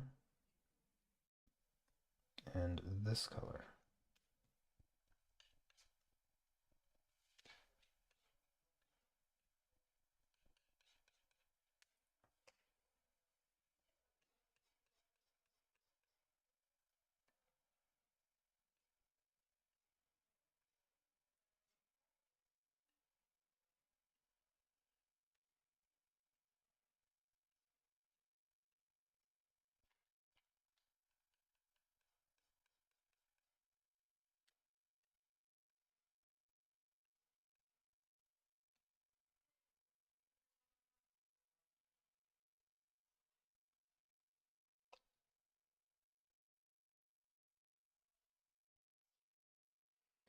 Okie dokie. Thank you, Tina.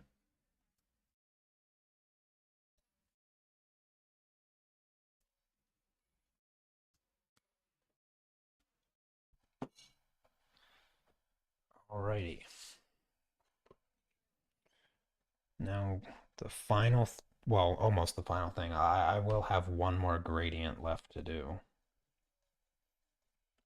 I'll have the gradient that separates the ground and the backdrop um, to finish at the end, but that's super easy.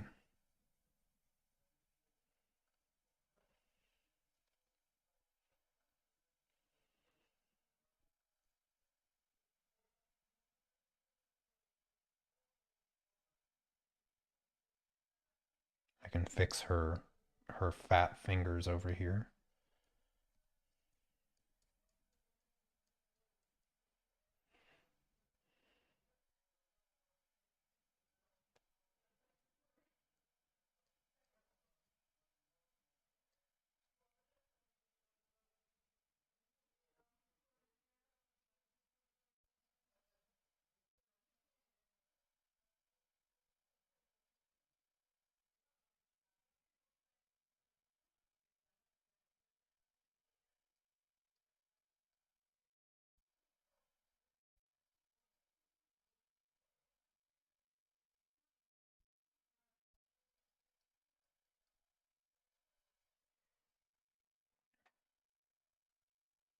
Try to get the hard part done first and not have to worry about anything.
This brush is a little bit frayed. It's getting a little bit too hard to be precise with, even with a bit thicker paint. Yeah, it's quite looks like a tarantula leg. It's pretty frayed.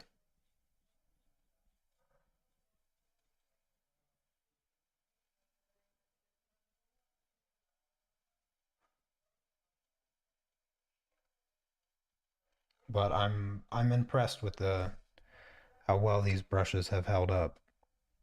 I have not been kind to them. I mean, I've cleaned them quite thoroughly each time, but I've used them to fill in the backgrounds rather aggressively, bending the bristles a bit.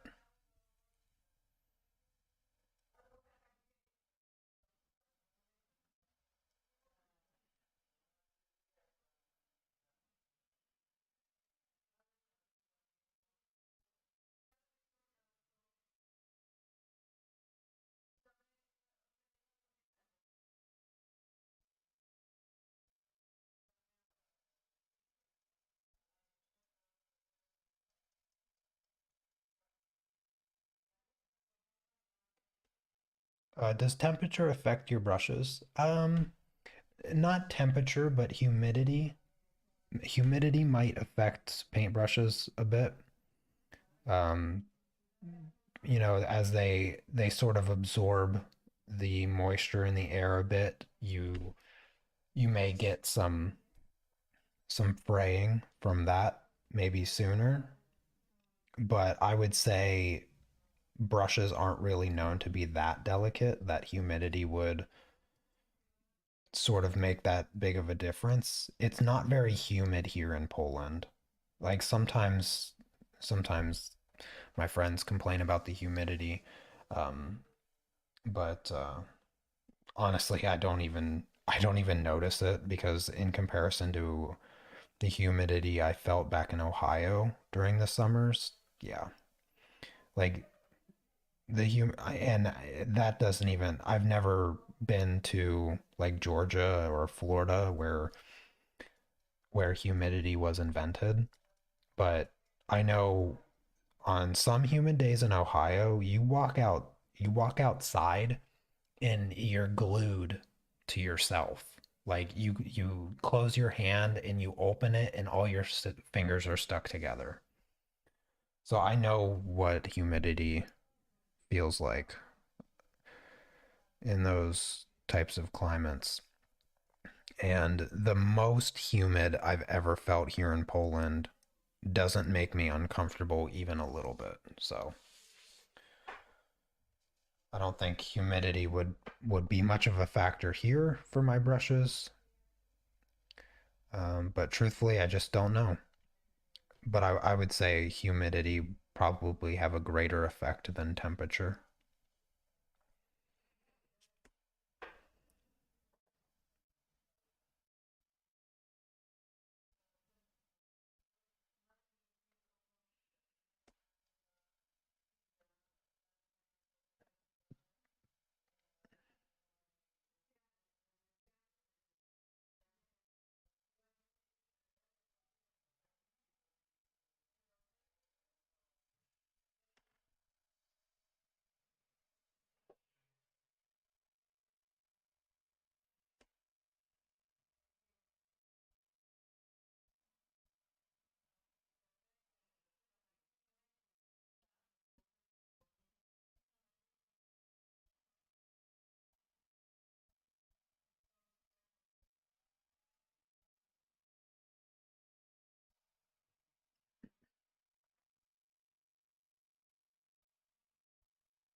Oh, hey there, Sovereign.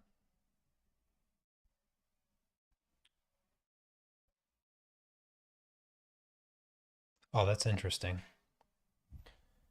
Yeah, I would imagine water soluble mediums don't last too long open in humid places.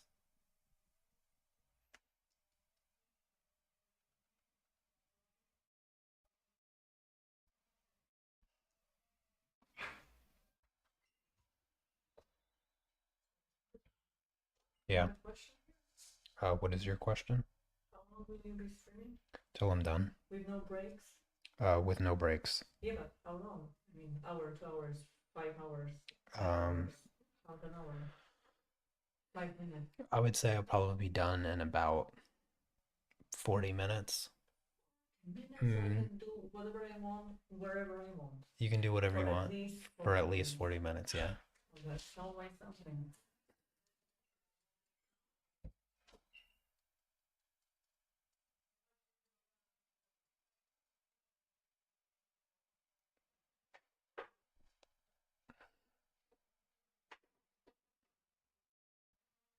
Oh, hey there, Cindy. I haven't used oils in a few decades now. Main reasons: messy and expensive. Well, messy, I would say, is a myth. Oils are not messy. Only those that use them are messy. Um, I am using a disposable palette, and that contains all the mess. And then, of course, this mess here that you're looking at is just a very controlled mess. But if I were to accidentally put my elbow into it and then touch everything, then maybe oils could be messy. Some oils, yeah, some oils are a bit smelly. Yeah, I've heard complaints about the smell, but I enjoy the scent of oils because I love the medium so much. Not much, not much you can do about the smell except have open space. Having open space helps, but sometimes that can be difficult. Expensive, I would say, well, this paper here that I'm working on, definitely not expensive. But yeah, it's certainly expensive if you want to do like full scale projects on stretched canvas or panel. Because I will always do my full scale projects on wooden panel, and so one painting surface will cost me like $40.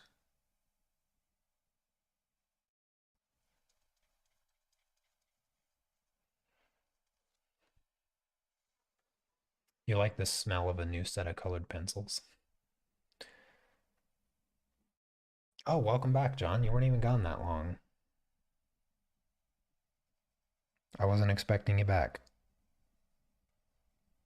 Yeah, I'm still streaming. I gotta finish this project. I'm coming up to the end though. Once I get the outline filled in, it's pretty much smooth sailing from there. And pretty brain dead process from that point forward.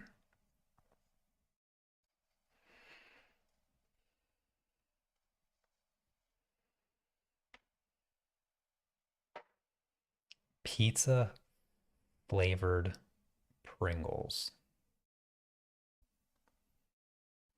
Well, the cleanup is actually quite easy too. See, I take this disposable palette and I fold it and I throw it away. That's the easy part. Cleaning brushes is just as easy. See, first you just take your paper towel and you wipe off as much excess paint as you can. And then you take a, a bar of soap and you just wipe your brush on it.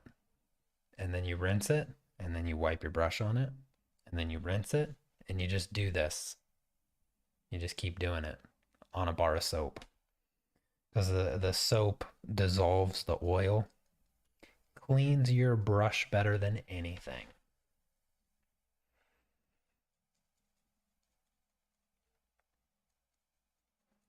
And then you just enjoy your artwork and your mess free space and your freshly clean brushes.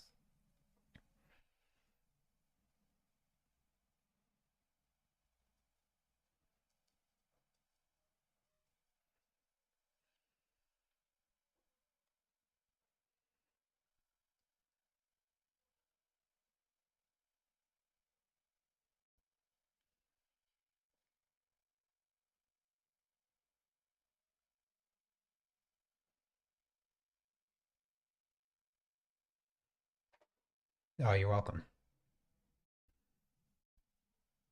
Oh, hi there, Anand.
I'm going to zoom out a little bit. There. Now you guys can see the whole thing while I continue filling in the background.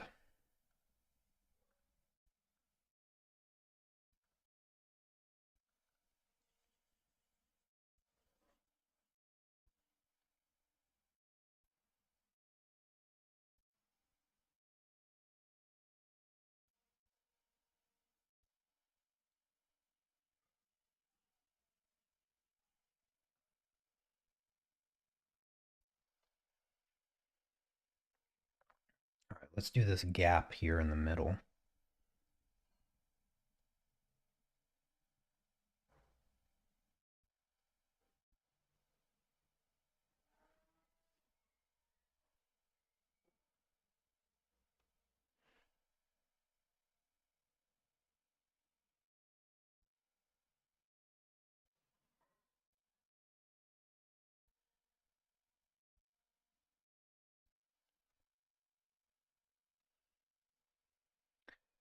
Um, yeah, I love mixing colors and oils. It's the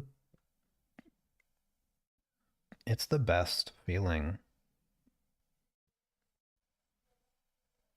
It's one of my favorite things to do. I look forward to getting through my final projects here in block 2 of the Evolve program.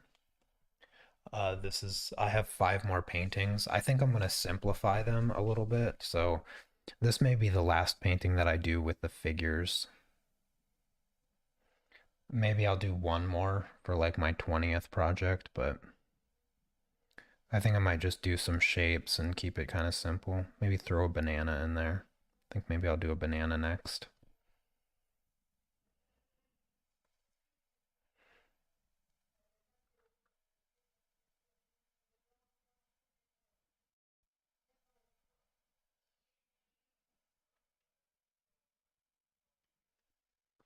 Um,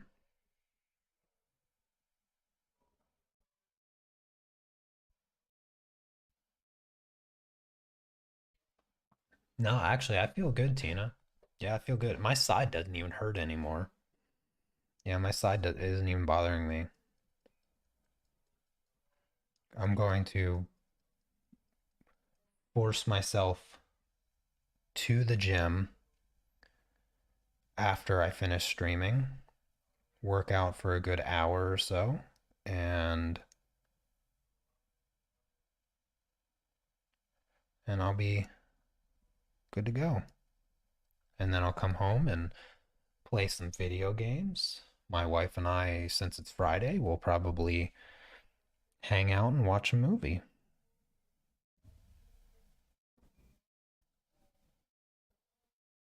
That's our typical Friday movie night. Although we've really been enjoying um, the show Mr. Robot. Now I watched the first season and a half a long time ago when it came out, and I really liked it, but my wife didn't like it. Actually, she was just my girlfriend at the time, but she wasn't really fond of it. I don't know. She did what she always does, which is fall asleep anytime we watch anything ever. And then she wakes up when the episode is over and she wants me to give her the cliff notes synopsis of every detail that took place, and then in the next episode she'll be like, wait, what's this? And then she'll make me pause it and give her a 40-minute exposition of what's happening and why it's happening and what the motivation of the characters are. And it's only episode 2 and I don't know anything yet. So she ended up not really liking it the first go about. And so it's been a few years. There's 4 seasons out now. And so I told her, let's give it a try. Let's try to watch it while she's still conscious. And now she likes it. So we're like 3 episodes into the fourth season, so we're about finished with it. But we may end up watching that instead of a movie, but I don't know. I think I might go to the store and see if I can get some popcorn. I'd love to get some popcorn if we're gonna watch a movie. Um,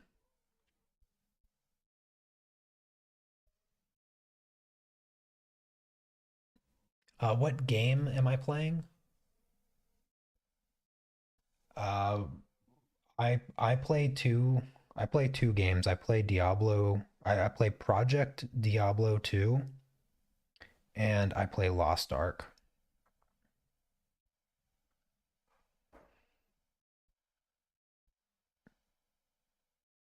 I really, really enjoy Lost Ark. I just wish I had people to play with. But the thing with Lost Ark that is really, really unfortunate is that, and I wish they'd fix it, but there's just no fixing it. Um, it is the most single player MMO I've ever had any experience with. I I play like I said, I play Project Diablo 2, and I love playing with people in that game. And that game feels more like an MMO than Lost Ark does. Lost Ark doesn't feel like an MMO at all, like not even remotely. I have played that game by myself for over 1,000 hours since it released like 4 months ago. And I have never played with a single person. Fortunately, the game is good enough that as an MMO, it completely fails the MMO aspect of the MMO, but it's still really fun. Play with Asmongold. I would love to play with Asmongold, but he's like he's like over 1,500. Yeah, he's like over 1,500 gear score, and I'm not even to 1,400. I don't have any issue with Lost Ark being pay to win because, from my perspective, it's pay to lose. Like, the game is fun, and I think what makes it fun is the experience of developing and building your own character. And if you just pay to develop your character, then you are losing on the experience of the game. The game is completely free. Like, you can download this game 100% for free, not spend a single dime on the game. And you can play 100% of the game for free. You don't have to pay for anything. I like I said, I have over 1,000 hours in the game, and I haven't spent a single penny in the game. Not a single penny. And I still have a ton of fun. I still play it whenever I can.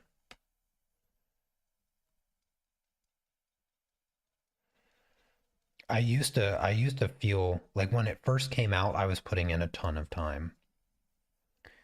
And I felt like I needed to try to keep up with everyone else. And then I realized that it's so much more fun to just enjoy the game as it is and not try to um what's the phrase?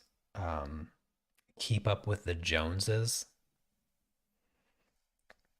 So I stopped for like 2 months, and then I came back to the game a couple weeks ago, and I've just been enjoying it so much more, just playing through the content that I like, and I don't even care about my gear score. I just maybe like once a week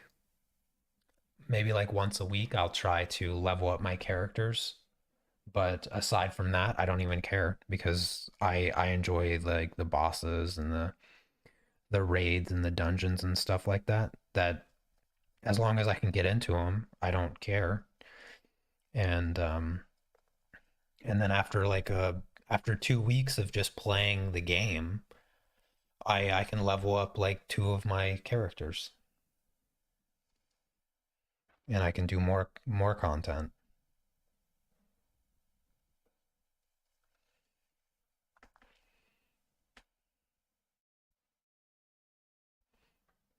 I have tried Final Fantasy 14 actually.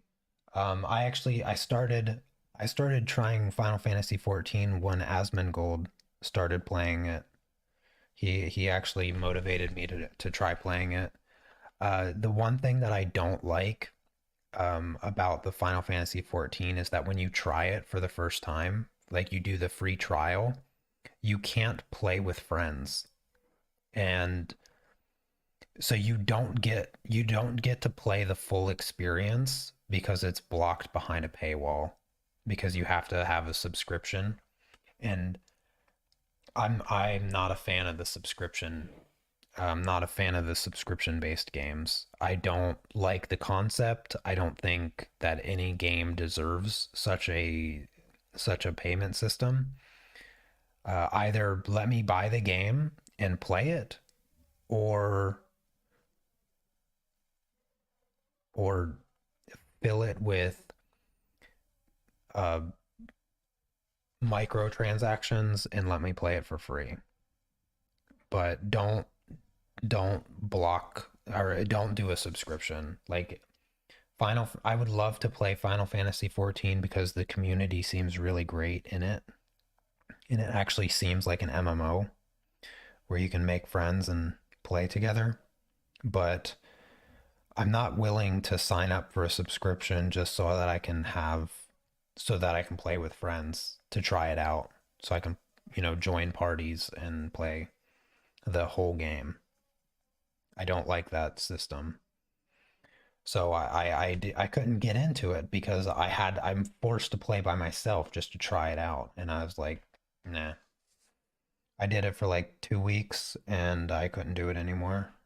I even got my wife to play because I thought that maybe we could play together, and we couldn't because we were trying the free trial. And I was like, what kind of stupidity is this? Why are you gonna prevent me from being able to play with somebody just because I want to do the free trial and see what the game plays like? Will I be getting Diablo 4? It is way too soon for me to even have an opinion on Diablo 4. Like right now, the gameplay of Diablo 4 looks okay. Like the graphics look fine. Like I'm not amazed. I don't think it's that great yet. Um, the devs seem like they want to make a good game. I'm a little bit skeptical because there is going to be an in-game cash shop that allows you to buy only cosmetics so far, although they have sort of avoided specifying whether or not there's going to be any other type of microtransaction nonsense. See, on the heels of Diablo Immortal, Diablo 4, I'm not feeling it. Sorry. Like Blizzard, Blizzard Activision has driven themselves so far into the ground with their stupidity and terrible game development that as far as I'm concerned, Diablo 4 is just going to be a complete failure. I think if I had to bet, I would bet that Diablo 4 is going to be trash.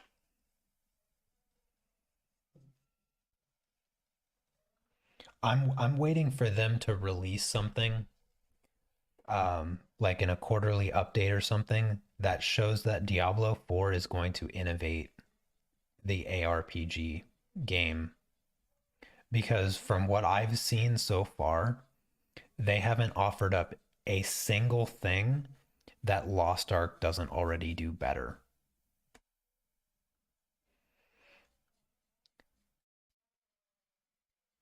The only way Diablo 4 the only way they'd be able to motivate me for Diablo 4 is if they literally did a Diablo style version of Lost Ark, except with itemization. So the itemization in Diablo 2 is the best. Like, no game does it even remotely as good. And it's not perfect, but they could perfect it if they put the time and energy into it. The thing that I don't like about Lost Ark is that when you go out and you fight monsters and stuff, the stuff those monsters drop is completely irrelevant. It's completely worthless. And that's a problem because that makes going out and fighting monsters pointless. It makes it irrelevant. Whereas in Diablo 2, if you want to get good stuff for your character, you have to go out and fight monsters. And when you go out and fight monsters and you hit a 1 in 250,000 drop, you get excited. You jump out of your chair like, yes, I got this item or whatnot. That's what makes Diablo 2 so replayable is that itemization. And where Diablo 2 fails is the end game feeling of progression. There's nothing to do. Once you beat the game, the only thing left to do is to get to level 99, which I've done, and it's exhausting, but it's not rewarding. You just get to 99. That's it. There's no reward. And then once your character is geared out, there's really nothing.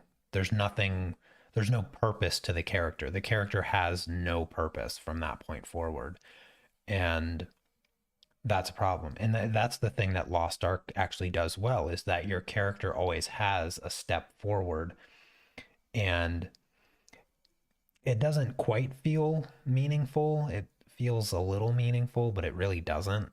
It feels arbitrary, actually. In Lost Ark, it feels very arbitrary, but it's still something that you can push for.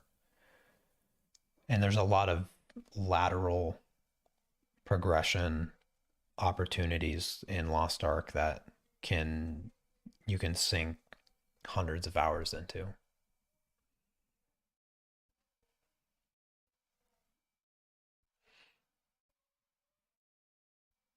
I'll take care, Anand.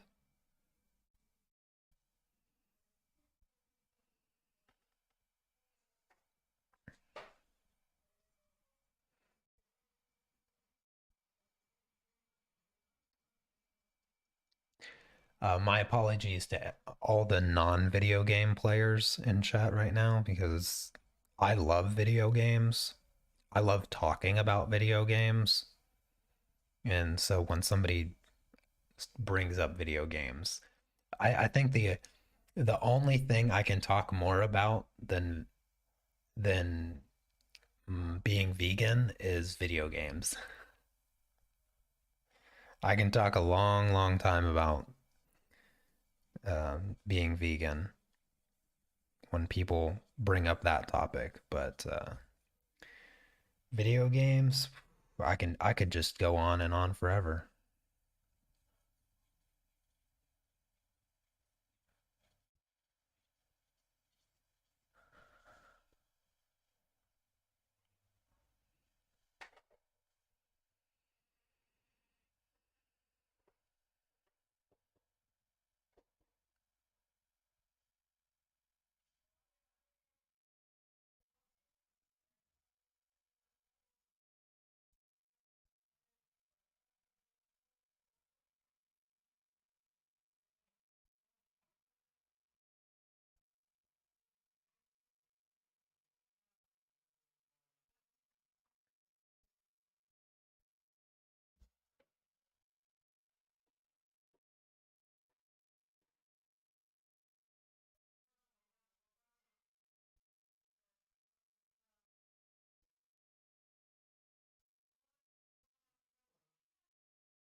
You're looking forward to the tape coming off? Yeah, yeah.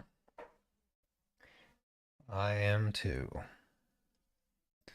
Once I finish up this little corner, I'll add the gradient here for the transition and then the polishing stage, and I'll spend a couple more hours, making sure all the gradients on the figures are really smooth and consistent, and then I'll stream tomorrow and do the second layer. I'll do the second layer tomorrow, and and then on Sunday I'll do a quick stream where I untape it.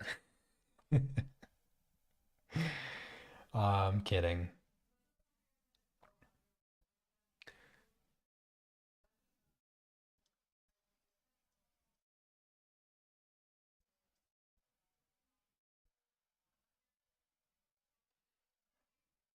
I'll get through the Witcher series. I only played Witcher 3 because it was recommended by my barber, and he was a really cool guy, and he said it was a really great game, and that if I liked the books, then I would like the video, or I would like Witcher 3 because it follows the books really, really well,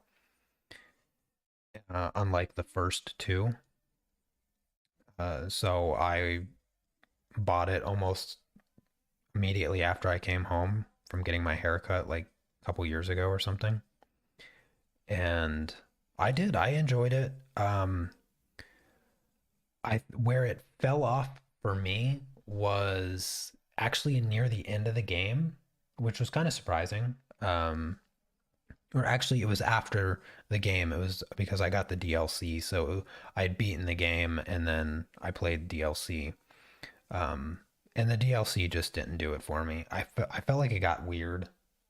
I felt like it got too weird, and I didn't like it. Um, so I didn't beat the DLC. I didn't finish it. I got pretty close. I could probably play it for like 4 or 5 more hours and be completely done with it. But um, up to that point, it was really great. I enjoyed it a lot. All the little side quests, the stories were fantastic. Yeah, it was a really good game.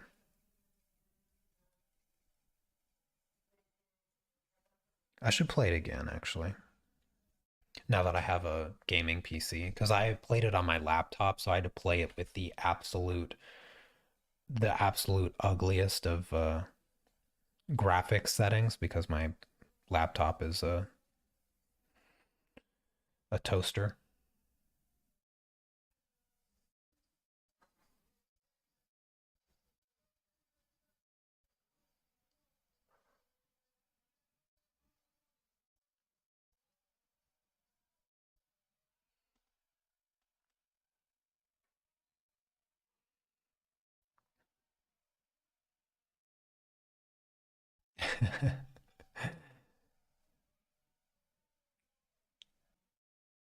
I hope that the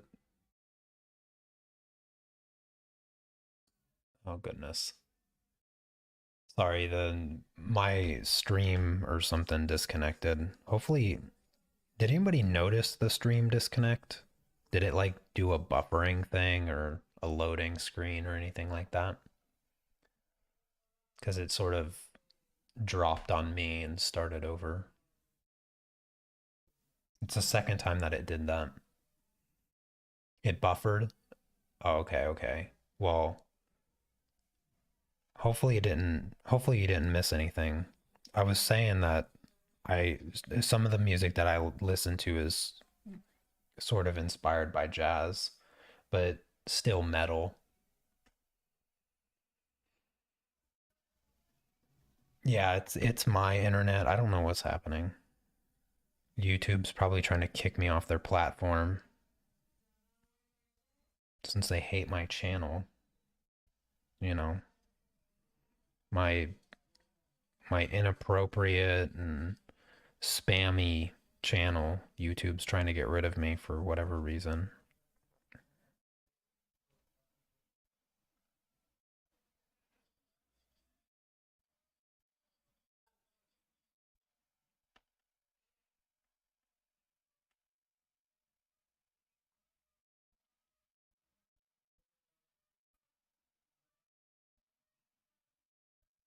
You moved closer to the router. I love you. I love your dedication, Melanie. You've been here for like, wait a minute. Has it been 5.5 hours? You've been here for like 5.5 hours, and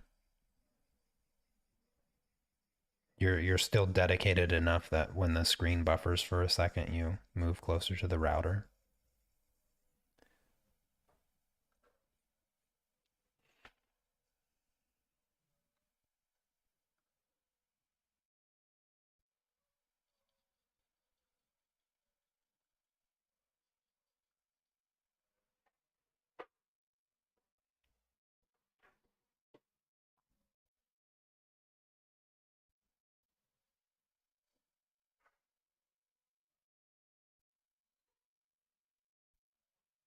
Yeah, yeah. I tell people that tape is coming off tomorrow, and then my stream buffers for everyone, and they think the stream ended.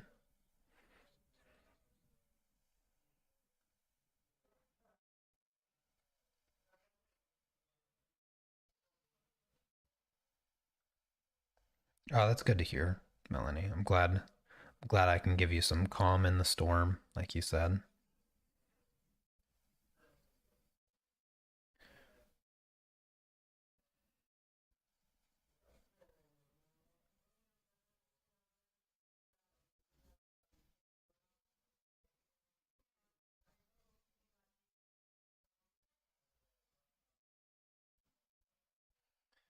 Oh, we're so close. Let me just touch up a few areas here. Sometimes that light hides the sometimes it hides the areas that aren't quite covered with paint. So I have to move it around all weird, hold it at strange angles like this. All right, let's just grab some of this color here and scribble, scribble, scribble. This is how easy gradients are, by the way. Gradients are just controlled scribbles. For all my oil painting enthusiasts out there, gradients are just controlled scribbles.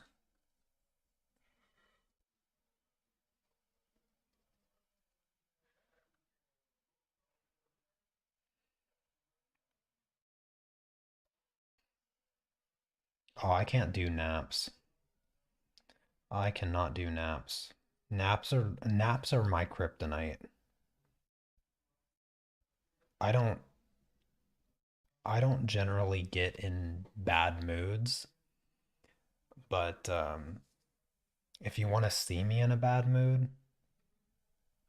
wake me up from a nap that I didn't want in the first place. I never want a nap. So if I nap, just wake me up and you'll see me in a bad mood because I will be furious that I fell asleep. I absolutely despise naps. I think naps might be the only thing I like less than eating.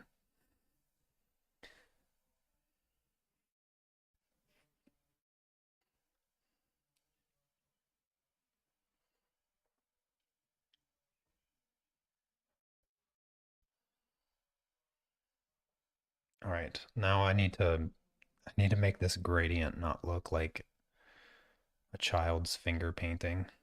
Let me clean off my brush. So scribble, once you scribble, just take as much paint from your brush as you can. So I just wiped it on my paper towel a whole bunch. It's pretty clean, only leaving a little bit of marks.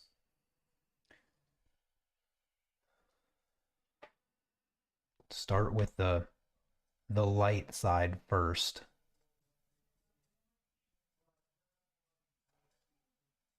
and just barely touch the paper.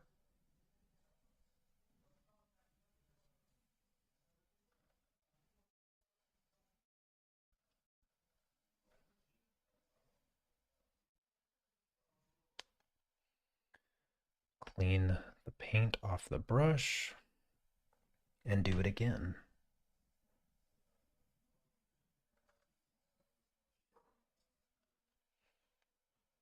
How's that? That look pretty gradient like?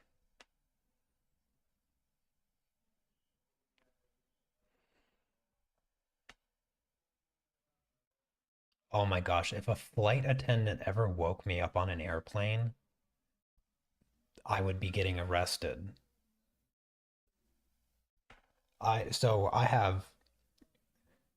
I don't like to be awake on airplanes because I get motion sickness like crazy. Drives me nuts. So I force myself to go to sleep on planes. I am a master. I am a master at falling asleep on planes. I just can shut my whole brain off.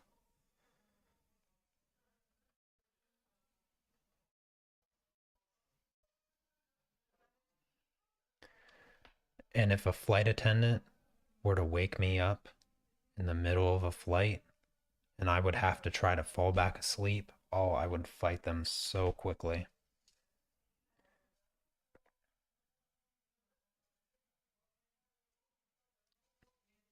They would be asking me if I wanted a beverage, and I would be asking them if they wanted an ambulance.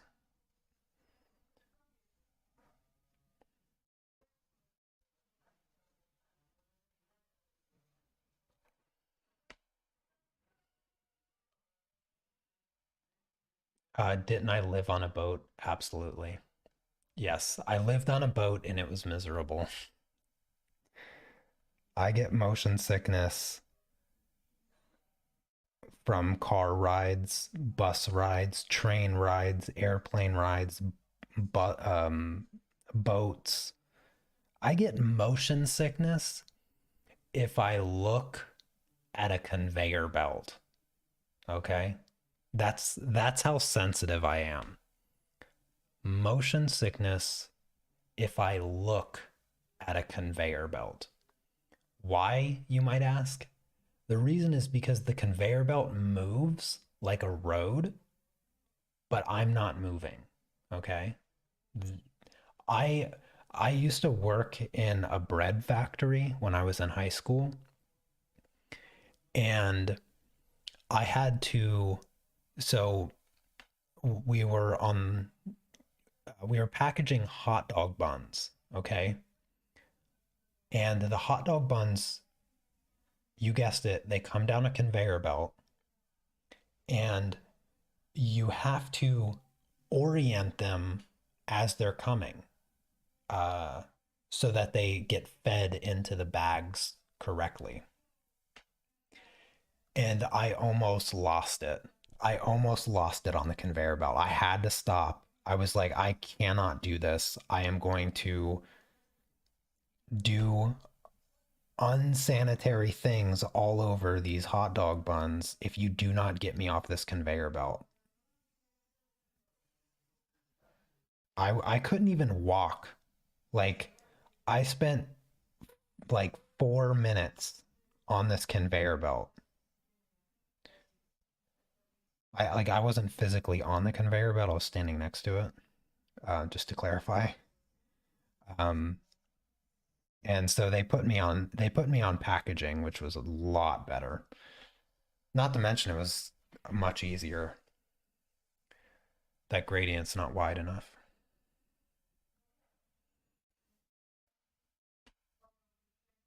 You sometimes get motion sick playing video games. I've never gotten motion sick playing video games. What is happening right now? Oh, why did for some reason Apple Music just randomly opens up and starts playing Norm Macdonald's book. um,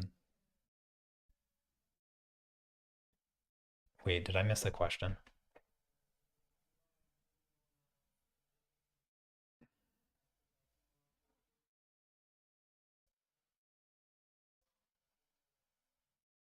Yeah, I get motion sickness sitting in the back seat of a car. Yeah, specifically back seat. And if it's warm, oh my goodness. I can't, oh gosh, I can't even, I don't even want to talk about it. If it's warm in the back seat, oh my gosh, it's so brutal. It's so brutal. I'll have a headache for like 3 days. Have I ever walked down a long dock where the planks are a little more spaced apart towards the end of the dock?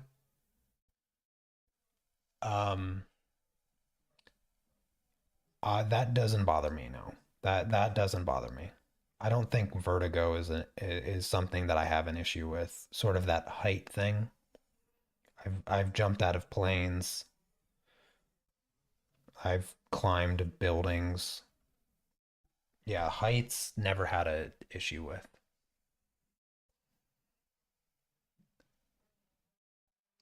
That gradient is still not wide enough.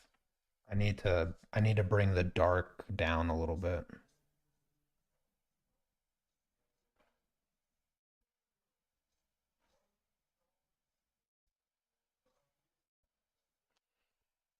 Yeah, that looks better there.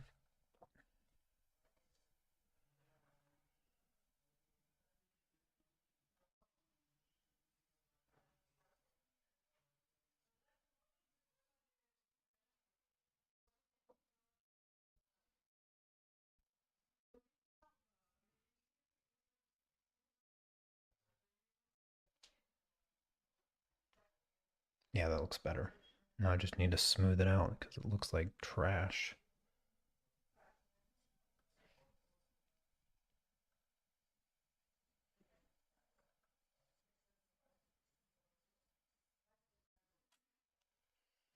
All right. Yes, that is good. That is good. I am done. I'm done. Let me just look at it one last time. Okay, let me grab this brush. Grab a little bit of this. There's a little bit of white right around her ear here. I don't like it.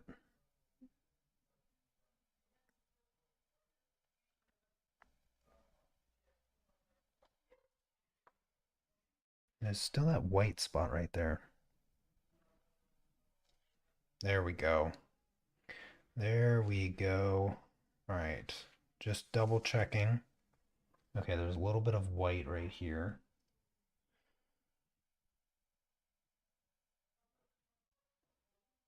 Right along the edge. All right. Perfect. Perfect, perfect.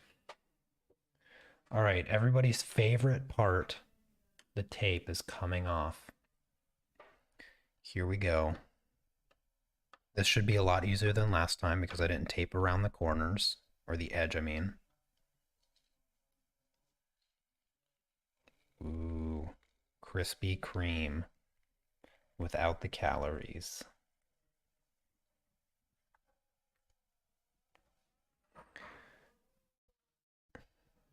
All right, get off my finger.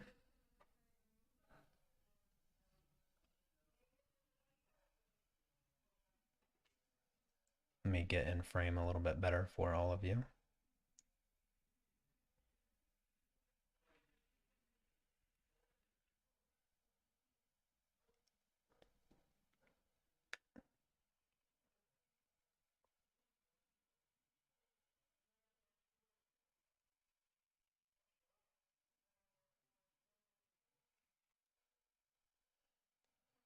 All right, one more piece of tape. I'm gonna have to turn this to get under the tape. Give me a second.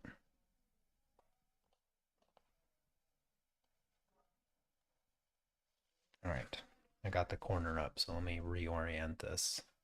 Get this nonsense out of the way.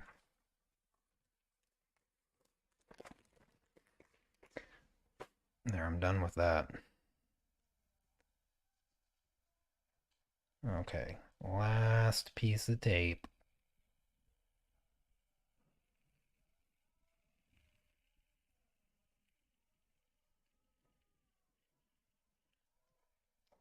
Perfect. And there we go.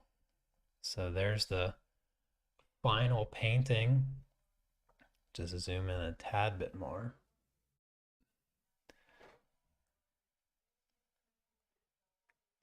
See, I told you that I'd finish this project. I'd finish this whole painting today.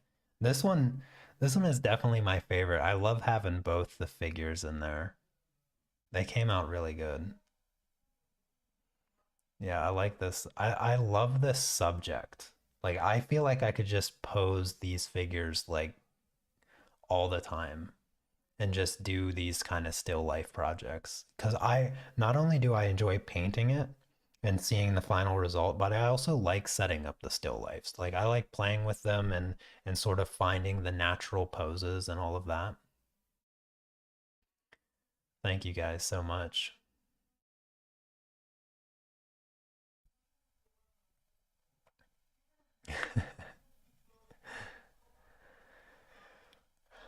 And doing it in one sitting, yeah, doing it in one sitting, that's the best.